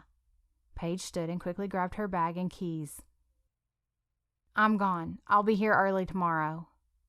Shannon gave her friend a look that said she knew she was running away. Bye. I'll see you in the morning. Paige hurried out the back door before Shannon could argue with her. She made her way to the employee parking lot and nearly ran to her car. Once she climbed behind the wheel, she let the emotion she had been holding at bay come out full force. The tears flowed quickly.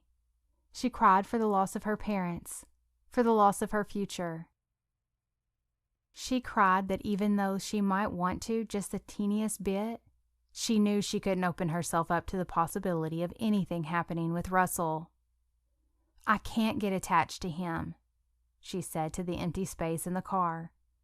"I can't let him get to me." Then she sobbed a loud, uncontrollable sob. When she caught her breath, she barely whispered, "I can't lose someone else."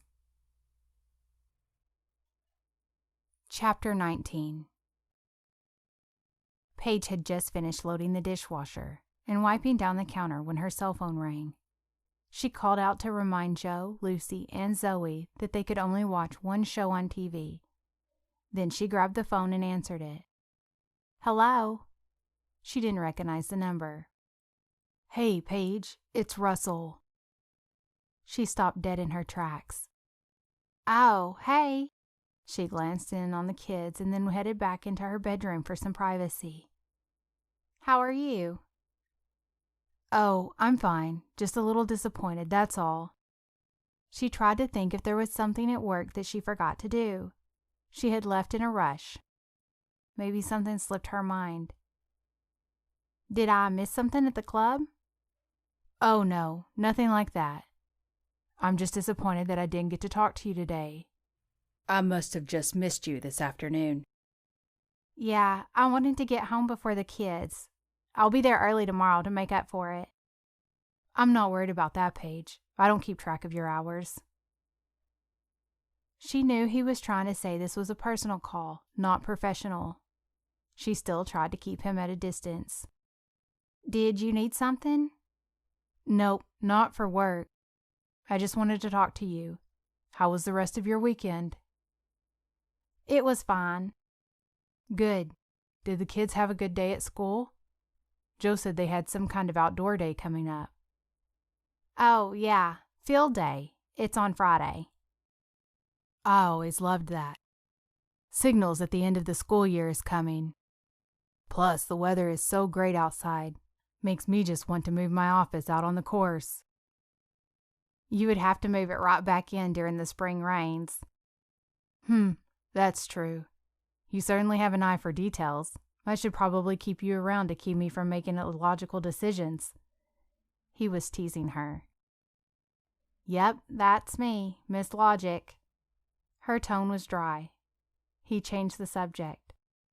What are you up to tonight?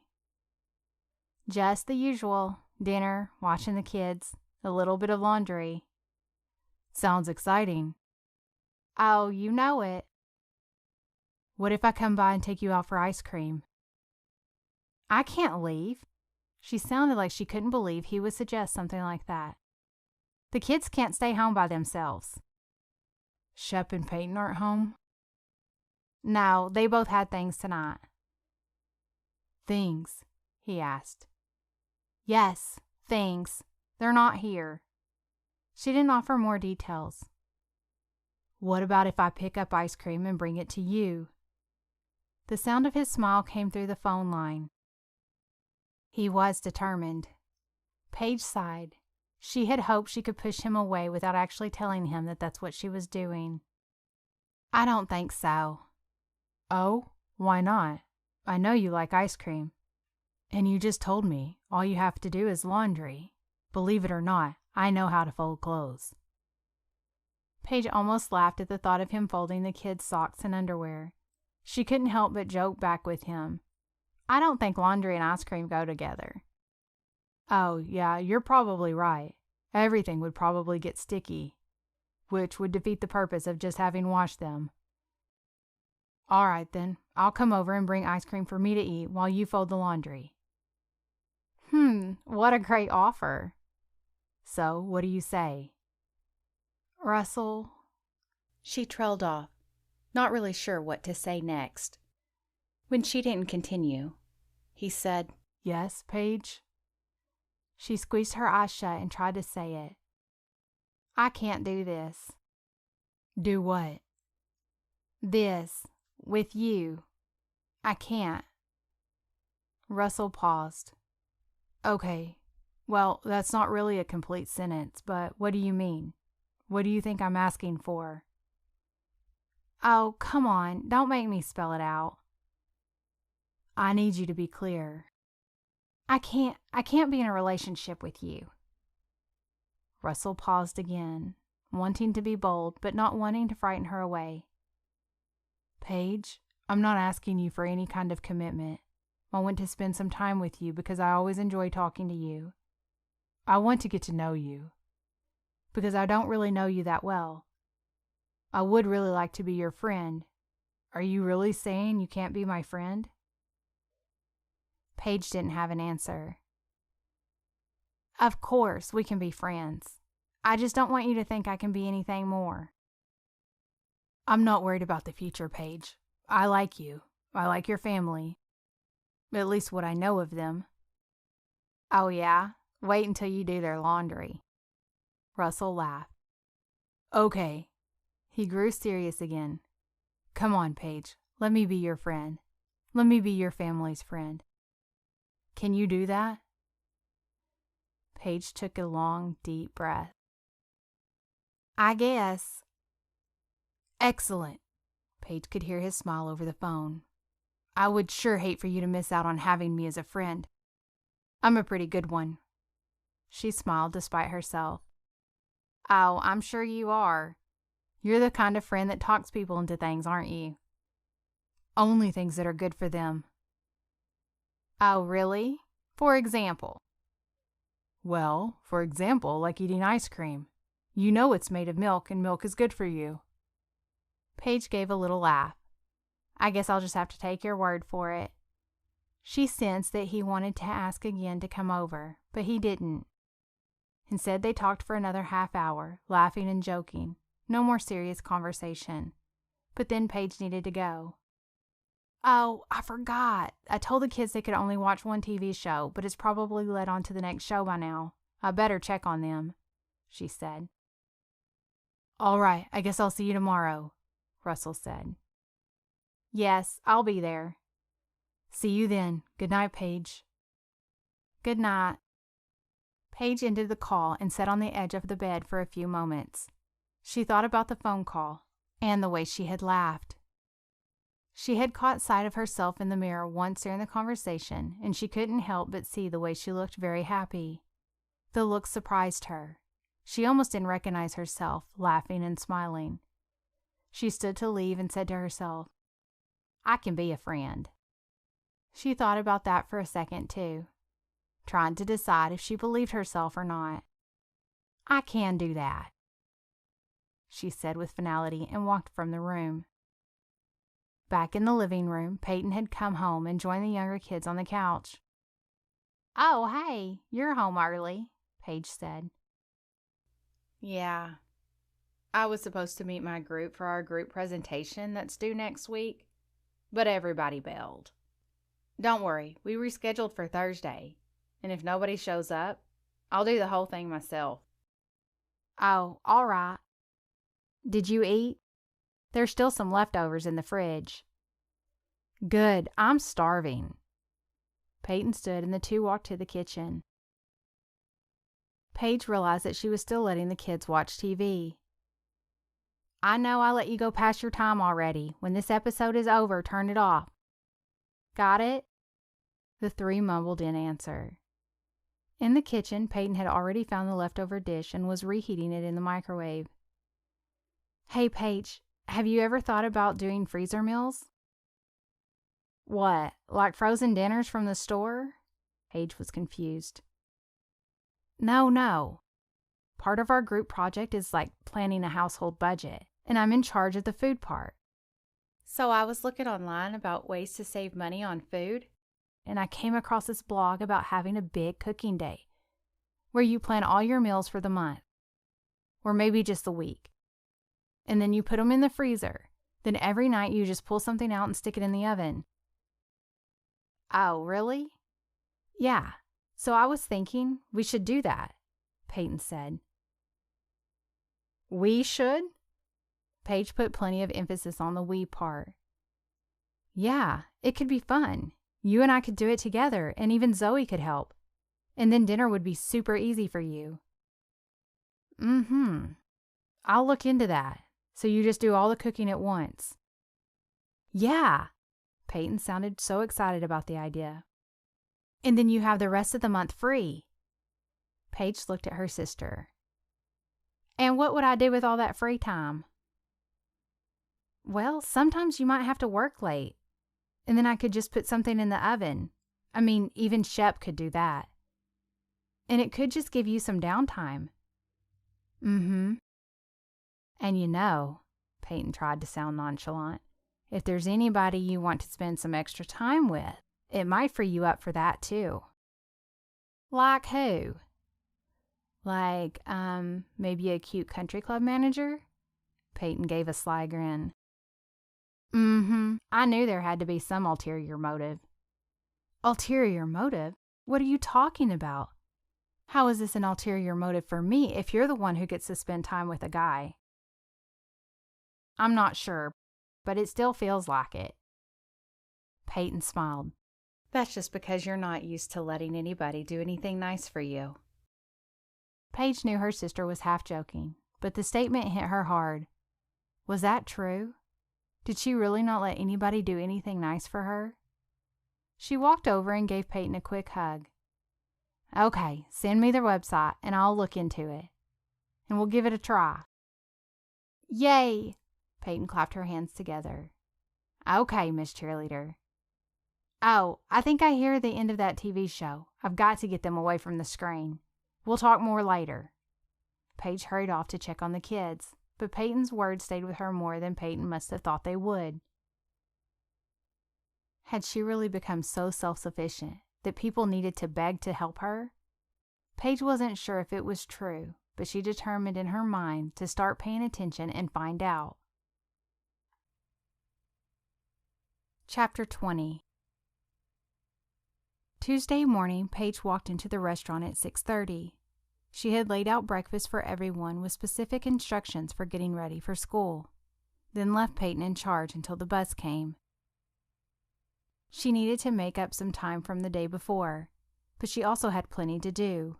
She wanted to have everything ready for the meeting that afternoon before she had to go to the lunch meeting for the management team. She no longer wore her waitressing outfit to work, and today she wore a light purple collared shirt and a pair of khaki dress pants with gray flats. As usual, she wore her hair back in a high ponytail to keep it out of her way. She entered the restaurant through the back door. She had her own key now, so she could come and go early or late. Once inside, she was headed straight to start the coffee maker when she noticed that the light in the dining room was on. She glanced at the counter and saw that the coffee maker was also on.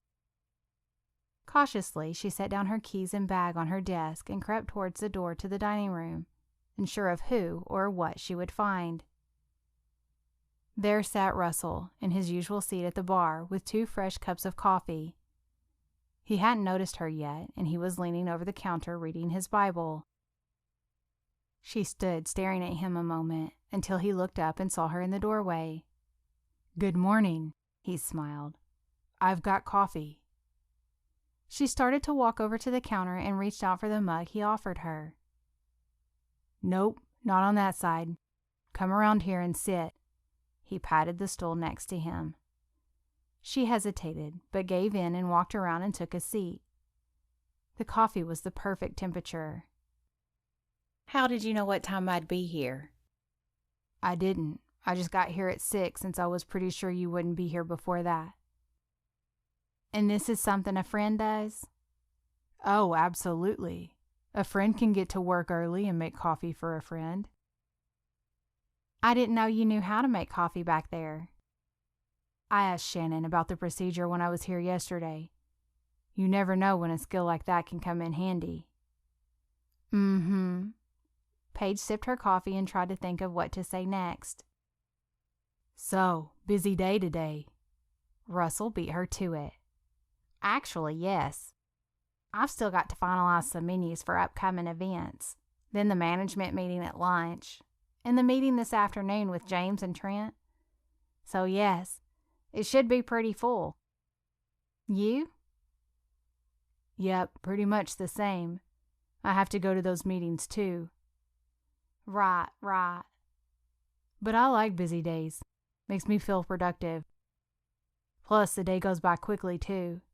I hate just sitting around in my office watching the clock." He leaned his elbows on the counter and bumped the Bible.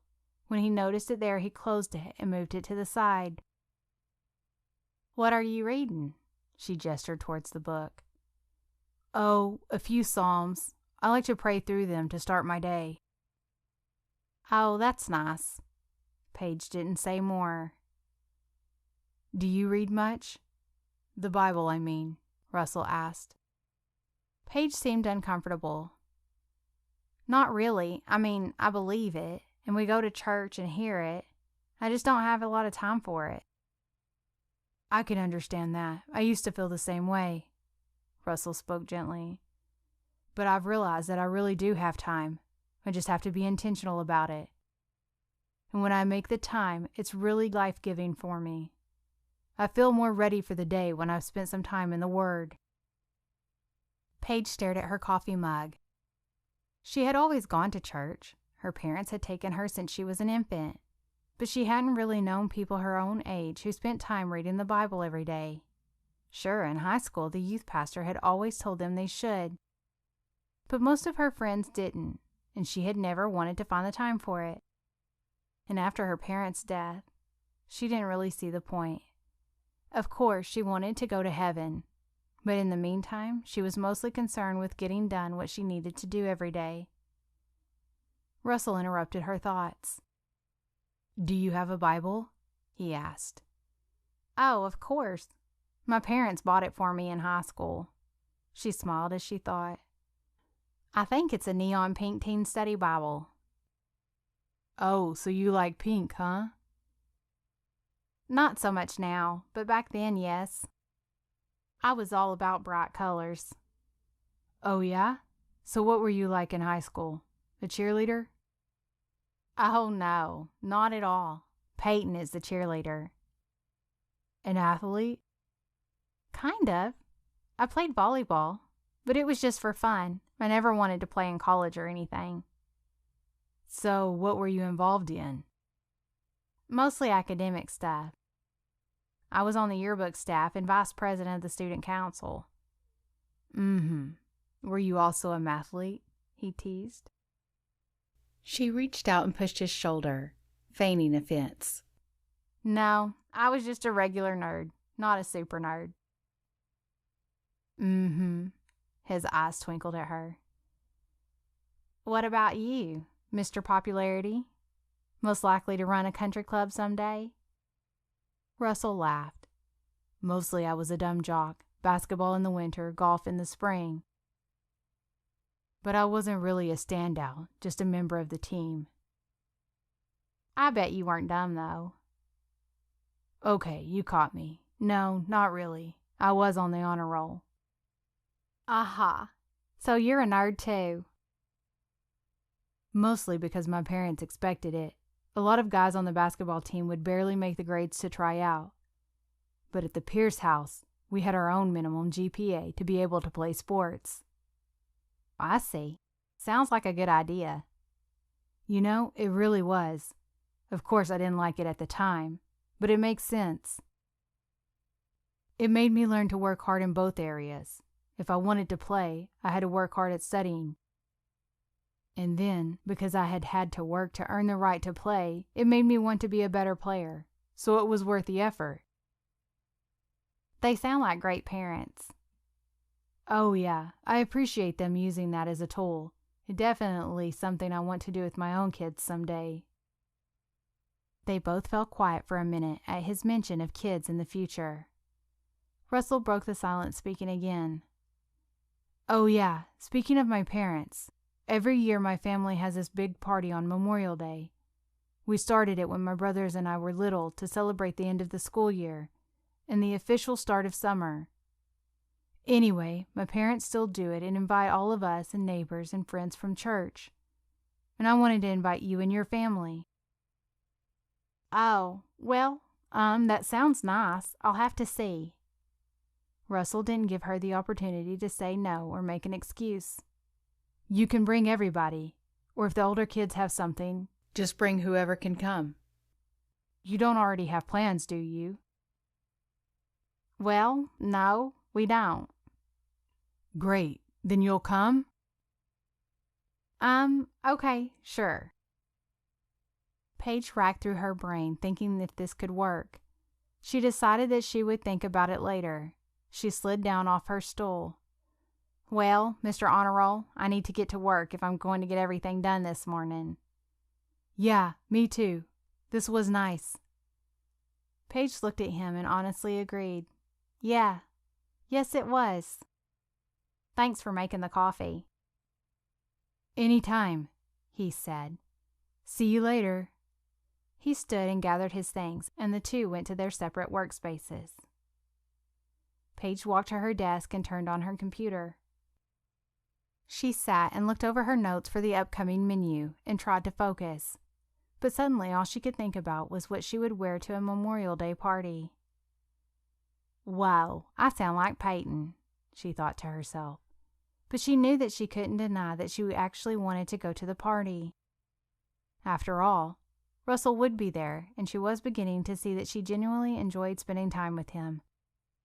That afternoon, Paige and James left the restaurant together to go to a small conference room for their meeting. James carried a small tray of desserts, and Paige had a stack of cups and a carafe of coffee. When they got to the conference room, Russell and Trent were already seated at the table. Ah, yes, Russell said when he saw them. It's always nice to have meetings with the restaurant staff. They bring food. He smiled. He stood to walk over and took the coffee from Paige and set it on the table. Thank you, Paige said. She sat down at the table and pulled the bag from her shoulder that held her clipboard and pen. Are we ready to get started? We are if you are. It's your meeting, Russell said. Oh, yes. Well, all right then. Trent, do you know James? The two men stood and shook hands. Oh, yes. I've eaten his food plenty of times. Some of the best meals I've ever eaten. Thank you, James said. I don't want to take up too much of anyone's time, so let's jump right in, said Paige. Russell, James, and Trent listened intently while she spoke. Russell couldn't help but notice how her eyes lit up. I think you all know that we are starting a new breakfast to help promote the restaurant and bring in more members during the morning hours. James has already had some great ideas about specials for the menu. So the biggest thing I wanted to talk about today is preparing to get it started and planning how to promote it and let all the members know it's coming. But James, would you like to quickly tell us about your menu ideas? Oh, yes. I want to start out by continuing to offer some of the basic things we already have, especially since that will give an idea how much of the specials people are ordering versus the new specials.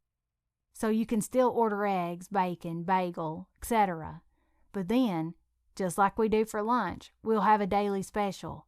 I'm thinking crepes with choices of fruit, topped with chocolate and cream, specialty omelets, cinnamon roll pancakes, country breakfast bowls, blueberry croissant puffs.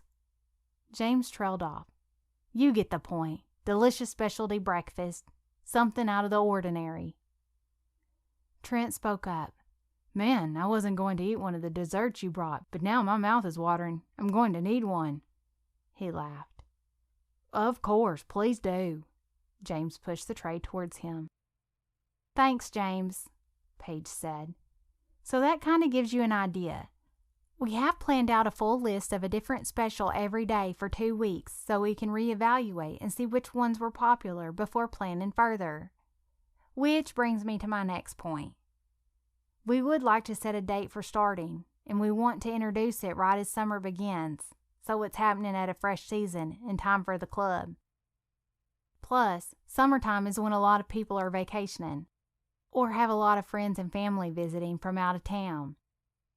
So we want to encourage them to bring their guests here for a special breakfast, and to eat here before they head out for a round of golf or a game of tennis. That sounds perfect, Russell said around his bite of chocolate pie. So what's the exact date? June 1st, the Monday after Memorial Day. She smiled, both at the excitement of starting the breakfast specials and the fact that she had something to look forward to on Memorial Day. So that's just 3 weeks from yesterday, right? Russell asked. Yes. That gives us time to plan the menus and add everything to our upcoming order list. Okay, and Trent, how would that look for you? Russell looked at him, and they all chuckled as they waited for him to finish the bite he was chewing. That should be fine. The member newsletter goes out 2 weeks from today, so I'll still have time to add that promotion, and we can put out signs as early as next week.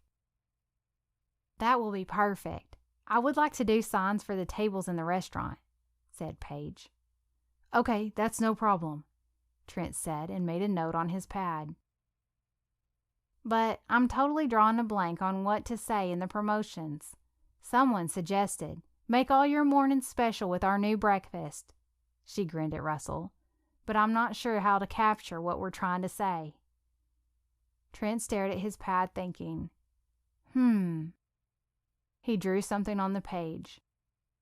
What if we start promoting it as a summer special? Saying it's available for a limited time. Because, let's be honest, if it doesn't work out, it'll go away, right? And then if it works, we can promote it again, backed by popular demand. Or, here to stay by popular demand. Paige thought about this and looked at Russell. Well, it's my hope that we will keep it. So is it dishonest to promote it that way? Russell looked thoughtful for a moment. We did say we would start this on a trial basis, right? Right, Paige said. Okay, so let's officially say that we're offering breakfast specials during the summer months, June through August, and then we will reevaluate at that time. Does that seem fair? Yes, I think so, Paige nodded, feeling comfortable with that decision. That gave her a deadline for giving it a try. So, I think we are safe to say breakfast specials available for a limited time, and if we see that they are popular and people will still want to order them, we can make a new decision at that point, Russell concluded. Okay, cool, Trent said. Then I think I should be able to make the promo materials very summery, bright colors, and call them New Summer Breakfast Specials. James, if you can pick 1 or 2 of the specials that might be the most visually appealing, maybe something with some of the summer fruits like blueberries or strawberries, I can work those into the graphic. Then, all we need to do is add the starting date and a note of what time breakfast is served, and I think we'll have something good. Sounds great, Paige said. And it will work for posters, signs on the table, and a note in the newsletter. I can even add a banner on the website, too. Oh, thank you. That's a great idea. Trent, can you send the graphic to all of us once you've got it designed? I would love to see it, Russell said. Oh, sure. I should have it done by tomorrow or Thursday. That way we can make any necessary changes and send it to the printer by Friday. Then we should have posters and table signs by Tuesday or Wednesday. That's perfect. Thanks for your help, said Russell. Yes, thank you, Trent, Paige added. All right. Are there any other details I'm not thinking of? She asked. Will you need to do any additional training for your servers? And will you need to bring in more servers for breakfast to cover the larger number of members that we hope will be coming in? Russell wondered. Yes and yes. I've already spoken to some of our current staff to see if any of them might be available to add working breakfast to their schedule. The good news is, most of them have more availability in the summer. Plus, we are already hiring and training new people in the summer. So if we need to add more breakfast, then it shouldn't be a problem. As far as training, our current staff already deals with lunch and dinner specials, so this won't be a big change for them. But I have developed a summer contest for them. As an incentive to push the new specials, we will have a server scoreboard. I won't go into the details, but it should be fun for them. That's great, Russell said. Sounds like you've got everything covered. Thank you for all your hard work on this, Paige. Paige slightly blushed. Of course, I'm excited to see how it goes. Their eyes met, and she could see that he was impressed with what she had done. Well, all right, that's it then. Thank you everybody for being here and for all your help. Please let me know if you have more questions. or if you think of anything I've missed." The group broke up quickly. James gathered the empty tray and the coffee and headed to the kitchen. Trent gathered his things and left too. Paige and Russell stood up, but remained at the table talking. "You know it really is amazing," Russell said. "What, the food James makes?" Paige asked, knowing that wasn't the answer. "No, the fact that you were overlooked for so long when it was so clear how perfect you are for this job."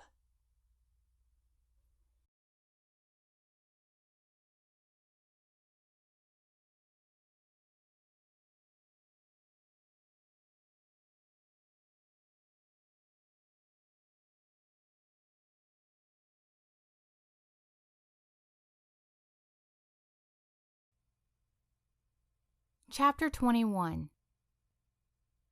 "Peyton, Shep, are you guys coming?" The weeks had flown by for Paige with all the work in the restaurant.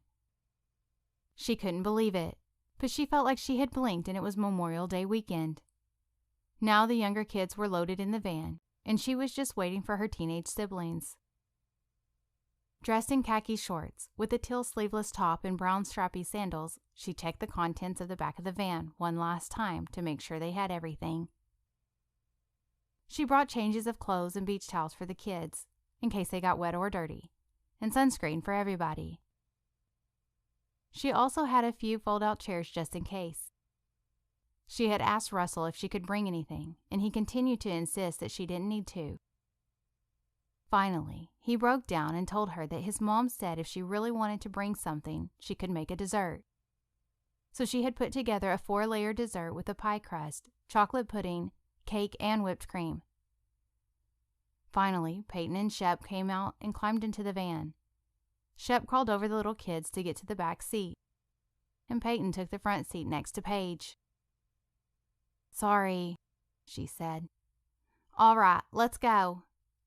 The drive to the Pierce's house was full of the kids talking and arguing over which radio station to play, and Peyton and Zoe discussing an upcoming concert they were hoping to attend. Paige said very little. Despite the fact that she had been, and still was, excited about going to the party today she was very nervous. She kept trying to remind herself that she and Russell were just friends, and that she had been invited to his family's house as a friend.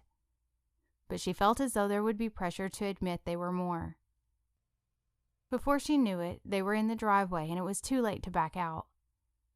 They all piled out of the van and walked to the door. Paige carried the dessert. Just before she knocked, she reminded them all to be polite and asked the kids not to be too loud. Then she turned and raised her hand to knock, but just then the door opened. "Hello!" Gladys opened the door and welcomed them. Come in, come in. We're so glad you could join us today." "Oh, Paige, this looks delicious." "Oh, thank you." "Now, remind me of everyone's names again," she said. Paige pointed to each one in turn. "Peyton, Shep, Zoe, Joe, and Lucy." Each of them smiled politely as they had been told. "Peyton, Shep, Zoe, Joe, and Lucy," Gladys repeated. "I'll do my best to remember." "All right, here, let me take that." She reached out for the dish and took it. "And please, feel free to make yourselves at home. Let's walk through here and I'll introduce you." The group followed Gladys from the foyer into the living room. Several people were gathered around, sitting on the chairs and couches, and more people were outside in the yard. All in all, there were about 50 people gathered. The sound of all the voices talking at once blended into a loud hum throughout the house. "Paige, this is my daughter-in-law, Carrie. She's my son, Jack's wife. Carrie, this is Paige. She's a friend of Russell's who manages the restaurant at the club." "Oh, yes, hi. Nice to meet you." Carrie stood and reached for Paige's hand. "And these are her siblings." Gladys looked excited to practice her newly memorized names. "Peyton, Shep, Zoe, Joe, and Lucy," she pointed. "Nice to meet y'all. I need to take this dessert that Paige made and set it in the kitchen. Will you show Paige around and introduce her? And show the kids where they can play?" "Of course." Thanks, Carrie. Paige, we'll catch up later, all right? Sure, sounds good. Paige turned back and tried not to look too uncomfortable. I can show you around, but you guys, she looked at Joe and Lucy, are welcome to go outside and play with the kids. Right through that door. The twins looked up at Paige, waiting for permission. It's all right, you can go. Just behave, she told them. That was all they needed to hear, and they were off. Carrie looked at the rest of them. There are some pre-lunch snacks outside, too, and water and lemonade in the kitchen. Please make yourselves at home. Thank you. Peyton was the first to speak up. Want to go get something to eat? She asked Zoe. The younger girl nodded, and they walked off with Shep following them. I think that takes care of everybody, Carrie smiled. And I really do want to talk to you since I've heard so much about you. But I think I'll be in trouble if I introduce you around without taking you to see a certain someone. She smiled as if she was holding a big secret that Paige wanted to know. Paige smiled back and only hoped that her face wasn't red. Carrie smiled even bigger at Paige. Russell's outside. Come on. She led the way through the living room and out the French doors that led to the patio. They were greeted by the smell of meat cooking, and the air had a tint of smoke from the grill. At the edge of the patio, a large, lush green lawn stretched way out to a tall wooden fence. Kids were running around the yard, kicking balls and playing with large bubble wands. A number of adults stood or sat in lawn chairs throughout the yard, some holding plates of appetizers and cups of lemonade or soft drinks. Just to the side of the yard was a paved spot with a basketball goal. A group of men were standing just on the edge of the basketball court, and Russell was with them. He wore a dark green t-shirt, gray basketball shorts, and tennis shoes. When he saw Paige, he stopped mid-conversation to greet her. Hey! He exited the circle and jogged over to her and Carrie. He approached her and wrapped her in a hug. Paige was taken aback. He had never hugged her before. She noticed the smell of his laundry detergent, mixed with a little bit of sweat. But the hug didn't last long, and when he pulled away, she felt her cheeks turn red again. But she smiled at him. Hey! I'm so glad you guys could come. Have you met everybody? Just Carrie. Paige gestured towards his sister-in-law, and then pushed both of her hands into her pockets. Well, then, come on, let me introduce you to some people. Paige followed him over to the group of men who were still talking, but most of their gazes had followed Russell while he went to Paige. Hey guys, I want y'all to meet Paige. Paige Kelly, these are my brothers, Jack and Sam. Each of them reached out to shake her hand. Hey, nice to meet you, Jack said. Nice to meet you too, said Paige. I'm sure you've heard a lot about us, Sam said. She looked at Russell and laughed. Maybe a little. Probably most of it isn't true, just so you know. Sam winked. Okay, I'll remember that, Paige said. Yeah, Russell gave Sam a look. Anyway, these are our friends, Mike and Dave. Paige waved. Hi. So we were thinking about playing some 3-on-3 basketball, but we need one more guy. Is Shep here? Will he play? Oh yeah, he's here, and I'm sure he will. Paige looked around trying to find her brother and saw him standing near the drink table. Oh, there he is. Hey, Shep, come here. He walked over. You remember Russell, right? Yeah, hey, Shep said. They want to know if you'll play basketball so the teams will be even. Oh, sure. That seemed to put Shep at ease. He hadn't really wanted to come today, but he would play basketball with anybody, anywhere, anytime. Great. Russell did some quick introductions of all the guys, and then they started off the court to pick teams. As the others walked away, Russell hung back for a second to say something to Paige. Will you be all right? Oh, yeah. She was surprised he asked. I can watch, or I might go see if I can help in the kitchen. Russell smiled at her. Oh, you don't have to do that. But if you want to go in, I'm sure my mom would love your company. Or you can stay and watch me dominate out here." He twirled the basketball on one finger. Paige laughed. "I'll be fine either way." "Okay." He stopped and held the ball still. "By the way, you look really nice today." Paige blushed again. "Thank you." Peyton had helped her out again and loaned her something from her closet. "Now go on." With one last grin at her, Russell jogged away to join the game. Paige stood and watched for a few minutes as they started playing.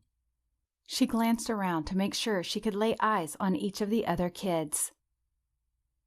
Peyton and Zoe were sitting together on a long fold-out lawn chair, eating and talking with each other. Joe and Lucy were in the thick of it with all the other kids. Paige watched a few points as a team of 3 dribbled the ball up and down the half-court of concrete. After each point, Russell would look over to see her. A few minutes went by, and after one more point, Russell looked at her again. She smiled and waved, then motioned that she was going in the house. He waved back and kept playing. She walked into the kitchen and glanced around at all the food on the counters and the table. She saw Gladys standing in the door to the pantry, so she walked over and waited until she came out. "Oh, hey, Paige. How's everything going?" Over her clothes, Gladys had put on a ruffled flower print apron. "Great. The kids are all playing, and Shep is playing basketball with the guys." "Oh, that's wonderful. Can I help with anything?" "Oh, I think I've just about got it covered here. But I'm going to chop up these vegetables to go on the grill. I would love it if you just sat here at the counter so we can talk." "I can do that." Gladys set up her cutting board and a dish to put the vegetables in and went to work while she spoke. "So, Russell told me you're starting a new breakfast menu at the club." "Yes, we are. It's been a lot of work and a lot of fun. We're very excited to get it started. It opens a week from today." "That's great. Maybe Russell can get us in for breakfast one day soon." "Oh, yes. You'll have to come by and let me know what you think." "Of course. So how has the transition been for you, working as the manager?" Paige had to think for a minute. "You know, it's really been good. I thought it would feel really different. And in some ways it does. But I guess in a lot of ways I was already doing a lot of the job." She laughed quietly to herself.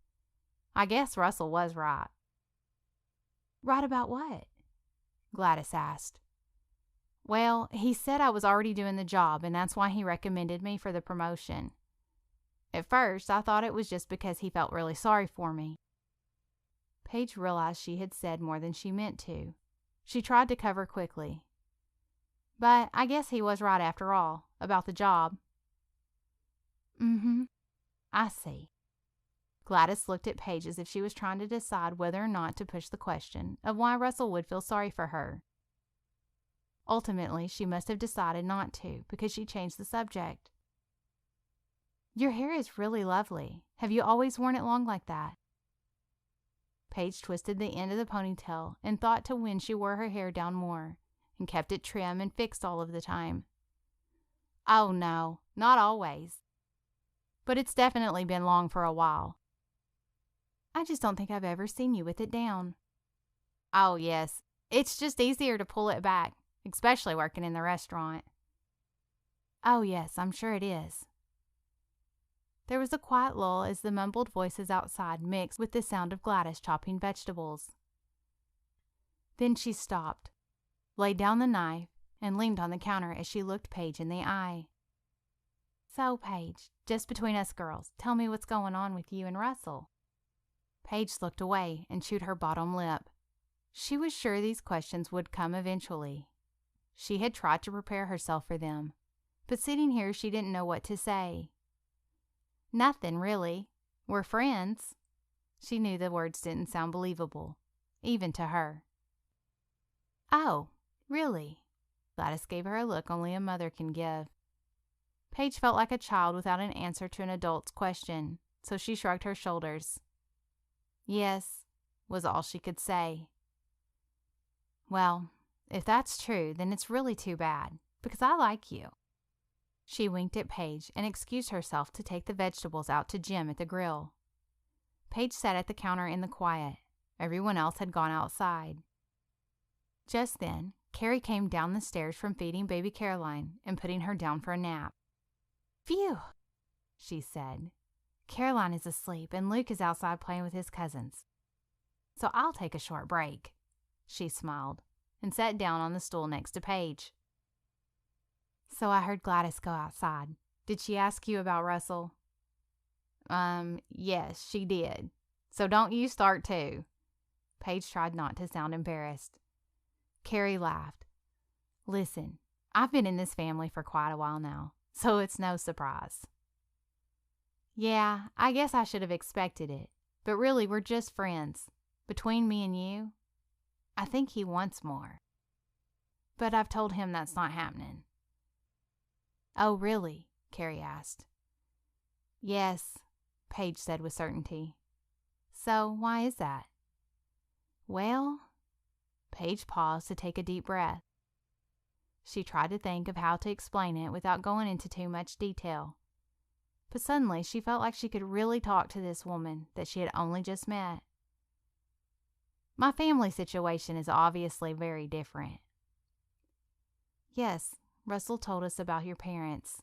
Well, he told Jack, and Jack told me.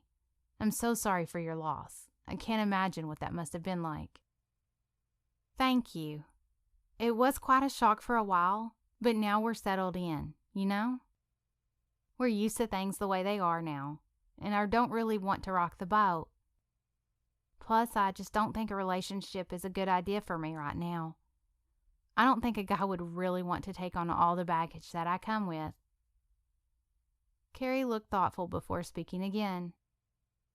"Don't you think a guy who is interested in you deserves the chance to decide for himself if he wants to take that on?" Paige didn't have an answer. "And so what does that mean for you? You need to wait until the kids go off to college to have a relationship? How old will that make you? Like 35? Paige mumbled, and the answer was more for herself than Carrie. Something like that.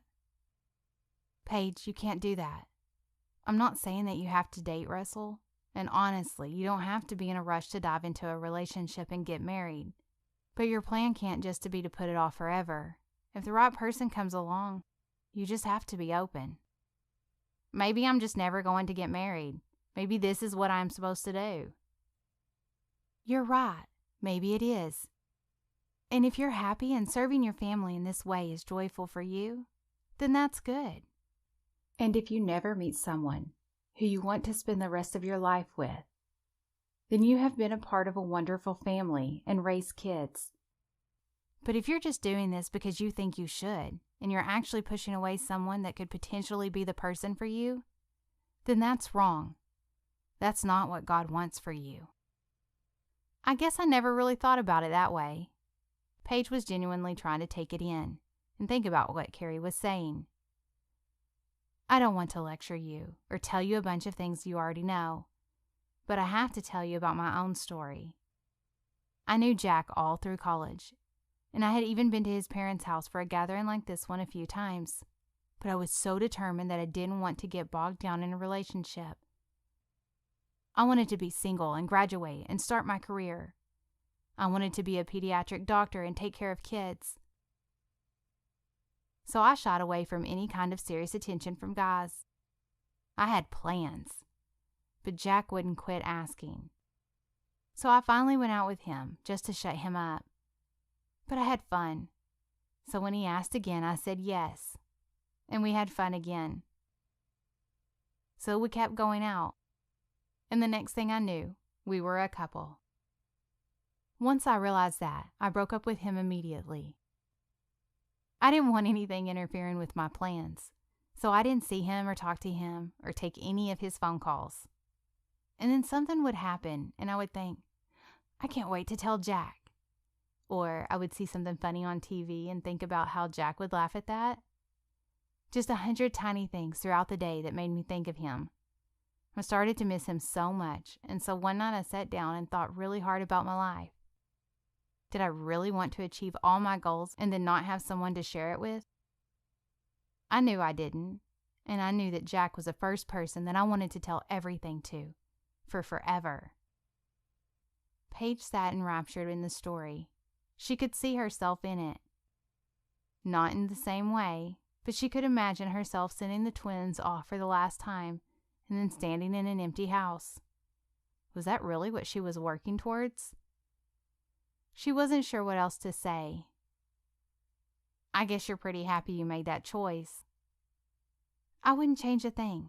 I have the best life, and it's something that I could never have planned or even thought of. God had a plan and a purpose for me, and this is it. And He had the perfect partner for me in Jack. I'm so glad I get to spend my life with him. And this family. I'll tell you this about the Pierces. Yes, they're loud and fun and goofy, and all up in your business. So they're going to ask you questions you don't want to answer. But they're also the real deal. Real people who really love each other and take care of each other. And they take care of other people too. Yes, I think I can see that. I'm not telling you what to do, even though after being around them for so long, I have a little bit of Pierce in me, and I would really like to tell you that Russell is a great catch. And you better grab him up before someone else does. But really, I just hope you will think about what you want.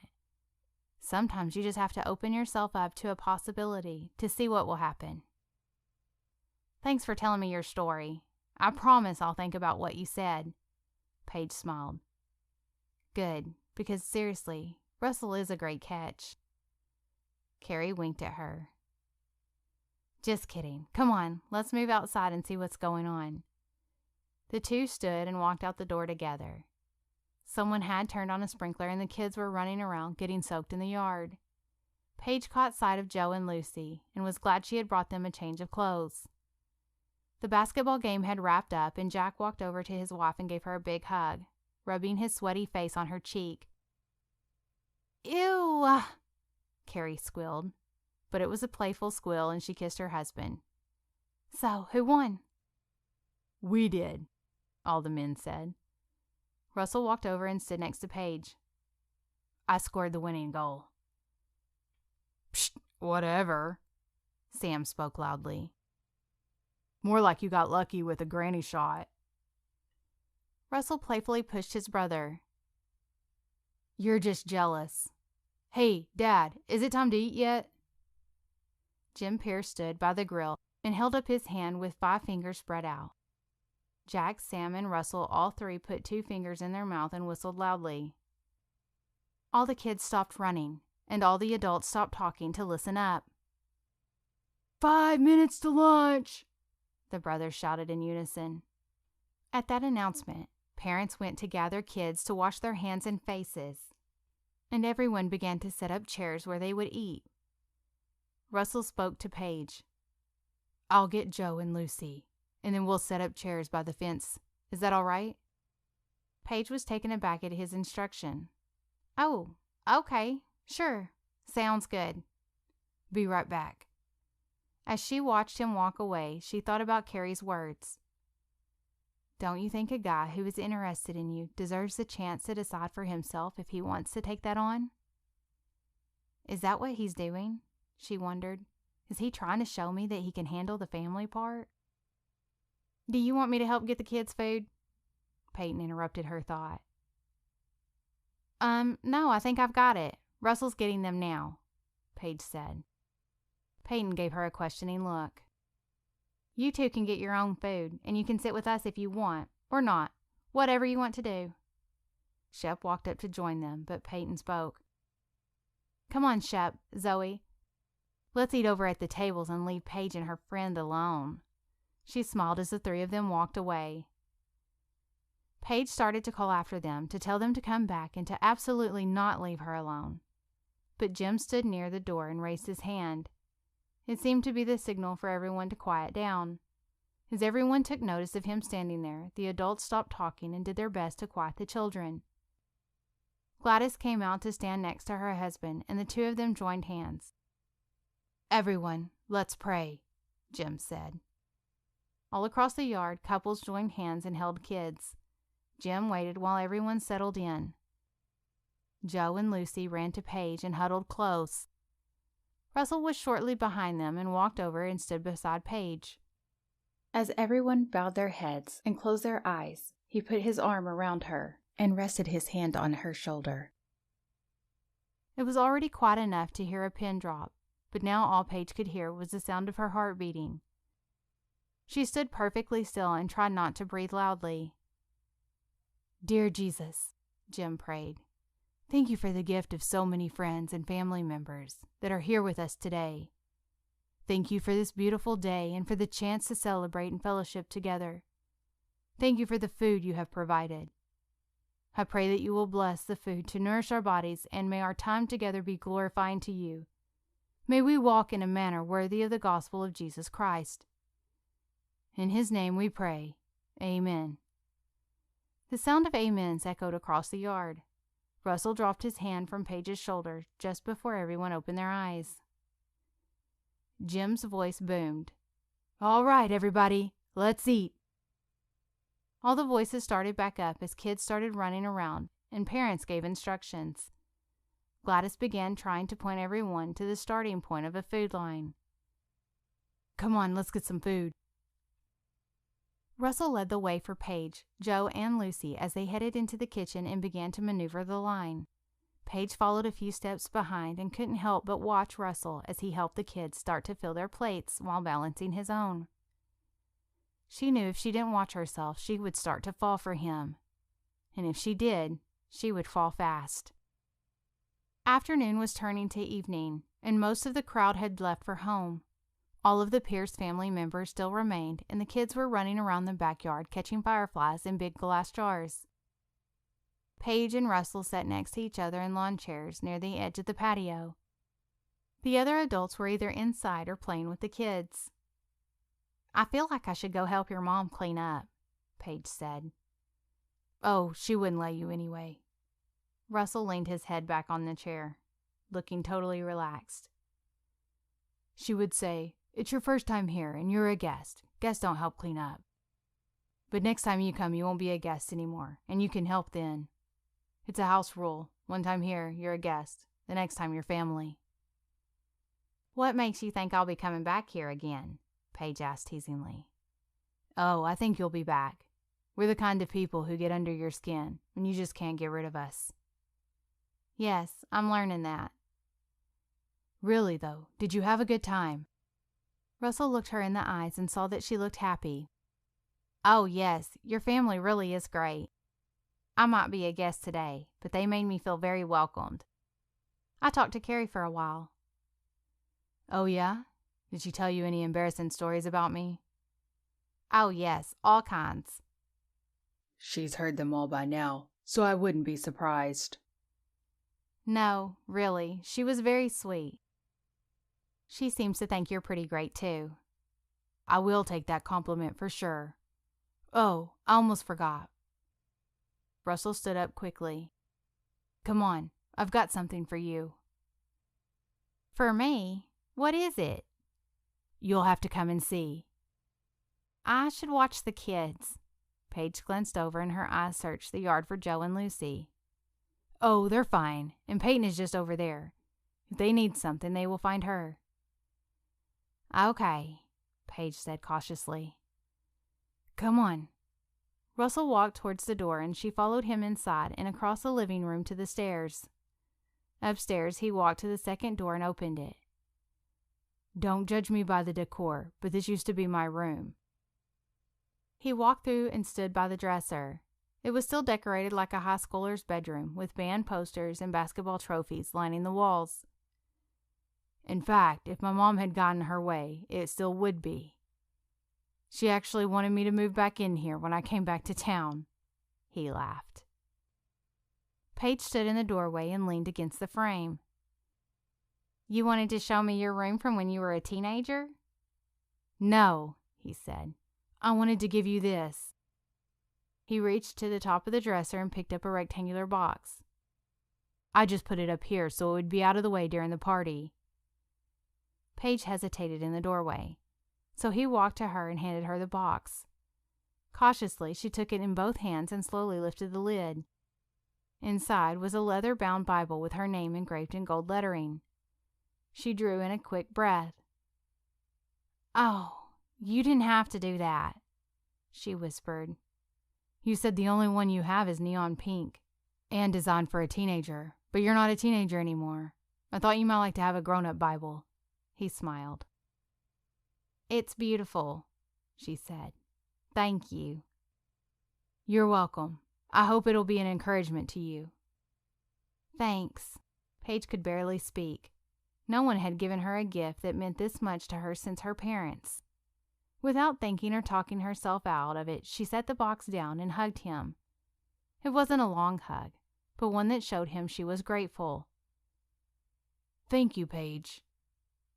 "For what?" "For letting me be your friend." He looked her directly into her eyes and tried to hold her gaze.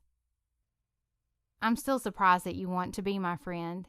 She looked at the floor, but he moved to look her in the face again. "You need to get used to it, because I'm not going anywhere." "Is that so?" "Yes, it is so." "Even after Joe sprayed you with the ketchup and Lucy cried because the boys wouldn't let her play tag with him?" "Even still." "What about when our conversation gets interrupted in a few minutes because Peyton wants to know if she can go somewhere with a boy, or Shep has put another dent in the car?" "What do I need to do to show you that none of that is going to scare me away?" "I'm here, Paige. Right here.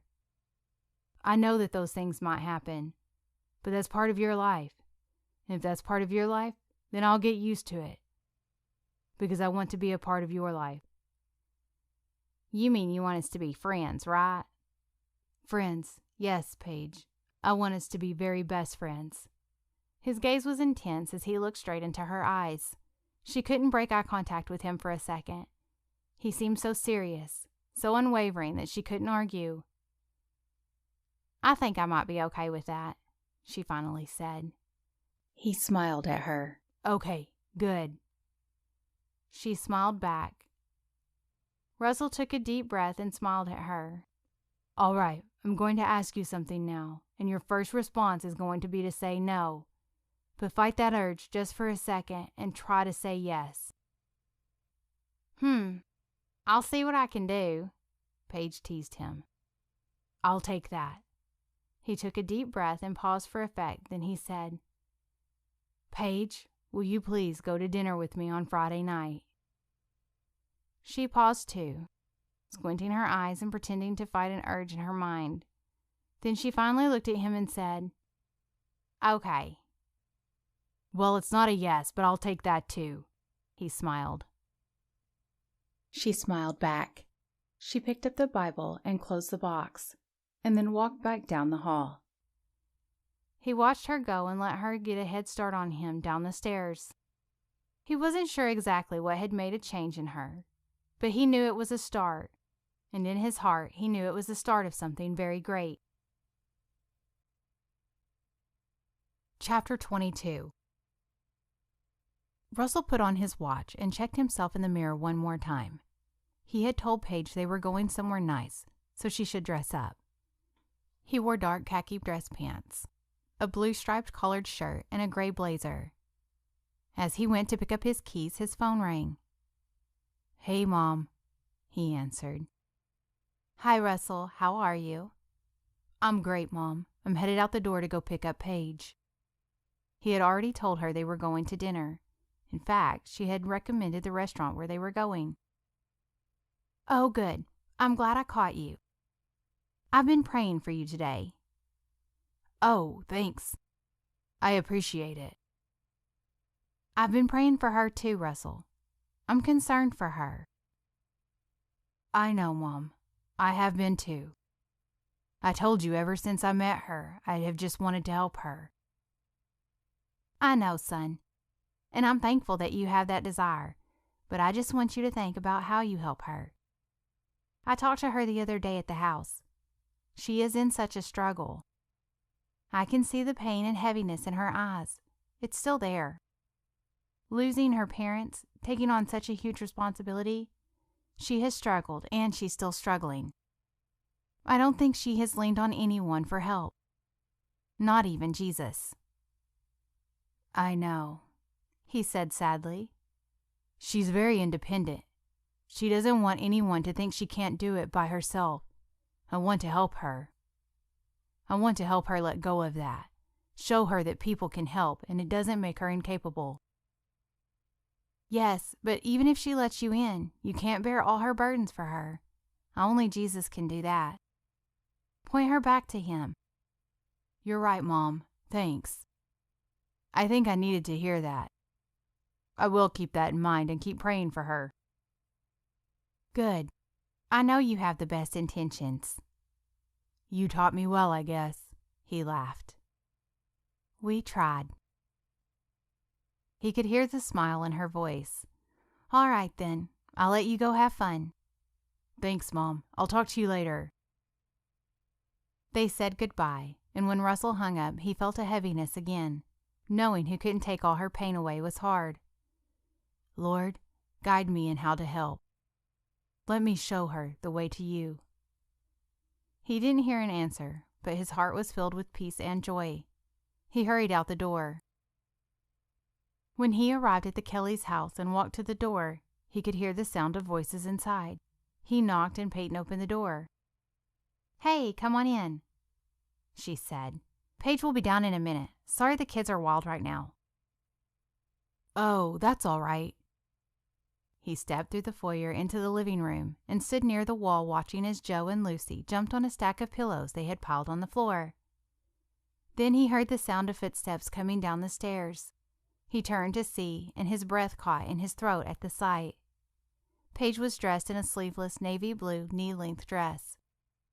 The neckline was high, and the bodice was ruffled cascading down to a flowing skirt. She carried a small clasp purse and wore silver high heels with thin straps. The ensemble was complete with dangling silver earrings and a single bracelet. Her hair hung around her shoulders in soft curls. She came down the stairs and stood before Russell. All she said was, "Hi." In that moment, with one look, Russell knew he was a goner. He couldn't think about his desire to help her or about God placing a burden on his heart anymore. All he saw was a beautiful woman who he knew he was about to fall hard for. He couldn't speak for a full 5 seconds, but then he cleared his throat and said the only clear thought in his mind. You look beautiful. Paige brushed a hair behind her ear to hide her blush. Thank you. You look nice too, she said. I like your hair down. I've never seen it like that. Russell was unaware of anyone else in the room. I haven't worn it like this in a very long time, she said. At that moment, the noise of the kids reminded them that there were other people there. Paige turned her attention to them and spoke. Guys, listen. Now, Peyton is in charge tonight. Mind her. She's got pizza ready for you to eat, and then you can watch a movie. And then it's bedtime. No arguing. I've got it. Peyton started to push her towards the door. Go. Don't worry about us. All right. I have my phone if you need me. Okay, but I won't. Just have fun. All right, bye, Paige said. Russell opened the door and ushered her out. They walked down the sidewalk and Russell walked to her side of the car to open her door. During the car ride, they made small talk. The drive wound around a curvy road up the side of a mountain into a wooded path leading to the restaurant. The place was a well-known spot, and as they headed down the path, Paige realized where they were going. Really? Are we eating here? She was surprised. Yep, I told you I wanted to take you someplace nice. Russell smiled at her shock. I know, but I didn't expect this.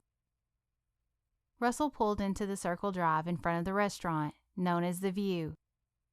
It was the fanciest restaurant in town. A valet opened Paige's door for her to step out. Russell handed over the keys and walked around to join Paige.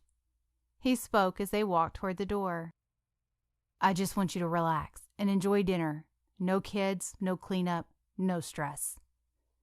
She smiled and seemed a little nervous. I'll try. They entered the restaurant and the hostess seated them immediately, since Russell had made a reservation.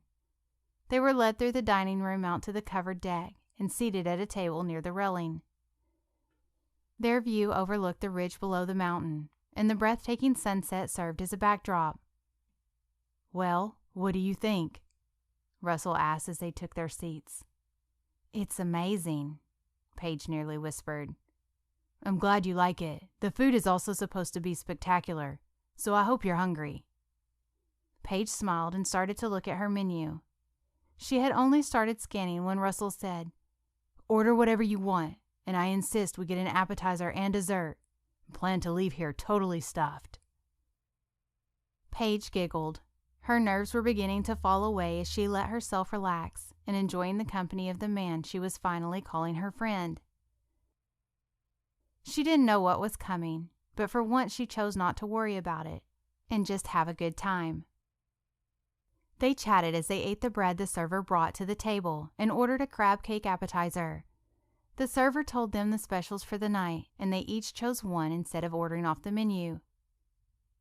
"James says always order the special at dinner," Paige had said earlier in the car. The server thanked them and took their menus and left them to talk. "So, you know all about my family, and even though I've met them now, I don't really know that much about yours. Tell me about 'em," Paige said. So, growing up as the youngest of 3 brothers is a bit challenging. I was the little kid to them when they were paired off, so I also became the brunt of the jokes and the punching bag. So, sometimes it's hard for me to take them seriously. But my brothers are really great guys. Jack went to school at Auburn, and he works as a financial advisor at a firm in town. He met Carrie while they were in school, and they got married after graduation. He's the more serious one, most of the time. Works hard, provides for his family. Pretty straightforward guy. And of course they have Luke, who's 4, and baby Caroline. "Yes, I talked with Carrie a little bit at the party." Salt of the earth. She's the sweetest person. She's really been the sister that I never had. "And what about Sam?" Russell chuckled. Sam is kind of a loose cannon, but he's got a great heart. He lives to entertain anybody and everybody, and he's usually the center of attention wherever he goes. He went to school and did all right, and he had a couple of different jobs at first, but he's been at the technology company for a long time now. But Izzy, his wife, just rolls with the punches. She's great too. They are a very fun family, and they have the 4 boys. "I don't think I met her at your parents'." No, one of the kids was sick, so she stayed home, and Sam brought the others. "Oh, gotcha. And how did they meet?" High school. One thing Sam has always been committed to is Izzy. Once they started dating, he never looked at another girl. They were together all through high school and got married their freshman year of college. A lot of people couldn't handle that, but they've made it work. "And what does your dad do?" He's semi-retired, but he does financial advising, the same as Jack does, in the same firm. In fact, he's already passed on a lot of his clients to Jack, and eventually he'll fully retire and leave the rest of his business to him too. "Oh, that's nice." You said your dad was an attorney, right? "Yes, he was. And he spent most of his career here. After he graduated from law school, he started out in a big firm in the bigger city. But he and my mom decided they wanted a small town life, so they moved here and stayed." Did your mom work? "She did when they were first married, but after I was born, she stayed home. She was the center of the family, you know. Always there, doing work, but just taking care of everybody. Plus, she was involved with the church and always hosting events and having people over to the house. I guess she was kind of like your mom. Maybe a little more in the background. She didn't like to be in front very much. But she definitely cared for people, the way your mom does." The food arrived and there was a pause in their conversation. "Can I get you anything else?" the server asked.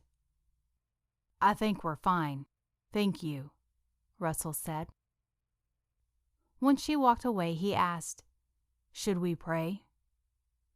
"Oh, yes, all right," Paige said. To Russell, it seemed the most natural thing in the world to reach out and take her hand as he closed his eyes and bowed his head. "Dear Father, thank you for tonight. Thank you for this time to spend together. Please bless this food and bless our conversation tonight. Amen." When he looked up, he saw that Paige's eyes were open and locked on their hands touching. He thought that if he didn't need his hand to eat, he would have kept holding her hand all night. But she released it as soon as he finished praying and tucked it in her lap. For a moment they ate in silence as they both took their first bites. Russell broke the silence. "Tell me about when you went to college." "Well, it was very short. I only made it through half of the fall semester. But it was great. I really loved it. They try to encourage freshmen to take basic classes their first semester, like math, history, and things like that.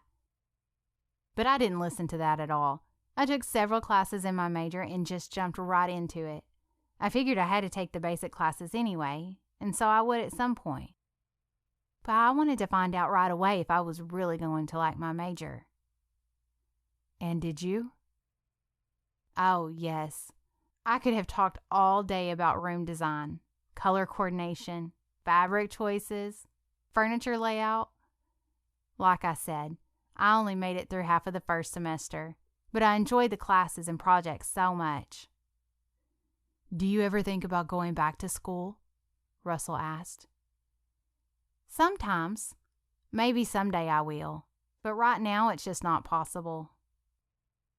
"Did you ever look into getting your degree online?" No, I never really thought about it. I guess I've never had the time." "I bet you could make it work, especially with a flexible schedule at work." "Yeah, maybe. But I really like what I'm doing now, and my plate's pretty full with the restaurant and all the events that we have going on right now. But who knows, maybe someday." Russell didn't push the point. Were you involved with any other activities in college? A sorority or sports? No, nothing like that. I kind of thought I would focus on my studies the first semester, and then the second semester I would try to get more involved. But obviously that didn't happen. What about you? What was your college experience like? I was a business major, so I took a lot of general business classes. Pretty boring stuff. Nothing exciting like fabric color arrangement. He smiled. But it interested me. So it was good. I kept up with my work, but I was always hanging out with friends or going to a football game, or basketball, or baseball, or something. We found stuff to keep us busy all the time. I wouldn't go back now, but it really was the time of my life. That sounds fun. Do you keep up with friends from college? A few. We're spread around the country, and nobody grew up in town. But we try to get all of us together once or twice a year. That's nice. So you say maybe someday for a lot of things. And I know you like working in the restaurant, especially now that you get to run the place. But what do you see yourself doing in the future? Say 5 years down the road. Paige took in a deep breath and blew it out. I don't know, really. I guess I kind of feel like I put my life on hold. In 5 years, I guess Peyton will be graduating college, and Shep will be in college, and Zoe about to start. But the twins will be in middle school. So I'll still be at home with them, I guess. It's weird, you know. If I had stayed in school, I would be graduating this year. My life would just be starting off with a career, and who knows what else. But now that's not really in the picture. But Paige, you did just start a new career. You're not a waitress anymore. You're in management at a very successful country club. Not that I want you to leave, but after working in a position like that, you will have more opportunity than you think. I hadn't thought about that. Russell took a breath before continuing. And as your friend, I have to tell you, I think it's time for you to stop putting your life on hold. Paige shook her head. People keep telling me that, but I just don't think anyone understands. Explain it to me. I'm all ears. I can't just run off and leave my family. They need me. If I don't do everything I do, who is going to do it? Peyton will leave for college in the fall. And Shep isn't great about watching the kids. And Zoe is still just a kid too. They still need a parent. I'm not saying you need to leave them. I'm saying you have to work to find ways to be there for them and have a life too. When was the last time you left Joe and Lucy with a friend or babysitter and had a whole day to yourself? Paige stared at him without saying a word. Have you ever done that? Well, Paige, really? You've never taken a Saturday for yourself? sometimes if I've worked on Saturday, they've stayed with a friend, or Peyton has watched them or something. Or I've gone to run errands for a while by myself. See, that's what I mean. There's a way you could let someone watch them so you could do something for yourself. Or you could make time to study for an online class. Or, I don't know, you could go to dinner with a handsome guy who thinks you're amazing for all the things you do and the way you're totally committed to your family. I know you're right. It just takes a lot of effort, and I've never been good at thinking about it enough to plan something. I think you should start. Paige laughed. Okay, tell you what. Tomorrow morning you take Joe and Lucy, and maybe even Zoe, and I'll just go shopping, and then take a nice long nap. Okay, what time? She looked at him wide-eyed. Oh, I'm just kidding. I'm not. What time? You don't want to do that. I absolutely do. Paige just looked at him. Why? I want to help. I want to give you some breathing room. I want you to feel like you're not alone.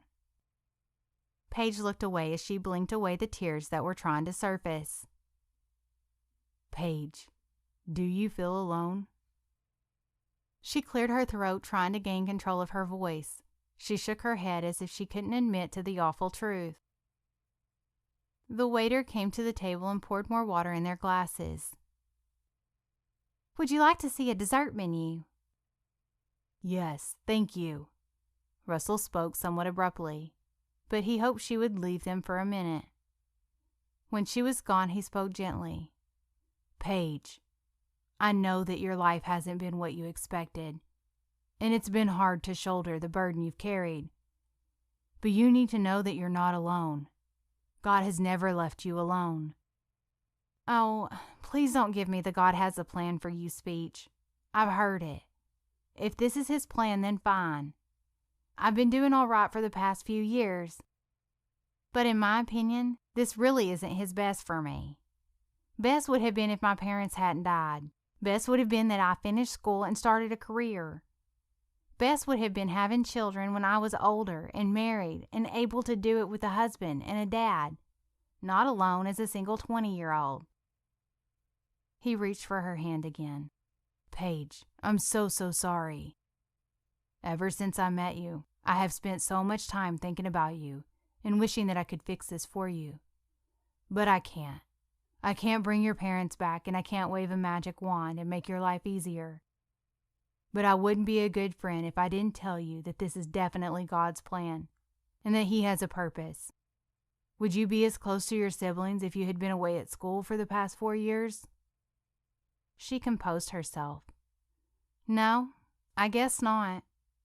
You would have missed Peyton's prom and Shep's baseball games and Zoe's cheerleading classes and Joe and Lucy's school plays. But you haven't missed any of that. You've been there for them. And even though it doesn't seem best, it's been for good. And maybe now God is ready for you to have someone to walk through life with. She looked at him and stared into his eyes, her own eyes asking if he was saying what she thought he was. He thought about his mom's advice and wanted to push her in the right direction. But maybe he can't give you any of that until you come back to him and trust that he knows what he's doing, and that, like everybody says, he has a plan for you. Maybe, Paige said half-heartedly. Anyway, that's enough serious talk. What sounds good for dessert? Russell sighed, half disappointed that they weren't continuing the line of conversation, but half relieved that she seemed to bounce back to herself and wanted to talk about something happy. They began looking over the dessert menu. She teased him that of course he would want coffee with it, and he pointed out all the items that included chocolate. They had just about settled on 2 desserts that they could both share when Paige's phone rang. She laughed. I knew Peyton would call. I bet she can't get the twins to turn the TV off. Hey, Peyton, she answered, still laughing. Russell watched as her laughter died away and her face became ashen. She listened for a minute and then barely pulled the phone away from her face to tell him, "We have to go. Now."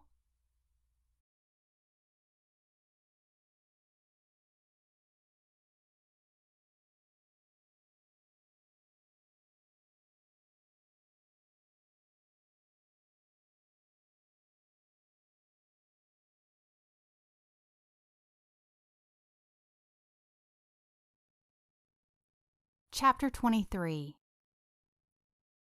"Tell me exactly what Peyton said," Russell told Paige. He had left the table to get their server and pay the bill. Then he hurried both of them to the car when the valet brought it around. She said that Lucy had been complaining that her tummy hurt. She didn't think it was a big deal, but then she started throwing up. Then she started crying and saying that her tummy was hurting really bad. So Peyton took her temperature and it was 104. Paige gripped the seat where she sat. She looked pale.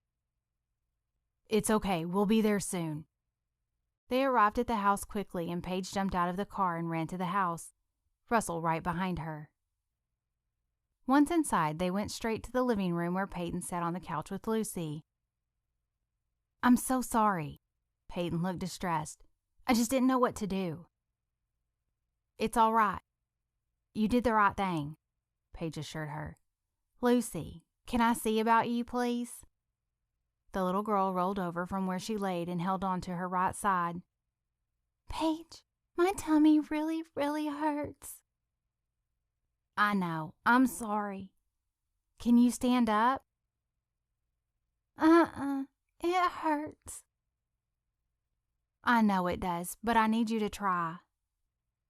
Lucy stood up but couldn't make herself straighten up all the way.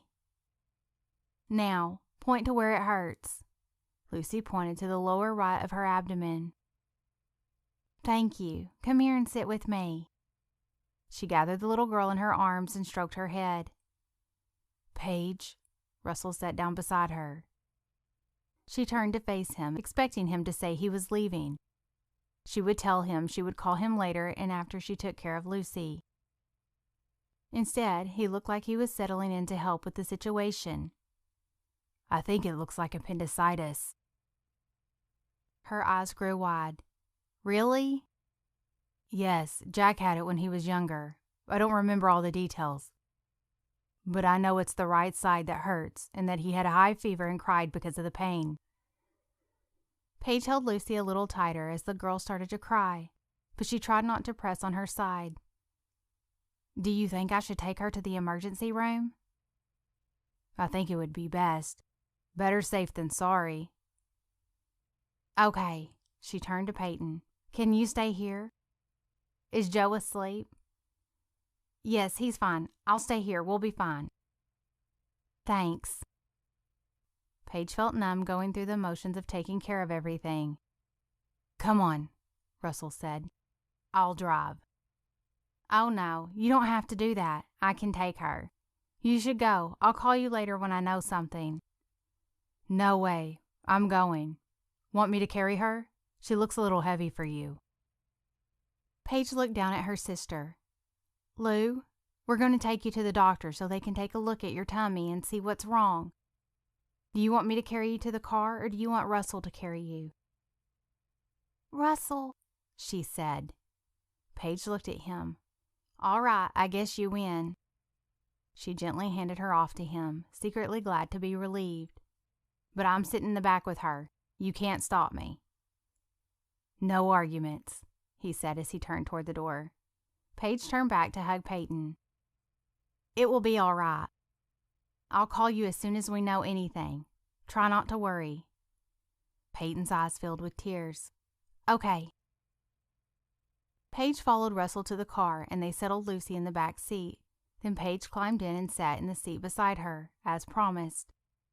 During the drive to the hospital, Paige let every terrible possibility run through her mind. Russell tried to distract her, but there wasn't much he could say. When they arrived at the hospital, Russell pulled up to the emergency entrance and let Paige and Lucy out while he went to park the car.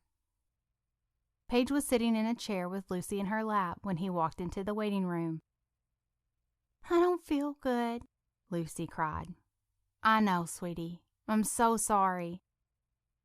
When we see the doctor, hopefully they will make you feel better." Russell took his seat beside Paige. "Hey," she said. She felt herself start to lean into him until a nurse came out and called Lucy's name. "All right, here we go." The three of them stood and followed the nurse through the door and into the triage area. Beds lined the wall and were separated by curtains. Paige was thankful it seemed like a quiet night with only a couple of people in the ER. They were shown to one of the beds and Paige sat Lucy down. She stood holding her hand and Russell stood on the other side of the bed while the nurse asked a few questions. When she finished collecting information, she said, "The doctor will be in here in just a minute," and then pulled the curtain closed and walked away. Paige dreaded the waiting, so she was glad when it really was only a couple of minutes before the doctor pulled back the curtain and greeted them. "Hi there, Lucy. Are you not feeling well?" Lucy held on to her side as she tried to sit up. "Hi, everybody. I'm Dr. Hooper." Paige reached out her hand. "Hi, I'm Paige." "Let's take a look here. Lucy, can you lay on your back for me?" "Okay," Lucy complied. "And it looks like she's had a fever and some vomiting." "Yes," Paige answered. "Her temperature was 104 last time we checked." The doctor pressed gently on Lucy's abdomen and had her try to sit up and stand. Then he let her lay back down on the bed. "I'm sorry to say I think it might be appendicitis." Paige felt as she might be sick. "So, that means surgery." "We will do a few tests to confirm. We'll run a blood test and do a CT scan. But if it proves that I'm correct, then yes, it will mean surgery." Paige gripped the side of the bed tightly. She felt a little lightheaded. "They'll come back and get a blood sample, and then take her down to CT. Mom and Dad, you guys can walk with her down the hall." "Oh, we're not, I'm her sister, but I'm her legal guardian." "Oh, all right. Well, you can walk with her to the scan, but I'm going to have someone bring you permission forms to sign. So we're all ready to go once we get the test results. We won't want to waste any time." "Okay, thank you." "All right, see you in a few minutes." Paige looked at Russell as soon as the doctor was gone. He tried to give her a reassuring look. All within a few minutes, a nurse came and took Lucy's blood, prepped her for the scan, and was ready to wheel her down the hall. All three of them went to the radiology area, and Paige and Russell sat in the chairs in the hallway while they took Lucy in. "Paige, I'm scared." It was the first time Lucy had expressed anything other than pain. "I know, sweetie. It will be all right, just like having your picture taken while you lay down, okay? I'll be right here waiting for you." "Okay." While they waited, another nurse came in and sat with Paige to fill out the necessary paperwork and get all the needed signatures. Paige wanted to argue in hopes that they wouldn't need the surgery, but she knew that they wouldn't want to put it off any longer if the test confirmed the doctor's suspicions. After Lucy came out of the scan, they were taken back to their room in the ER. Lucy laid in the bed and almost drifted off to sleep. They had put in IV with some pain medication, so she was starting to feel a little better. Paige and Russell sat trying to pass the time. Paige felt like hours were going by, even though it was only about 30 minutes. The doctor came back in, and Paige nearly jumped from her chair to stand at Lucy's side. Russell was right behind her. Dr. Hooper spoke. I'm sorry, but I was right. It's appendicitis. It needs to come out immediately. Paige took a deep breath and held it for a second. Lucy was just barely awake and groggy. Okay, Paige said. Okay, more to herself than anyone else. Did you sign all the paperwork already? Yes. All right then. Someone will be here in a few minutes to take her down to surgery. A nurse can show you the way to the waiting room. And I'll come and let you know how everything goes. Try not to worry. This is all very routine. Okay, thank you, Paige said. Paige? Lucy was waking up. Are they going to make my tummy better? Yes, Lou. But they're going to do something called surgery so they can take out the boo-boo. They are going to take you down the hall, and you'll just have a little nap while they make it better, all right? Can you stay with me? Paige braced herself and tried not to cry. I'll stay with you as long as I can, but I can't go in the room with you. Just like the scan where they took your picture, remember? But I promise, I will be waiting for you. And I'll be here when you wake up. And you can just sleep all the way through it. Okay. Lucy yawned and laid back down on the bed. A nurse came in and said hello as she checked her clipboard. All right, we have Lucy here, right? Yes, Paige answered. And it looks like we're going to take out your appendix. The nurse spoke a little too cheerily. Looks like it, Paige agreed. Okay, we're going to take her down now, the nurse said as another orderly came in to help wheel the bed. Can I walk with her? Paige asked. You can go to the door. Then only OR staff is allowed past that point. Okay, Paige said. She stood back as they prepared the bed and then began to push Lucy out of the room. She walked through the door and held onto the side of the bed as they walked down the hall. It was a short walk and Lucy was already falling asleep again. This is it. The nurse had lowered her voice and sounded more compassionate now. The waiting room is just down that hall, through the double doors, she pointed. All right. She leaned over and kissed Lucy on the head. I love you, Lucy. I'll see you when you wake up. Then she stepped back away from the bed and watched as they pushed the little girl past the doors and down the halls until she couldn't see her anymore. Paige took 3 steps in the direction of the waiting room where the nurse had pointed, but she couldn't go any further. She put her hand on the wall and covered her face with her other hand as she finally let the tears come. She gasped for breath as she let out a long sob. In an instant, Russell was there. He gently put his hand on her back, and when she turned to face him, he took her in his arms and let her lean into him. For a few minutes, they stood there while Paige let herself cry and sob. He held her tightly, her high heels making her head rest just on his shoulder. As she began to catch her breath and wipe her eyes, she pushed back and he looked at her face. He reached to her cheek and brushed away a piece of hair. Then he stooped to look in her eyes. She's going to be just fine. I know this is scary, but it's going to be all right. She sniffled and tried to regain her composure. I know. Come on, let's go sit down. She let him lead her down the hall to the empty waiting area, where they took a seat in the corner. The emotional exhaustion was starting to set in for them, and they sat silently for a little while. Paige called Peyton and updated her on the situation. She tried to sound calm. Once she was off the phone, she leaned back to relax for a minute, but then she sat up and said, What if we hadn't come? What if I just thought it was some stomach bug and sent her back to bed? Her voice was filled with panic. Russell tried to calm her. But we did come. There's no reason to worry about the what-ifs. But I didn't even think of appendicitis until you said it. If you hadn't been there, I probably wouldn't have brought her.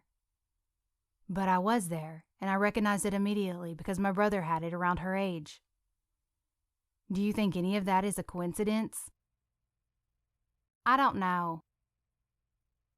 I do. It's just like we were saying earlier, that God has a plan and a purpose.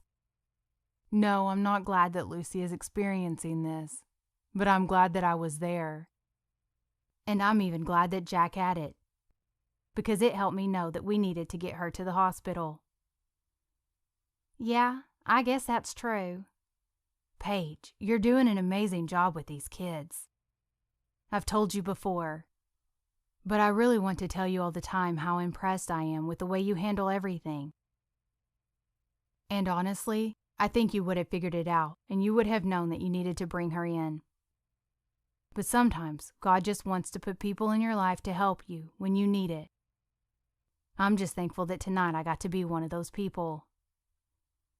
She leaned her head into her hand as she began to tear up again. Without hesitation, Russell reached over and took her other hand and held it tightly in his. Paige felt too tired to resist, so she just let her hand remain in his, and they let a comfortable silence fall between them. It was getting to be pretty late, and Paige could feel her eyes starting to feel heavy. Before too long, the waiting room door opened and the doctor walked in. Paige stood quickly and dropped Russell's hand. He gave them the news before he even reached them. She did fine. Everything went smoothly. Oh, thank you. Paige felt the relief sweep over her. It hadn't burst, so we got it out with no problem. She'll have a little scar on her belly, but she should recover just fine. All right, can I see her? Yes, they're moving her to recovery soon, so I'll walk you down to the room now and she'll be there soon. Okay, thank you. You're welcome, Paige. I'm so sorry. I remember after I left that the name sounded familiar. Your father was Peter Kelly, wasn't he? Oh, yes, sir. I knew him on a professional level, and I remember the night of the accident. I'm so sorry for your loss. Thanks. If you need anything while you're here, please be sure to ask for me personally, and I'll see to it. Oh, all right. Thank you. Come on, I'll show you to her room. As they walked down the hallway, Paige reached for her phone and texted Peyton the good news. They arrived in the room before Lucy did, and Dr. Hooper showed them in and gave Paige some information on what to expect for the next few days while Lucy stayed in the hospital. Then he said goodbye and that Lucy should be there soon. Within a few minutes, Lucy was wheeled in on her bed. She was sleeping, but the nurse with her said that she had already come to and asked for her big sister. She'll probably be asleep for a while, but I'll be in and out to check on her. Just push the button by the bed if you need anything. When the nurse left, Paige stood beside Lucy's bed and kissed her on the forehead. She pulled up a chair so she could sit close while she slept. Russell sat in the other chair in the room and watched Paige as she cared for her sister. He adjusted his position in the seat, and the noise surprised Paige. She had forgotten he was there for a moment. Oh, Russell, I'm so sorry about all of this. You should go home, really. I think we're fine now. Don't be sorry one bit. I already told you how glad I am that I was there, even though this wasn't exactly the way I expected our dinner to end. Her face went pale. Oh my goodness, that seems like ages ago that we were sitting at that restaurant. I am so sorry. Hey, I said don't be sorry. Besides, this just means that you owe me, so you have to let me take you out again. He winked. Paige blushed. Deal, but really, go, get some rest. No way. I have lots more to do. You do? You bet. Didn't the doctor say you would be here for a few days? Yeah, I think 2 or 3. Then you're going to need supplies and some clothes. Paige looked down, realizing that she was still in her dress and heels. Oh, yes? I guess so, but I can take care of it. No, you can't. I can, and I am. No arguments." Paige hesitated, but realized she didn't have much of a choice.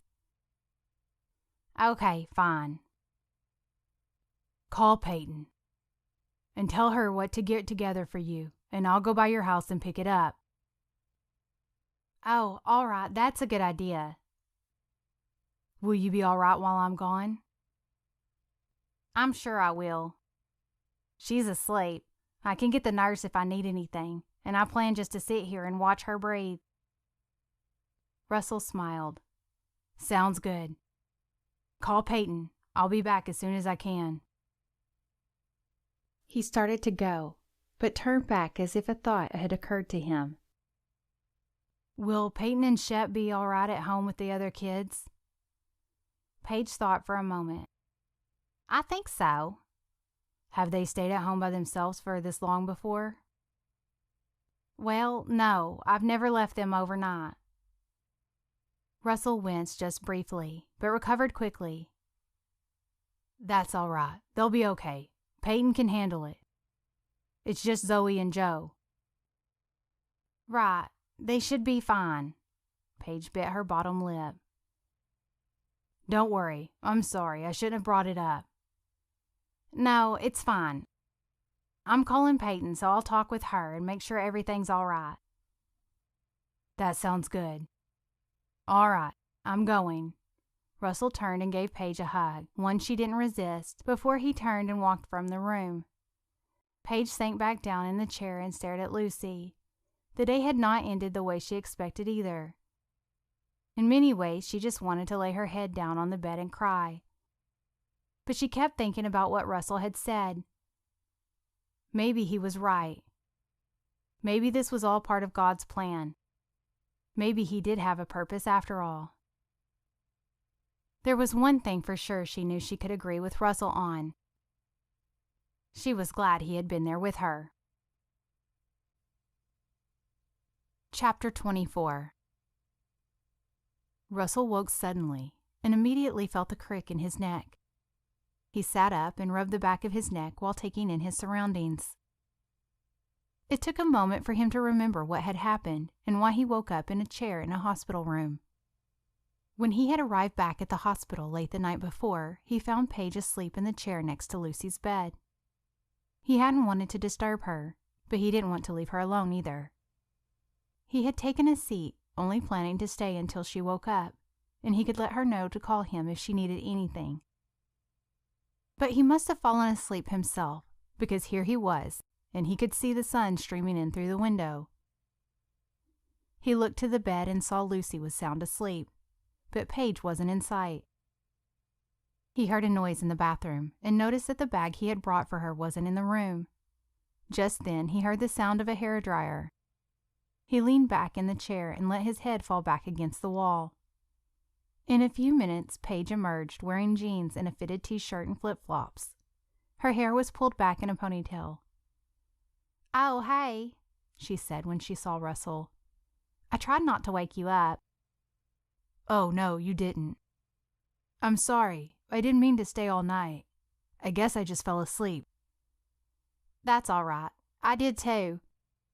I'm just sorry you slept in that chair. It looks terribly uncomfortable." Yeah. Probably not my best sleeping decision ever. But I'll live." "Thanks for bringing me my stuff last night." "You're welcome. I can bring more if you need anything." Paige laughed. "I think Peyton packed me enough for a month, so I'm good." "All right, but let me know if you change your mind." Just then, there was a knock on the door. Paige had gotten used to nurses coming and going every few hours to check on Lucy, so she casually said, "Come in." Gladys Pierce quietly peeked around the door. "Mom." Russell stood up quickly. "Russell, I didn't know you were still here." Gladys was surprised to see her son. "I didn't mean to be. I just fell asleep in the chair and, well, I just woke up." He ran his fingers through his hair. Gladys noticed Lucy still sleeping and lowered her voice. "Hi, Paige. I just wanted to come by and check on you. I brought breakfast." She held up a bag from the bagel and coffee shop. "Oh, thank you. You really didn't have to do that." "I know, but I know it can be hard to get something for yourself when you want to stay here with your little one." "Yes, it is. Thank you." Paige remembered that Gladys must know what it felt like to sit in the hospital with your child after an appendectomy. "You're welcome. Russell, I might have enough for you." "That's okay, Mom. I should probably run home and shower."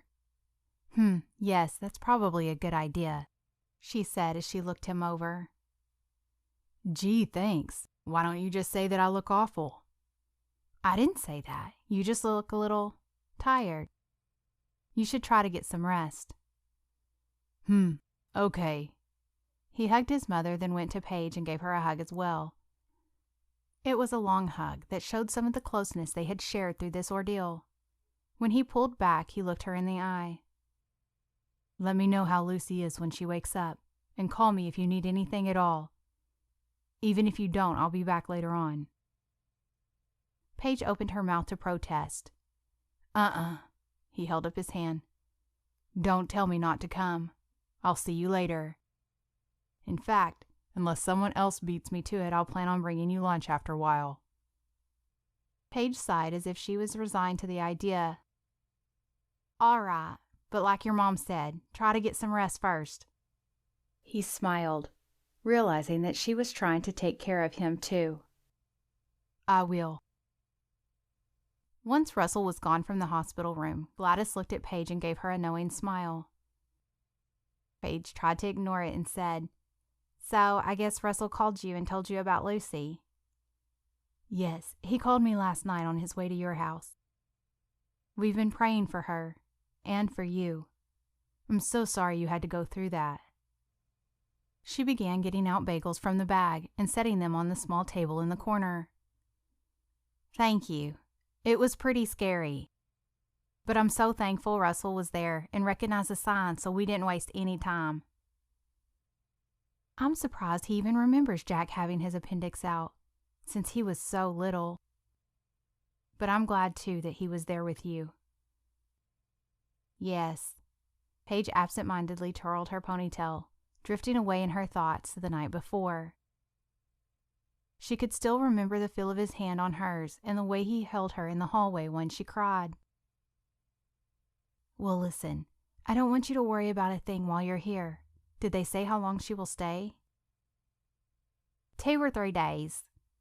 "That's all right. Everything will be just fine. I've already spoken to Peyton, and I will help make sure that the kids are taken care of and that meals are provided for." "Oh, no. The meals." "I know. Don't worry. I promise we won't let anybody starve." "Oh, no. It's not that. Peyton had wanted to do this big freezer meal cooking plan, so we were going to do it today. We shopped Thursday, and she and I were going to cook together. Now everything will probably go bad before we can get it prepared." Paige covered her face with her hands. "Oh, Paige, I'm so sorry. I'm sure that would have been fun for you to do together. But please don't worry. We'll take care of the food. It won't go to waste." Paige shook her head. Of course that wasn't the most important thing to be thinking about at a time like this. It was just another reminder that things don't go as planned, and sometimes everything in her life seemed doomed. Then a thought occurred to her. "Wait, did you say you've already talked to Peyton this morning?" "I can't remember the last time she was up this early on a Saturday." Gladys laughed, glad to see that she could see a little humor in the situation. "Yes, but this is a special circumstance. She said she would call you but didn't want to disturb you if you were sleeping since she knew you had been up late last night. But she and the other kids are anxious to know if they can come see Lucy. They've all been worried." "Oh, yes, of course. I'll call her right now. I just didn't think she would even be up yet. Of course they can come." "All right, well, I won't stay. I just wanted to make sure you had something to eat. But here's my number." She handed Paige a card. "Please let me know if there's anything I can do, but try not to worry." Thank you. This really is above and beyond. And any help with the kids will be huge. I've been a little worried about leaving them at home alone. Peyton can handle it, I'm sure. It's just that she never has before. I promise to check in with them. Or if it would make you feel better, I would be happy to even go and stay at the house for a few days. Or have them come stay with me. That's very generous, and I appreciate it. But Peyton probably needs to do this, to step up a little. But I'll keep that in mind just in case. Absolutely. Call me any time, day or night, and I can be there in a few minutes. Thank you. You're welcome. She hugged Paige. Her eyes twinkled a little as she said, I know you said you and Russell are just friends, but as far as I'm concerned, you're our people now. We love you and your family already, Paige. It would be our pleasure to help you. Paige felt exhausted from the night before, from the lack of sleep and the emotional roller coaster. Maybe that was why she felt her eyes fill with tears and why she gave in to the heartfelt second hug that Gladys gave her. She pulled back and wiped her eyes. Thank you. That means a lot, she said. Gladys squeezed her hand and said, Of course, sweetie. Now enjoy the coffee and bagels. They're from Russell's favorite breakfast cafe. She winked and walked to the door. Once the door shut behind her, Paige sank in the chair beside Lucy and tried to push back the tears. Lucy stirred at the sound of the door. She had slept most of the night, but she shifted often, as if she were uncomfortable, and more than once she had woken, crying in pain. Paige stood back up and went to the table to the coffee Gladys had brought. She stood, sipping the hot beverage and staring out the window. Why would she want to take us in and help us when she barely knows us? As soon as the question popped into her mind, she thought again that her own mother would have done the same thing. I have provided for you, Paige. The words were so clear that Paige almost looked around to see where they had come from. She had heard this voice before, but it had been years ago. I have a plan and a purpose. Paige turned from the window. How can I believe that? She thought. There was no response. I want to believe that everything will be all right, that this is all for good. But how can I? Everything was supposed to work out differently. My parents weren't supposed to be gone so soon. This wasn't the life I was supposed to live. But it is. My plan never changed. This was too much for Paige. After her parents' death, she had always continued to go to church and take the kids. She put on a good face and did what she was supposed to do. But she had put distance between herself and God. She knew that if something needed to be taken care of, that she would have to do it herself. God hadn't taken care of her parents, so why would he take care of her and her siblings? People kept saying that this was God's plan, but could she believe that now after everything that had happened? Even now that Russell had walked into her life and wanted to be a part of it. She wasn't sure. She felt like God had already let her down, and she didn't know how she could trust him again. Or anyone else for that matter. She walked away from the window and picked up her phone to call Peyton. She needed to talk to her sister and make some plans for the next few days. She needed to figure out what to do for herself and her family. Chapter 25. Paige sat on the recliner in their family room with a book open on her lap, but she wasn't reading. Lucy was lying on the couch asleep. She had been released from the hospital on Monday, but they had told them that she was still in the recovery process. She was moving around and getting back to normal, but she still seemed tired that afternoon, so she had watched a movie until she fell asleep. Paige sat thinking about the past few days and how things had gone. Russell had been at the hospital with her off and on Saturday and Sunday. Then on Monday, Gladys came to sit with Lucy for a while so that Paige could go into the restaurant for the first day of the summer breakfast specials. Since then, she felt like she had been rushing back and forth from work in the house and the hospital until Lucy came home. Now it was Thursday, and she was trying to think through what needed to be done the rest of the week at home and at work. But she couldn't focus on anything. She felt like her mind was going a million different directions, and she couldn't think clearly about any one of them. She put down the book in her lap and reached for her work bag on the floor beside the chair. She reached in, trying to find her clipboard, but instead, her hand grabbed something else. She pulled it out and stared at the Bible Russell had given her.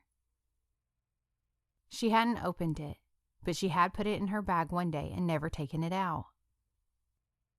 She laid it on her lap and stared at the closed cover, seeing her name once again written on the front. She tried to remember where it was Russell said that he read that gave him encouragement in the mornings. Psalms? That was it, wasn't it? She opened up the Bible, remembering something she had heard at Bible camp once about letting your Bible fall open to the middle, and you would find Psalms. Sure enough, there it was right in the middle. The Bible had opened right to Psalm 46. She figured that was as good of a place as any. So she read, God is our refuge and strength, a very present help in trouble. Therefore we will not fear though the earth gives way, though the mountains be moved into the heart of the sea, though its waters roar and foam, though the mountain trembles at its swellings. Selah. There is a river whose streams make glad the city of God, the holy habitation of the Most High. God is in the midst of her. She shall not be moved. God will help her when morning dawns. The nations rage, the kingdoms totter. He utters his voice, the earth melts. The Lord of hosts is with us. The God of Jacob is our fortress. Selah.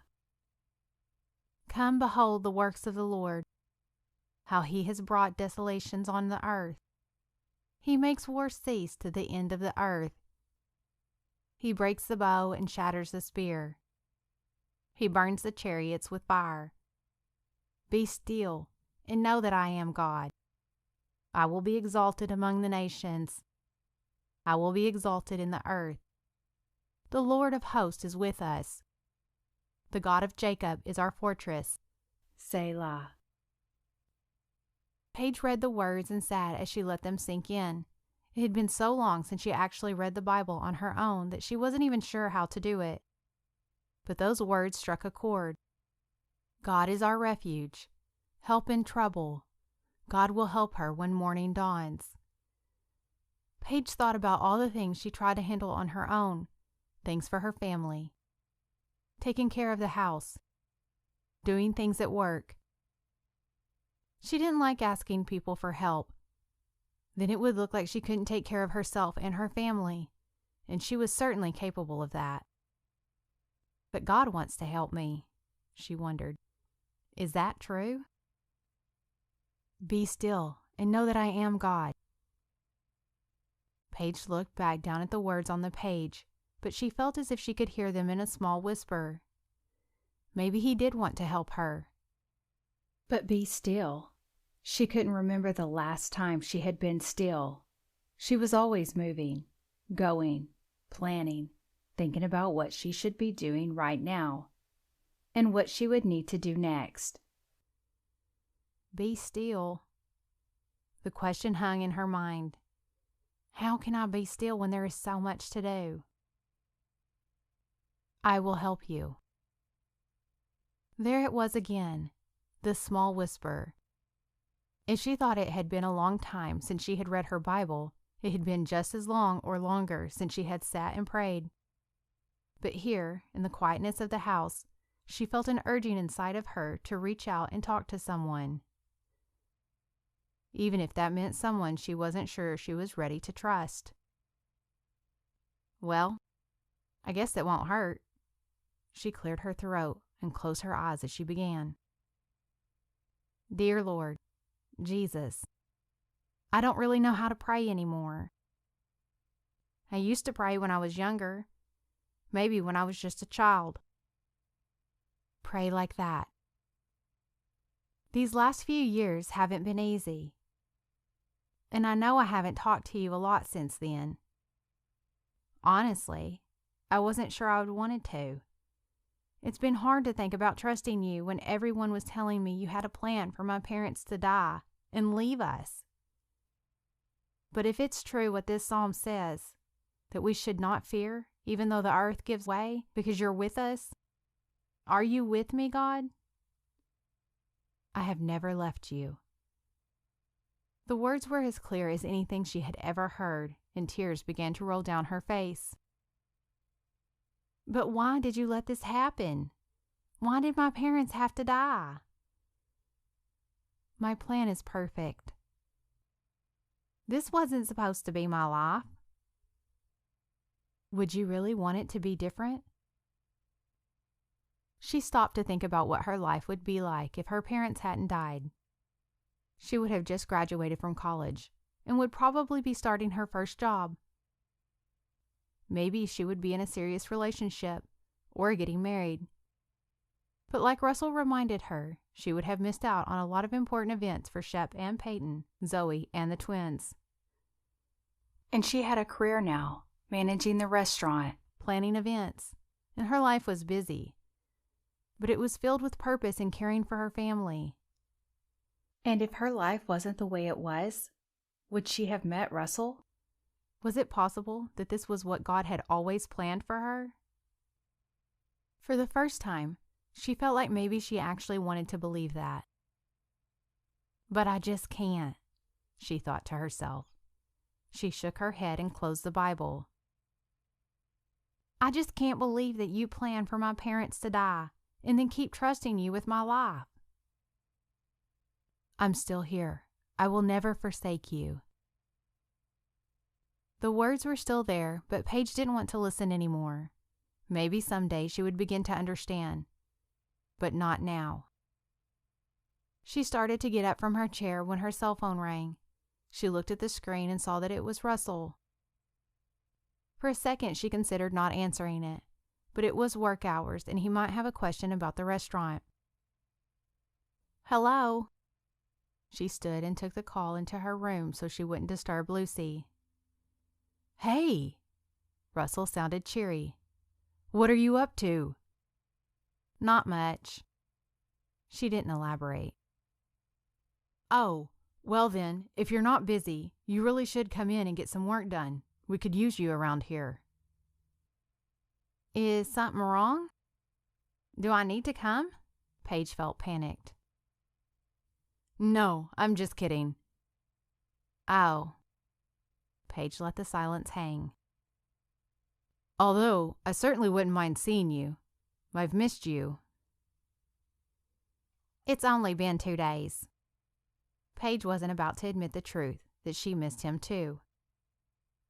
I know, but I've gotten pretty used to seeing you, so 2 days seems like a long time. I'm sure you'll survive it. How about I come by the house tonight? I don't know. I'm still trying to get everything settled around here. I can help. What do you need? For me to fold laundry? Paige could hear the laughter in his voice and smiled to herself, but didn't give in. Very funny. No, I just have things to catch up on. I can bring ice cream, he offered. Not tonight, Russell. All right. He decided to let her be. How's Lucy? She's doing better. She still says her tummy hurts sometimes, but she's up and moving around for the most part. She's taking a nap right now. She's been asking if she can go back to day camp tomorrow. I think she's actually a little bored. But I'm still thinking one more day off and then she'll have the weekend before she goes back. I'll feel more comfortable with it by then. Yeah, I can understand that. But either way, I'm sure she'll be all right. You could always let her go, and if she's not feeling well, you could go get her, couldn't you? I hadn't thought about that, but yeah, I guess so. You're still off tomorrow? Planning to be. But I might come in if she goes to school. I'm so sorry that I've missed this week with the new breakfast and everything. That's all right. I've been by and checked in with James throughout the week. He says you took care of everything, and that you've been available on the phone if he needed you. I actually wanted to be the one to call you and tell you what a success breakfast has been, but he said he had already told you." Paige could feel herself blush even on the phone. "Yes, he said the dining room has been filled every morning, and the contest I set up for the servers is practically ridiculous since every guest is ordering the special. But we'll see how it goes as the newness wears off over the next few weeks." "Right, but I don't think that's something we'll have to worry about. I don't want to count my chickens yet, but it's going well, Paige. Really. You should be very proud." Paige did feel proud. It was the first time in her job that she had seen an idea from conception to practice, and it was an exciting thing to see. "Thank you," she said. "Well, I better go. Lucy will probably wake up soon, and I need to see about dinner. I'll talk to you later." "All right, have a good night. Bye, Paige." "Bye." Paige sat on the couch again, staring off once more. She started thinking about dinner options when her phone rang again. She thought it must be Russell calling back, but she didn't recognize the number. "Hello?" "Hi, Paige. It's Carrie Pierce." "Oh, hey, Carrie. How are you?" "I'm doing fine. How is everything with you? I heard about Lucy, poor thing." "Yes, it's been kind of a rough week. But we're doing all right. Lucy is recovering well. In fact, I was just telling Russell that she's begging to go back to day camp tomorrow.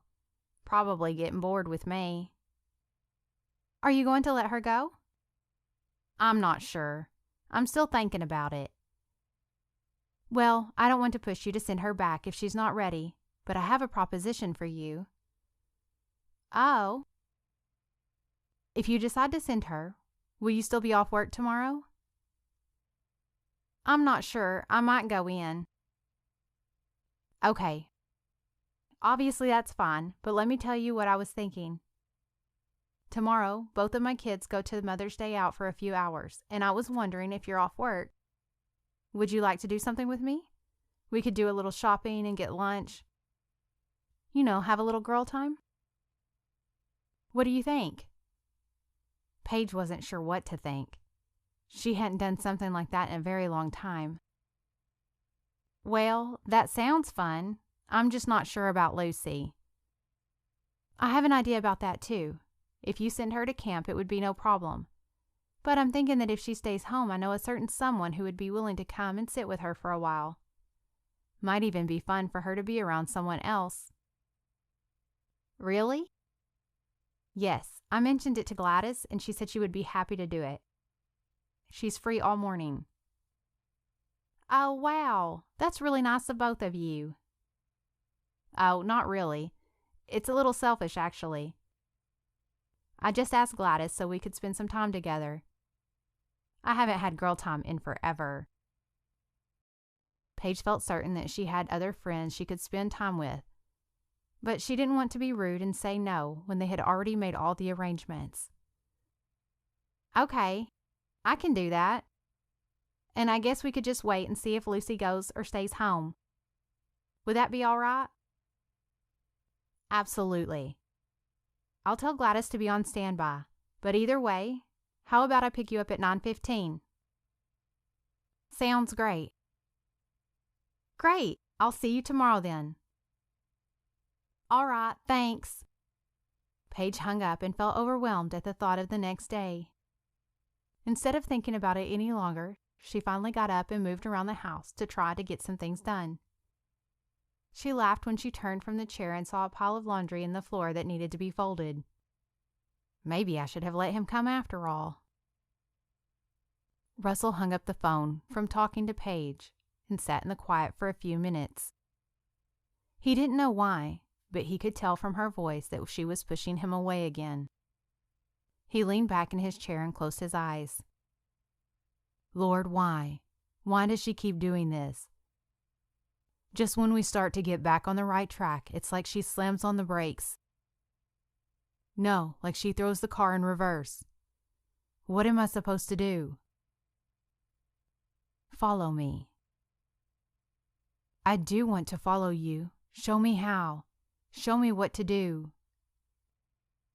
I've already shown you. You just want me to keep pursuing her? Don't give up. Press on. Okay, Lord, I guess. She needs to know that you're never going away. Those words hit Russell hard. He realized that he didn't want to go away. Not now, and not any time in the future.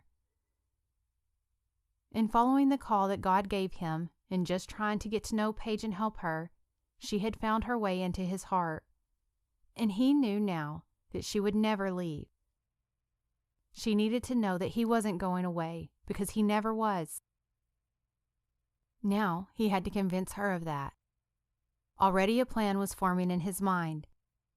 He wanted to continue to pray about it, but he knew that the Lord was directing his every step. Chapter 26. Paige opened the door Friday morning to find Gladys and Carrie had arrived together. "Good morning," she said. "Good morning." Gladys hugged her as she came into the house. Carrie stepped in behind her and closed the door. "Lucy is in the living room. I was surprised that she wanted to stay home. But when I told her you would come stay with her, she lost interest in going to day camp." "I'm so glad. We will have some fun." Gladys went on through to see the little girl. "Can I get you anything? Coffee or water? Have you eaten?" Paige asked Carrie. "No thanks, and yes, I have.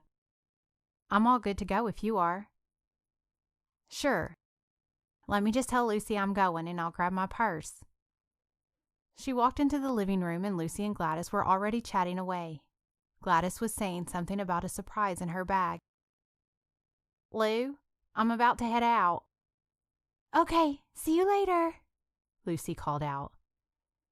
"You mind Miss Pierce, all right?" "I will." "We'll be fine, Paige. Have a good time. Try to relax." She smiled. Paige smiled back. She wanted to tell her that she would, but she wasn't quite sure. "Ready?" she asked Carrie. "Yes, let's go."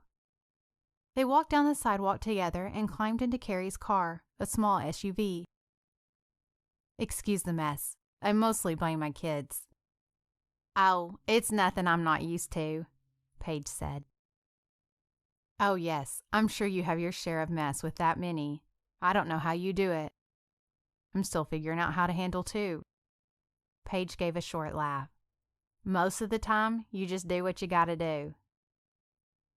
"I guess that's true. Well, actually, yeah, I know it is.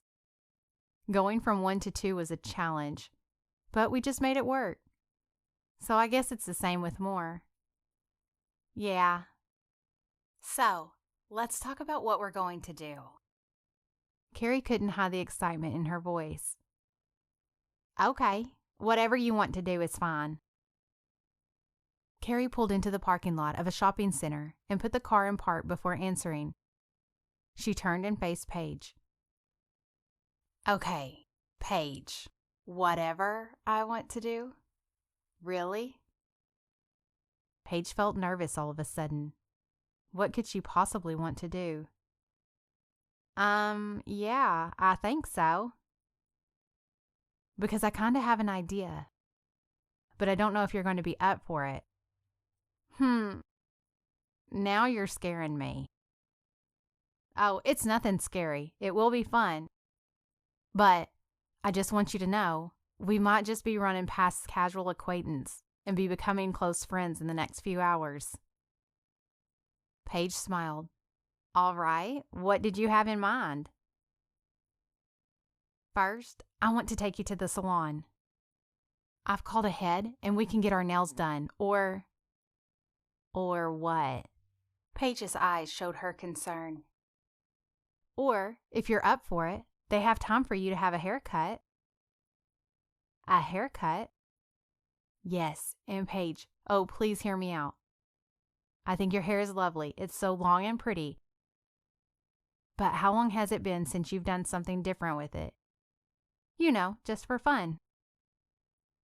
I don't know. I guess it has been a while. I haven't really made time for it, I guess. Then why not make time for it today? I mean, really, if you don't want to, it's completely fine. I really do think your hair is so pretty, but if it would be nice for you to have a cut, there's time for it today. Okay. Paige did think it would be nice, but she wasn't sure how much services at the spa would cost, so she wasn't sure she could commit to it. As if she could read her mind, Carrie spoke again. And there's one more thing. I know you're going to say no, that you can't accept it and you're going to put up a fight, so go ahead and get that out of your system. But Gladys and Jim gave me money to spend today. It's for us to have a fun day, and they made me promise I wouldn't come home with a penny of it. Paige shook her head. Oh no, they didn't need to do that. I know they didn't, but that's the kind of people they are. Paige, listen to me. You're a wonderful person. You're strong and independent, and you work hard to take care of your family. But who takes care of you? Paige didn't have a response. Let me, Gladys and Jim, take care of you a little bit today. It will be so much fun for me, and it gives them so much joy to give you this gift. So just try to take it and accept it. Do you think you can do that? Paige gave a wry smile. Do I have a choice? Carrie smiled. Nope, let's go. She put the car back in gear and chatted away as they drove a few more minutes to the salon. Paige sat quietly thinking about her hair and what she might be brave enough to do. 45 minutes later, Paige sat in the chair staring at herself in the mirror. After looking at some pictures with Carrie and talking it over with the stylist, they all agreed on the style she picked. Now she saw herself. Her hair was cut just to her shoulders with soft layers framing her face in the front, and enough shorter layers in the back to give her hair definition and movement. She ran her fingers through the locks and couldn't believe how much lighter it felt. I love it, she smiled. I feel like it's just been so long and boring for so long, and now it's actually cut with a style. I really, really love it. She turned and saw Carrie watching her with a giant smile. I love it too, Carrie beamed. You look amazing. Thanks. Thank you so much for talking me into this. You're welcome. I'm so glad. It looks so great. But I think I know somebody who is going to like it even more than I do. Paige blushed and rolled her eyes. I can't imagine who you're talking about. Oh, come on. You know he's not going to be able to take his eyes off of you. You guys need to go on a date tonight, just to show off the new look. Yeah, we'll see. All right, come on. Let's get out of here and off to our next adventure. What? I thought this was the adventure. What else do you have planned? Carrie's eyes twinkled. I told you, Jim and Gladys made me promise not to come back with a penny, so we've got some shopping to do. She nearly dragged Paige out of the chair and out the door after paying for their salon trip. Paige felt like this day was a whirlwind that was only beginning. At the mall, Carrie was like a professional, moving them from store to store and searching out the best sells. Paige tried on jeans, dresses, tops, shoes, even a few pieces of jewelry. And Carrie even found time for her to sit in the makeup counter and try out new beauty products.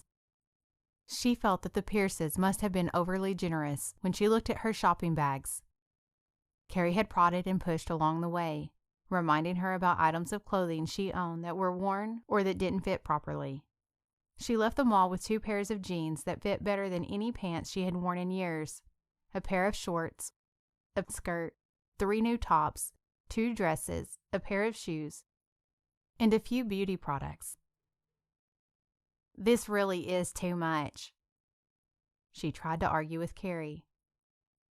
Paige, when was the last time you shopped and bought new clothes for yourself? I'm not really sure. This is stuff you really need. I know, but I could pay for some of it. Nope, today is a gift. You just have to accept it. Now, we still have time for a quick lunch before I need to get back to pick up the kids. Okay, but can I pay for my own lunch? Nope, Carrie smiled. But surely we spent all the money that they gave you by now. Paige was worried that Carrie would really be committed to spending the entire amount, even if that meant they kept going. Oh, well, yes, we have. Don't worry about that. Lunch is my treat. Carrie turned and walked quickly away from Paige before she could argue. Come on, we'll put this stuff in the car, and then we can go to this great little cafe close by. Paige realized that she had given up at this point, so she followed after her and hurried to the car. In a short few minutes, they had taken care of the bags of clothes and were seated at a booth in a nearby cafe. The waiter was bringing their sweet teas and left them alone to look over the menu. It was a lovely place, and the options looked delicious for salads, sandwiches, and soups. My favorite is the chicken salad, Carrie said as she pointed it out on the menu. But their soups are really good too. In fact, I think I'll have half a chicken salad and a half order of wild rice soup. You can split it so you can get both. That sounds great, said Paige. You talked me into it. I think I'll have the same thing. Carrie got the waiter's attention and placed the order. Once he was gone, she settled back into her seat. She seemed comfortable, but intent. So, Paige, I think we talked about your family and your work, and I even asked you about your relationship with my favorite brother-in-law. So we've covered most of the basics. But the one thing I haven't asked you about is your relationship with Jesus. What's that like? Paige was surprised by this question. Although she felt as if maybe she shouldn't be. She was fighting it, but she knew that God was working on her just the same. That's a good question. Honestly, I don't know. I mean, I've been going to church my whole life, and at times I would say I had a good relationship with God. You know, being the good girl. But ever since my parents died, I guess it's just been distant. We still go to church. I want the kids to grow up there too. But it's just hard to trust Him anymore. I can understand that. And I appreciate that you can be honest about it. You've been through something really hard, something that changed your life forever. It's not easy just to keep going on as if life is perfect and there's no pain and sadness in the world. But a lot of people would just put up a front and say, I know God's in control, and paste on a smile. I'm glad that you can say how you really feel. Yeah, I guess.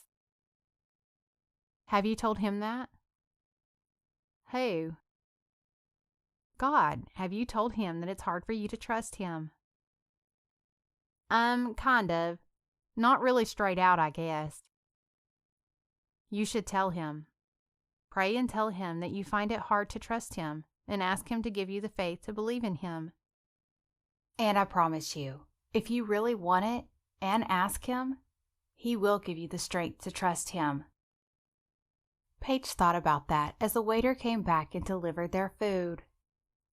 Can we pray before we eat? Carrie asked. Oh, sure, go ahead. Lord Jesus, thank you for this food that you have provided.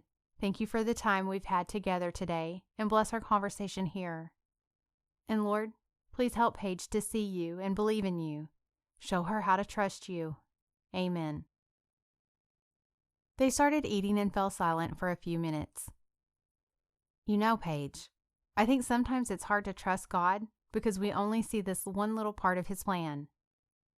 Our lives are part of a much bigger story, from the beginning of time until the end of time. Everything works together to fulfill His purpose. I know it's hard to see, but sometimes He just wants us to walk with Him and get through the tough parts so that He can show us the gifts that He has in store. Yeah, Russell said something like that. Like I should think about what I have because my parents are gone. Exactly. He's right. And you know, so many people, if they were in your situation, wouldn't have handled it as well as you have. Think about what would have happened if you were younger, or if you had decided you couldn't take on the responsibilities, and your siblings got taken away and separated into foster homes. Paige shivered. I don't even want to think about that. I know, it sounds so sad. But just think about that. Yes, it was horrible that they died. But what if the timing of it was the only thing that kept your younger siblings all together? You were old enough to be their guardian. You found the job at the club that allowed you to work and take care of them. Even those details worked out in his plan. I've never thought about that. I know. I don't want to make you think of the worst possibilities, but I just think as sad as it was, it still worked out the best it could have. Carrie paused and sipped her tea. Paige, I can't sit here today and convince you to trust God. That's something that has to happen in your heart. But if you believe in Jesus and believe that God sent his son to die on the cross for our sins so that we could be forgiven, that's pretty crazy to believe if you think about it, right? Yeah, I guess it is. Right, but if you believe that, then it's not too much of a stretch to believe that God has a plan and is in control of all the details, even when bad things happen. It was a terribly sad thing for his son to die, and he allowed that for our good. So maybe in the grand scheme of things, it's for good that you are where you are. Your parents were believers, right? Yes. Paige's eyes were tearing up. Then they are in a much better place than we are. We should be jealous that they already got to meet Jesus. They aren't hurting or toiling in life. They are in heaven, and you will see them again one day. Yes, I know, Paige sniffled. I don't want to badger you. But will you think about what I've said? Paige nodded to assure Carrie that she would. Okay, there's one more thing I need to tell you. I know I told you that when I met Jack I wasn't looking for a relationship, and I fought it for a while, right? Yes. Well, I don't want you to think I'm pressuring you into a relationship with Russell, but there's something I didn't tell you. I didn't lose my parents in the way that you did. They're still living. But I lost them a long time ago. I wasn't brought up in a loving Christian family like you were and like my husband. My mom was a socialite who cared more about her appearance with people than she ever did her kids or our home. And my dad was both a workaholic and an alcoholic, who would never admit it. My dad verbally abused my mom, me, and my sister constantly. And even though I can't say for sure, I think he physically abused my mother too. We were well off, so they planned and paid for my education. But once I was out of the house, they didn't miss me, didn't call or worry about me. They were done. And since Jack and I have been married, we've had little contact. My parents are still legally married to keep up appearances, but they're separated in every way that matters. I'm so sorry, Paige said. Thank you. It was difficult growing up, and for so long I wished they would care about me.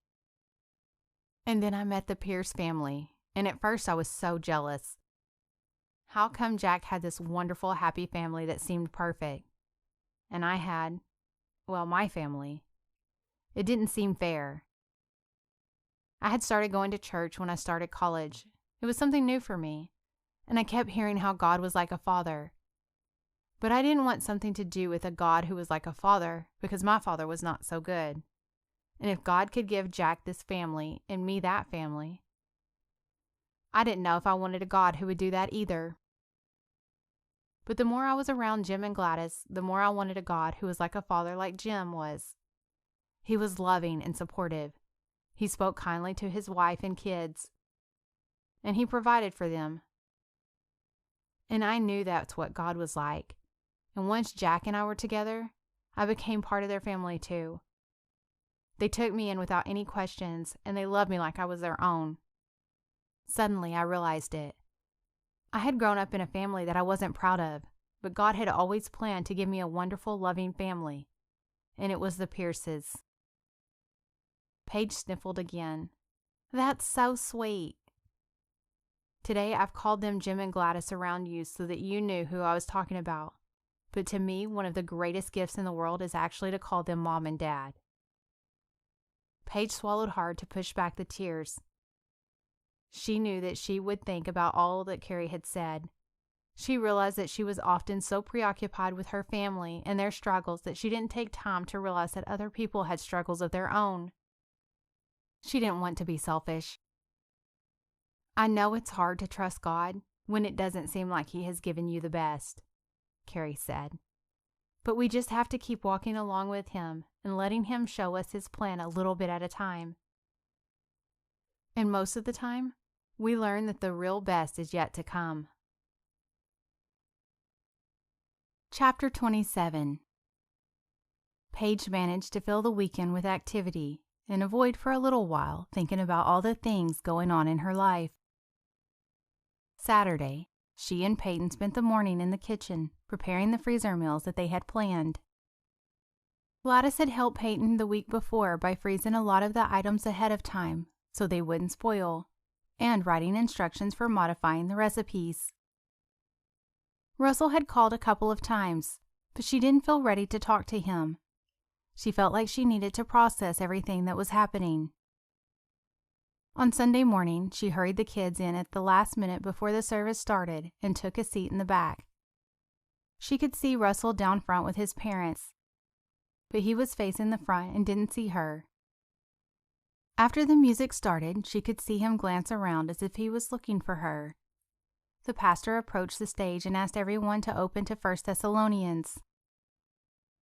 Today is our last Sunday in 1 Thessalonians, Owen said. Please stand with me as we read chapter 5, starting in verse 16.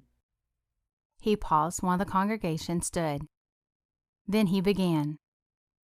Rejoice always, pray without ceasing, give thanks in all circumstances, for this is the will of God in Christ Jesus for you. Do not quench the Spirit. Do not despise prophecies, but test everything. Hold fast to what is good. Abstain from every form of evil. Now may the God of peace Himself sanctify you completely, and may your whole spirit and soul and body be kept blameless at the coming of our Lord Jesus Christ. He who calls you is faithful. He will surely do it. He motioned for the congregation to be seated. Paul has just finished giving instructions to the Thessalonians, and he is closing out his letter to them. Of course, Paul doesn't know whether he will ever see them again or if he will write another letter to them. Although we already know that he does, because we have Thessalonians Part 2. The pastor smiled. But as far as he knows, this may be the last thing he is able to say to them. So he is leaving them with a challenge and a bit of encouragement. Pastor Reed counted on his fingers as he spoke. Rejoice always. Pray without ceasing. Give thanks in all circumstances. Why? Because this life that you're living, the circumstance that you're in, the things that you're going through, this is the will of God in Christ Jesus for you. Now, it doesn't say that it's always sunshine and rainbows. And it doesn't say that everything in your life will make you happy. But it says we can rejoice because we are in the will of God. And we can rejoice because we have hope in Jesus. We can give thanks to Him in all circumstances because He is God and He loves us. And how do we really do this? Pray without ceasing. Talk to God. Tell Him how you feel. Ask Him for His help. Ask Him what He wants you to do. This is His will for you, and when you pray without ceasing, you will walk with Him in a way that you can see that and give thanks in all circumstances. Pastor Reed continued to speak, but Paige could barely hear. She brushed at her eyes before a tear had the chance to spill onto her cheek. I'm not ready to rejoice, she thought to herself. I don't like the way I feel, and I don't want to give thanks in my circumstances. Her heart stirred at the idea of talking to the Lord and telling him how she felt. But she knew she couldn't do it here and now because the tears would come too easily. She heard the pastor as he was wrapping up the sermon. She had been so engrossed in her thoughts that she hadn't realized how the time had passed. He invited everyone to join him as he closed with a prayer straight from the verses.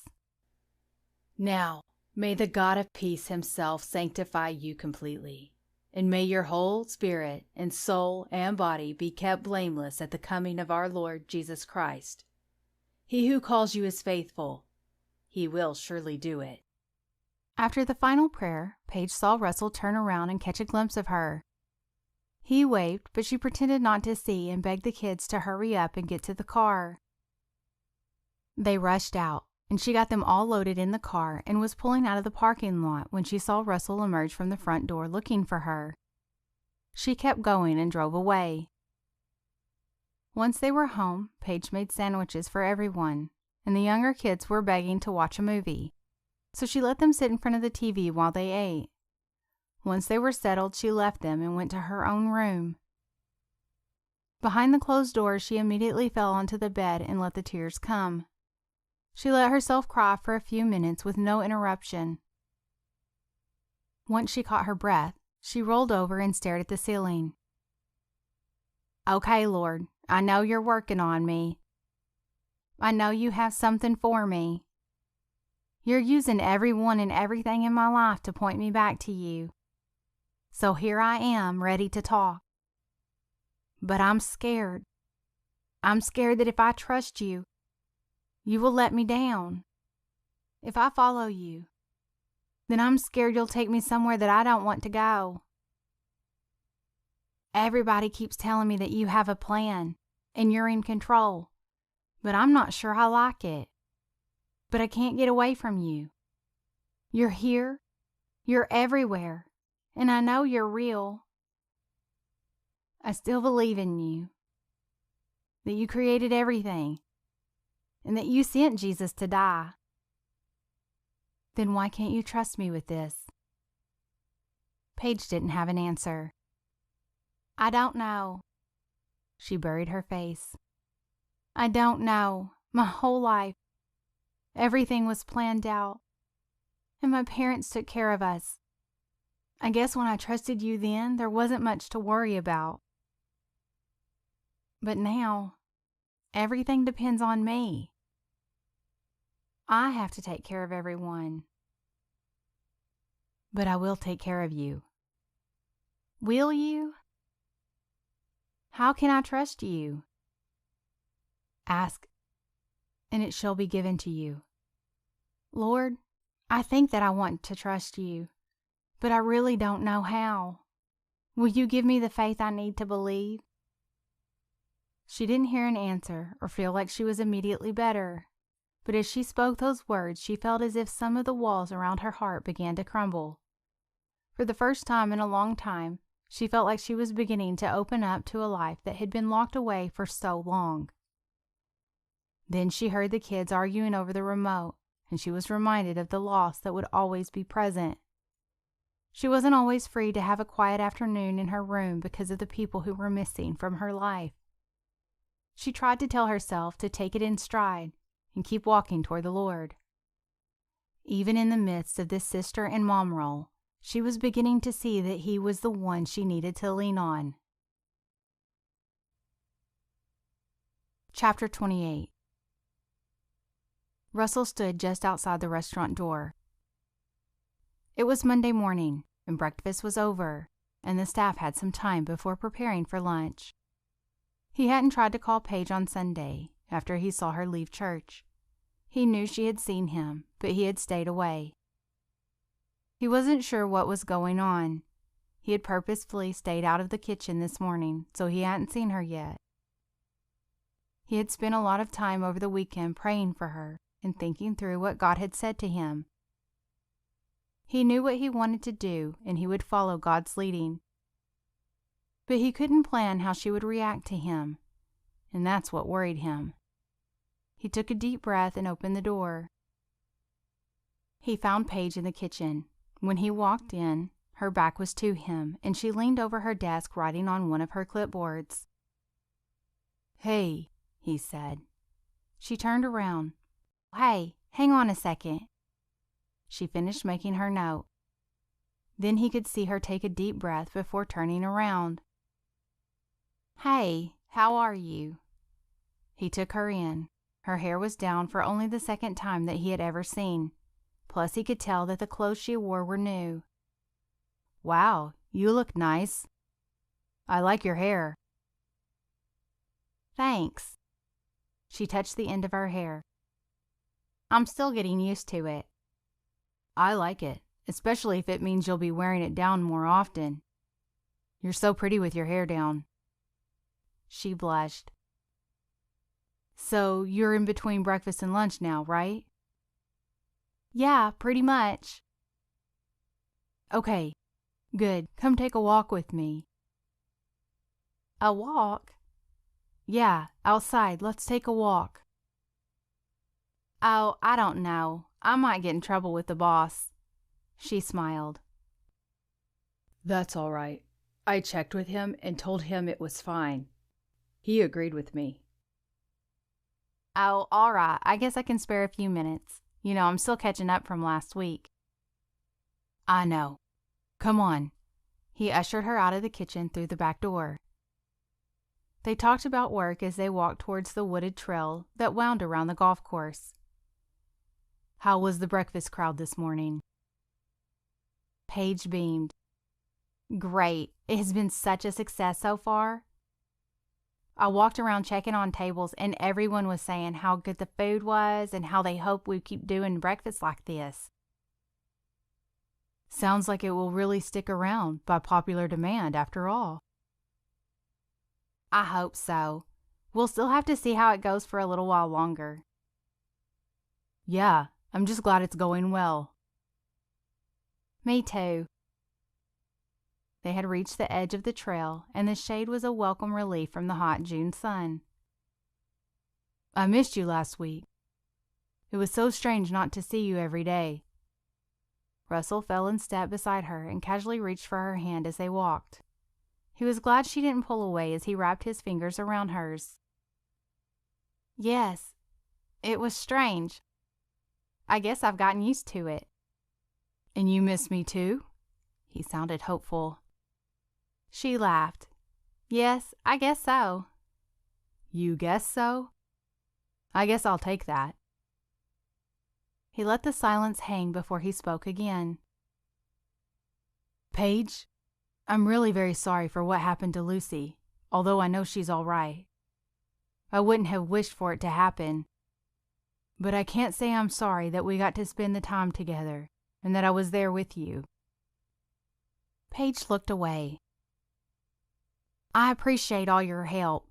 You know, I hate to think about how it might have gone if you hadn't been there and suggested we go on to the hospital." "I know, but everything is all right." He rubbed his thumb gently over hers. "It was all in the hands of God, and He took care of her." "Yes, He did." "But I want you to know something." He stopped her and turned to face her. He took her other hand so they were standing face to face with her hands in his. "Paige, I want to be there for you, for all of those life experiences, for the fun times like at the Memorial Day party and at the park, and for the scary ones like Lucy's surgery, and everything in between. I want to be there and be a part of your life." She shifted her feet and tried to look away, but he held her gaze. "And I want to be there for your family too, for Lucy when she needs to be carried, because she's still a little girl, but too big for you to carry, and for Joe to teach him how to swing a baseball bat or a golf club. I want to help Peyton when she moves into her college dorm, and I want to be the one that Shep calls late at night because he locked his keys in his car." Paige's eyes filled with tears, but she didn't wipe them away. "Paige," Russell looked into her eyes and spoke directly to her heart. "It's not just about your family. You are the most beautiful woman I have ever met, inside and out. You care about people and you're kind to everyone you meet. I love to hear you laugh, and I love the way your eyes light up when you're talking about something you are interested in. And I think it's cute when you bite your lip when you're not sure what to say next. I just get excited about the possibility of spending time with you or talking to you, and I never want that to go away. I want you, Paige. I want to be with you always. She stared back into his eyes and felt the nearness of him. They were so close, she felt like he could hear her heart pounding. She could feel the warmth of him. He pulled her hand to his chest. When I first met you, I wanted to be your friend, to help you if I could. But now, I care so much for you. You've made your place here in my heart, and I know that will never go away. I want to be there and to take care of you always. His eyes never left hers. He only paused a moment to see that she had heard him before he slowly lowered his head until their lips met. He kissed her gently and briefly. She barely moved, like she was afraid that the moment would burst if she flinched. He pulled back and looked her full in the face, searching her eyes for her feelings. Can you let me do that? For a full 10 seconds, it seemed like she wanted to say yes, to let him be in her life and not leave. But then she closed her eyes, and when she opened them again, she looked at him and said, simply, "No." What? The shock showed in his voice and on his face. She realized he was still holding her hands. She dropped them and stepped backwards away from him. "No, I can't. I can't do this." "Paige, what do you mean?" "Stop, Russell. Just stop." She held up her hand to keep him back. "You can't talk like that. We can't talk like that. I'm sorry that I've let you go down this road. But there is no us. There is no future. There can't be." Russell felt desperate. Why not? "Because it won't work." She wiped her tears and turned to walk away. He stepped in front of her. "Why not? Because of the kids? That's just an excuse. I love the kids. I love all of your family. I want to help you to take care of them. Let me do that." "But what happens when you're gone?" She started to cry harder. I'm not going anywhere. I'm not going away. This is what I'm trying to tell you, Paige. I want the future. I want forever with you. I won't leave you. Her body shook with sobs, and she took a gasping breath, and it seemed to take everything in her as she nearly yelled, "But what if you die?" The full weight of her sorrow hit Russell in the chest. He felt as if his heart stopped beating. He couldn't believe he had missed this. But she was actually pushing him away because she was afraid to lose him. He was too shocked to speak. Sadness filled him. He reached out and pulled her to himself, squeezing her tight as she cried. He wanted to promise her that that wouldn't happen, that she would never go through another loss like she experienced before. But he couldn't do that. He didn't know the future. He could do his best, but he couldn't make that promise. She began to breathe more slowly and calm down. She pushed back and wiped her face. "I have to go," she said. "Please don't follow me." She walked away, leaving Russell standing on the trail alone and lost. He wanted to chase after her, but he let her go. He knew he couldn't convince her, and he didn't want to beg her. He knew she needed time, so he would give that to her. But he couldn't stop the hurt he felt. Hurt that she didn't immediately agree, and hurt that he had been so bold and she ran away. But more than anything, he was hurt that she had been through so much pain and sadness.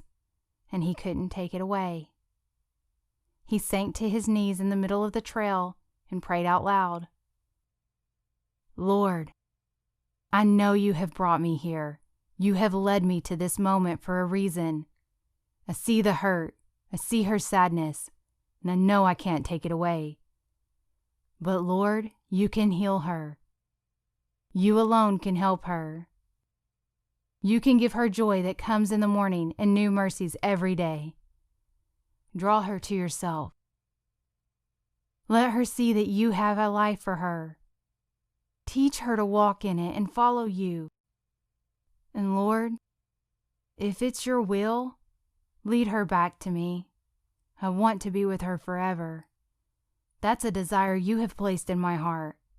Please, Lord, bring her back. Please. Chapter 29. Russell sat at the depot waiting for his dad. It was Thursday afternoon, and he still hadn't spoken to Paige since their walk. All he had done was pray for her. He had wanted to give her some space and let her reach out to him when she was ready. But now he felt like the days were dragging on, and he needed to do something.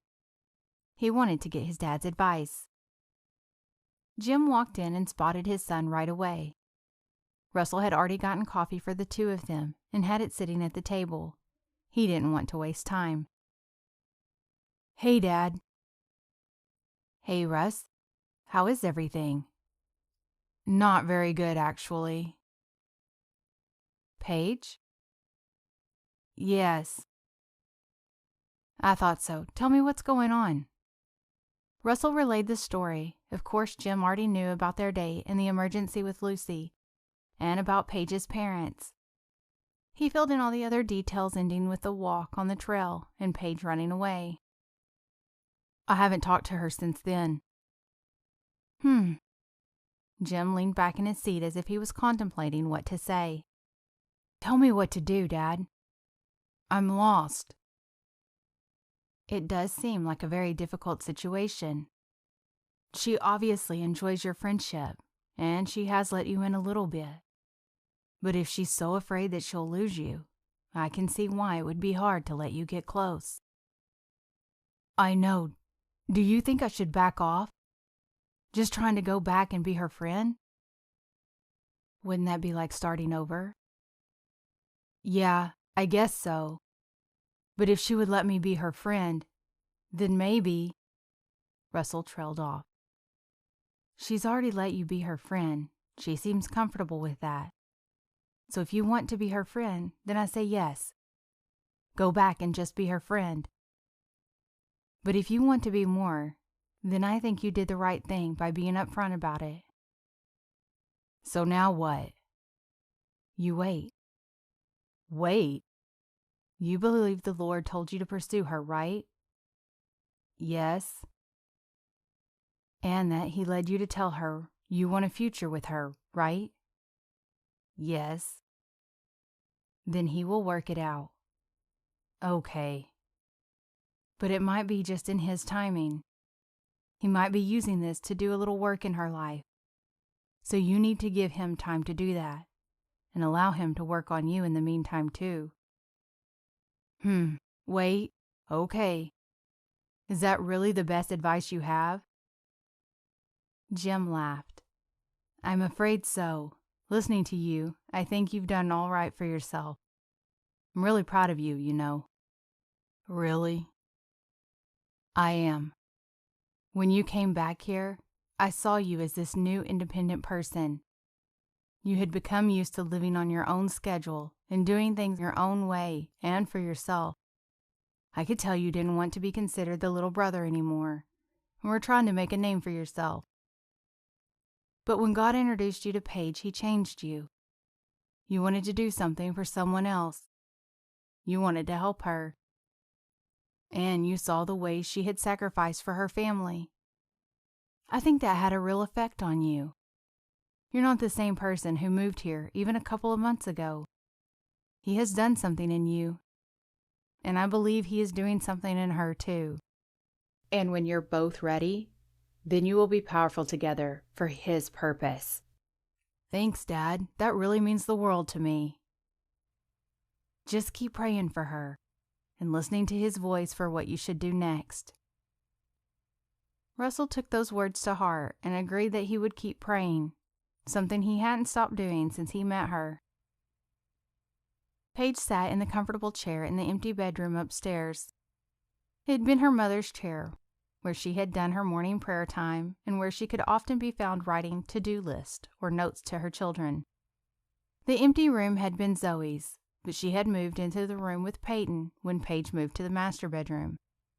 One day, Paige had cried over seeing the empty chair in the living room every day, and so they moved it to the room upstairs.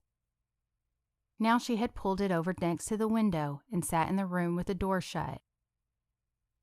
The house was quiet since all the kids were at day camp or their own activities. It was Thursday, and since she had worked extra hours the night before, she left work right after lunch. Russell hadn't been in for lunch all week, and the days seemed longer somehow. There were things she could get done around the house, but instead of doing them, she sat quietly in the chair. In the floor next to her was the Bible Russell had given her. Something about going to sit in her mother's prayer chair had made her bring it with her. So far, she had just been thinking about everything that was going on. She hadn't seen Russell most of the week, but if she was honest with herself, she had to admit she hadn't stopped thinking about him. She had tried to take some time to process things, but work had been busy, and then the kids had been crazy at home, so she just kept putting it off. Now, in the quiet, it was all she could think about. Did I mess up? She wondered. Should I have never gone out with him? An even quieter whisper in her heart wondered if she had actually messed up when she ran away from him. She picked up the Bible from the floor, and just like before, she let it open to the Psalms. She wasn't sure what she was hoping to find, but she started reading the chapter that she came to, Psalm 9. The Lord is a stronghold for the oppressed, a stronghold in times of trouble. And those who know your name put their trust in you. For you, O Lord, have not forsaken those who seek you. Paige gave a long, tired sigh. She knew it was time to make a decision. She felt tired, and the weight of trying to be in control and keep everything perfect was weighing heavily on her. She was ready to give up that responsibility. Lord Jesus, she spoke barely above a whisper, I want to put my trust in you. I think I finally know that if I do, that you won't forsake me. You're the only thing I can trust to stay forever. Will you always be with me? I will never leave you. Lord, I asked Jesus to forgive my sins when I was a little girl, but I don't think I knew what walking with you was really like. It's been a hard time, and I've tried to do everything by myself, but I'm tired. Exhausted, actually. I know that I can't do this on my own. Jesus, I give you my life. Will you be my Lord and Savior? I know your word already says that you will. Thank you for forgiving me of my sins. Help me to live and walk with you. Open your heart. Open my heart. Russell. It was as if his name had been shouted. The tears came, fresh. Open my heart to Russell. But what if something happens? What if he leaves or dies? Trust me. A peace began to wash over her, and for the first time since her parents' death, she felt like she could breathe. It was then that Paige realized that trusting meant not worrying. If she really trusted God, then she didn't need to worry. She didn't have to worry about the kids all the time, and she didn't have to worry that something would happen to Russell. She could trust that things would be all right. And even if something happened, she had to trust that the Lord would take care of her anyway. She sat quietly, but then a laugh started in her throat. It grew and grew until she laughed out loud. She laughed and laughed until her stomach hurt. She felt giddy with excitement and joy. Because if she could trust God with her life and her siblings, then she could trust God with Russell, and that would mean one very important thing. She could finally admit to Russell how she felt about him without fear. Chapter 30. It was Friday night, and Russell could hardly contain himself, he was so excited. But at the same time, he was more nervous than he had ever been in his life. Paige had called and said she wanted to see him, that she wanted to talk. She wouldn't say more on the phone, but said she wanted to talk in person. He told her he would be at her house and pick her up that night. He pulled in the driveway and looked at his watch. He was 5 minutes early. He thought about how much had happened in the 2 weeks since he had been there to pick her up for their date. He hoped this night would end differently than that one had. He decided he couldn't wait even 5 more minutes. When he got to the door, Paige answered before he even had a chance to knock. He stood there with his hand raised as she appeared. She laughed. "Sorry, I was kind of watching for you to get here." "Oh, good. Then I'm glad I didn't sit in my car waiting 5 minutes for it to be the right time." "Me too," she smiled. "Everybody's settled, so we're good to go." She stepped out and pulled the door shut behind her. Russell was surprised at her. She looked lovely as always, but she looked different somehow. She wore her hair down, and she had on knee-length khaki-colored skirt and a pink sleeveless top. She looked young and carefree. That was different. He hoped this was a good sign, and not just something he was imagining, because he wanted tonight to go well. As they pulled away, she asked where they were going. "Why don't we just see when we get there?" "Sounds good, but I really want to talk." "I know, we will. In fact, you know the talk we were having the other day? I would kind of like to start over." Russell's heart soared at those words. He was glad he had prayed about where they should go and that God had led him so perfectly. "That sounds good to me," he winked at her. Paige smiled when she saw where they were headed. Russell stepped out and walked around to her side. He opened her door and she stepped out too. He gave her a quick hug, then he took her hand and led her towards the trail. It was dusk and not too dark yet, but there were fireflies in the trees along the path, and it made the night seem to sparkle. When they approached the spot where they had been earlier in the week, Russell spoke. "Okay, so here we are. Now let's see. How did it go? Paige, I want you to know something. I want to be there for you. For everything. For forever." She giggled as he tried to recreate the moment. "You don't actually have to say the exact same thing." "I can try. Paige, I love your family. I want to help you. I want to be there for you and your family. I care about you so much." Paige was still giggling. He stopped and turned a little more serious. "If I'm saying all this, is there a hope that your response is going to be different this time?" "Yes, I think so. In fact, let me talk a little bit now." "All right." Russell gave her his full attention. "I think by now you know me pretty well, which was something I was trying very hard to avoid. I didn't want to be friends with you, or for you to work your way into my heart. But despite all my best efforts, you have. You've made me care for you, and you've made me feel like the most special girl in the world, that you care for me despite everything in my life. But I was afraid. I didn't want to let you get too close if it meant that I might get hurt by losing you. I know it seems a little silly, but I've lost people close to me, and I didn't think I could go through that again." She paused and let out a big breath before continuing. "But God has really been working on me. He's used you and my sister and your mom and your sister-in-law to show me that it's really time for me to open up my heart and to trust Him. And I finally realized that if I want to live life, I really have to trust Him. And if I trust Him, it means I have to stop worrying so much and be willing to risk something to gain something." She paused and then went on. "So I can finally admit to myself, and I can tell you that you found a place in my heart too. You always take time to listen to me and share with me, and I love watching you around the little kids. You are funny and smart, and obviously you are very determined when you set your mind on something." She smiled. "But more than any of that, you have made sure to point me to Jesus. You knew that I needed to trust him when I didn't even know. I will always be grateful for that. And I know that you're not going anywhere."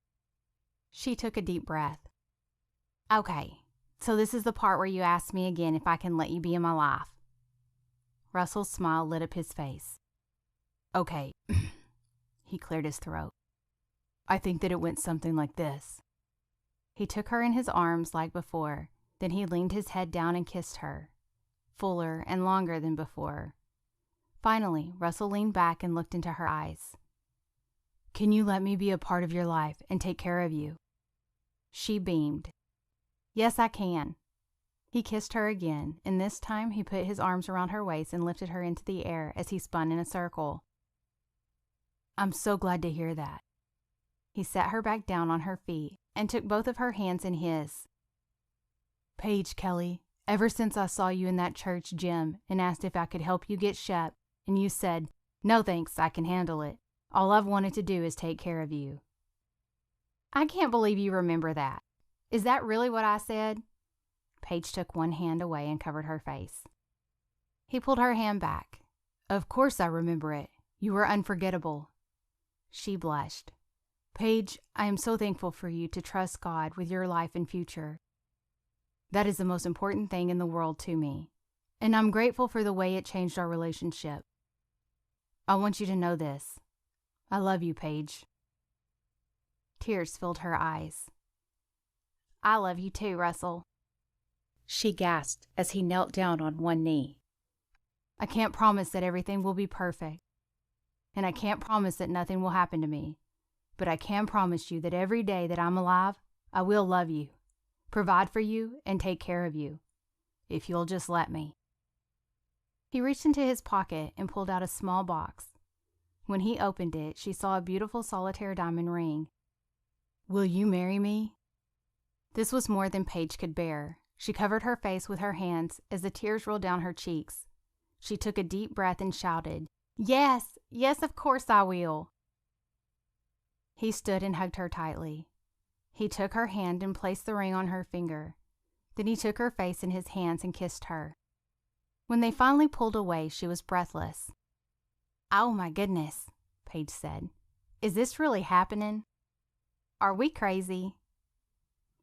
"Yes. And maybe, yes," he said. "But I don't care. I have prayed so much for you and about this, and I have absolutely no doubt in my mind that you're supposed to be my wife." "I can't believe this is happening to me. This is about the last thing I would have thought would be my life right now. I can honestly say that I know God is so good." "Yes, He is. He has been good to us, and we can trust that He has great things for us in the future." She kissed him again. "Yes, I'm just glad that you'll be here by my side." "Yep, you're never getting rid of me now. And you know what else?" "What?" "You just gained a whole new family, too." She laughed. "Well, I hate to tell you, but I think they have already taken me in. They didn't want to wait to see what would happen with you and me." "That's all right. I already knew this would happen, and I think they did too. We were all just waiting for you to figure it out." "Well, I'm glad I did." He kissed her once more, then took her hand and they walked down the trail. It was the first steps of their new journey together, and together was the way they both wanted it. This has been Walk With Me, Faith and Love Book 1, written by Hannah Jo Abbott. Copyright 2017 by Hannah Jo Abbott. Narrated by Bailey Armstrong.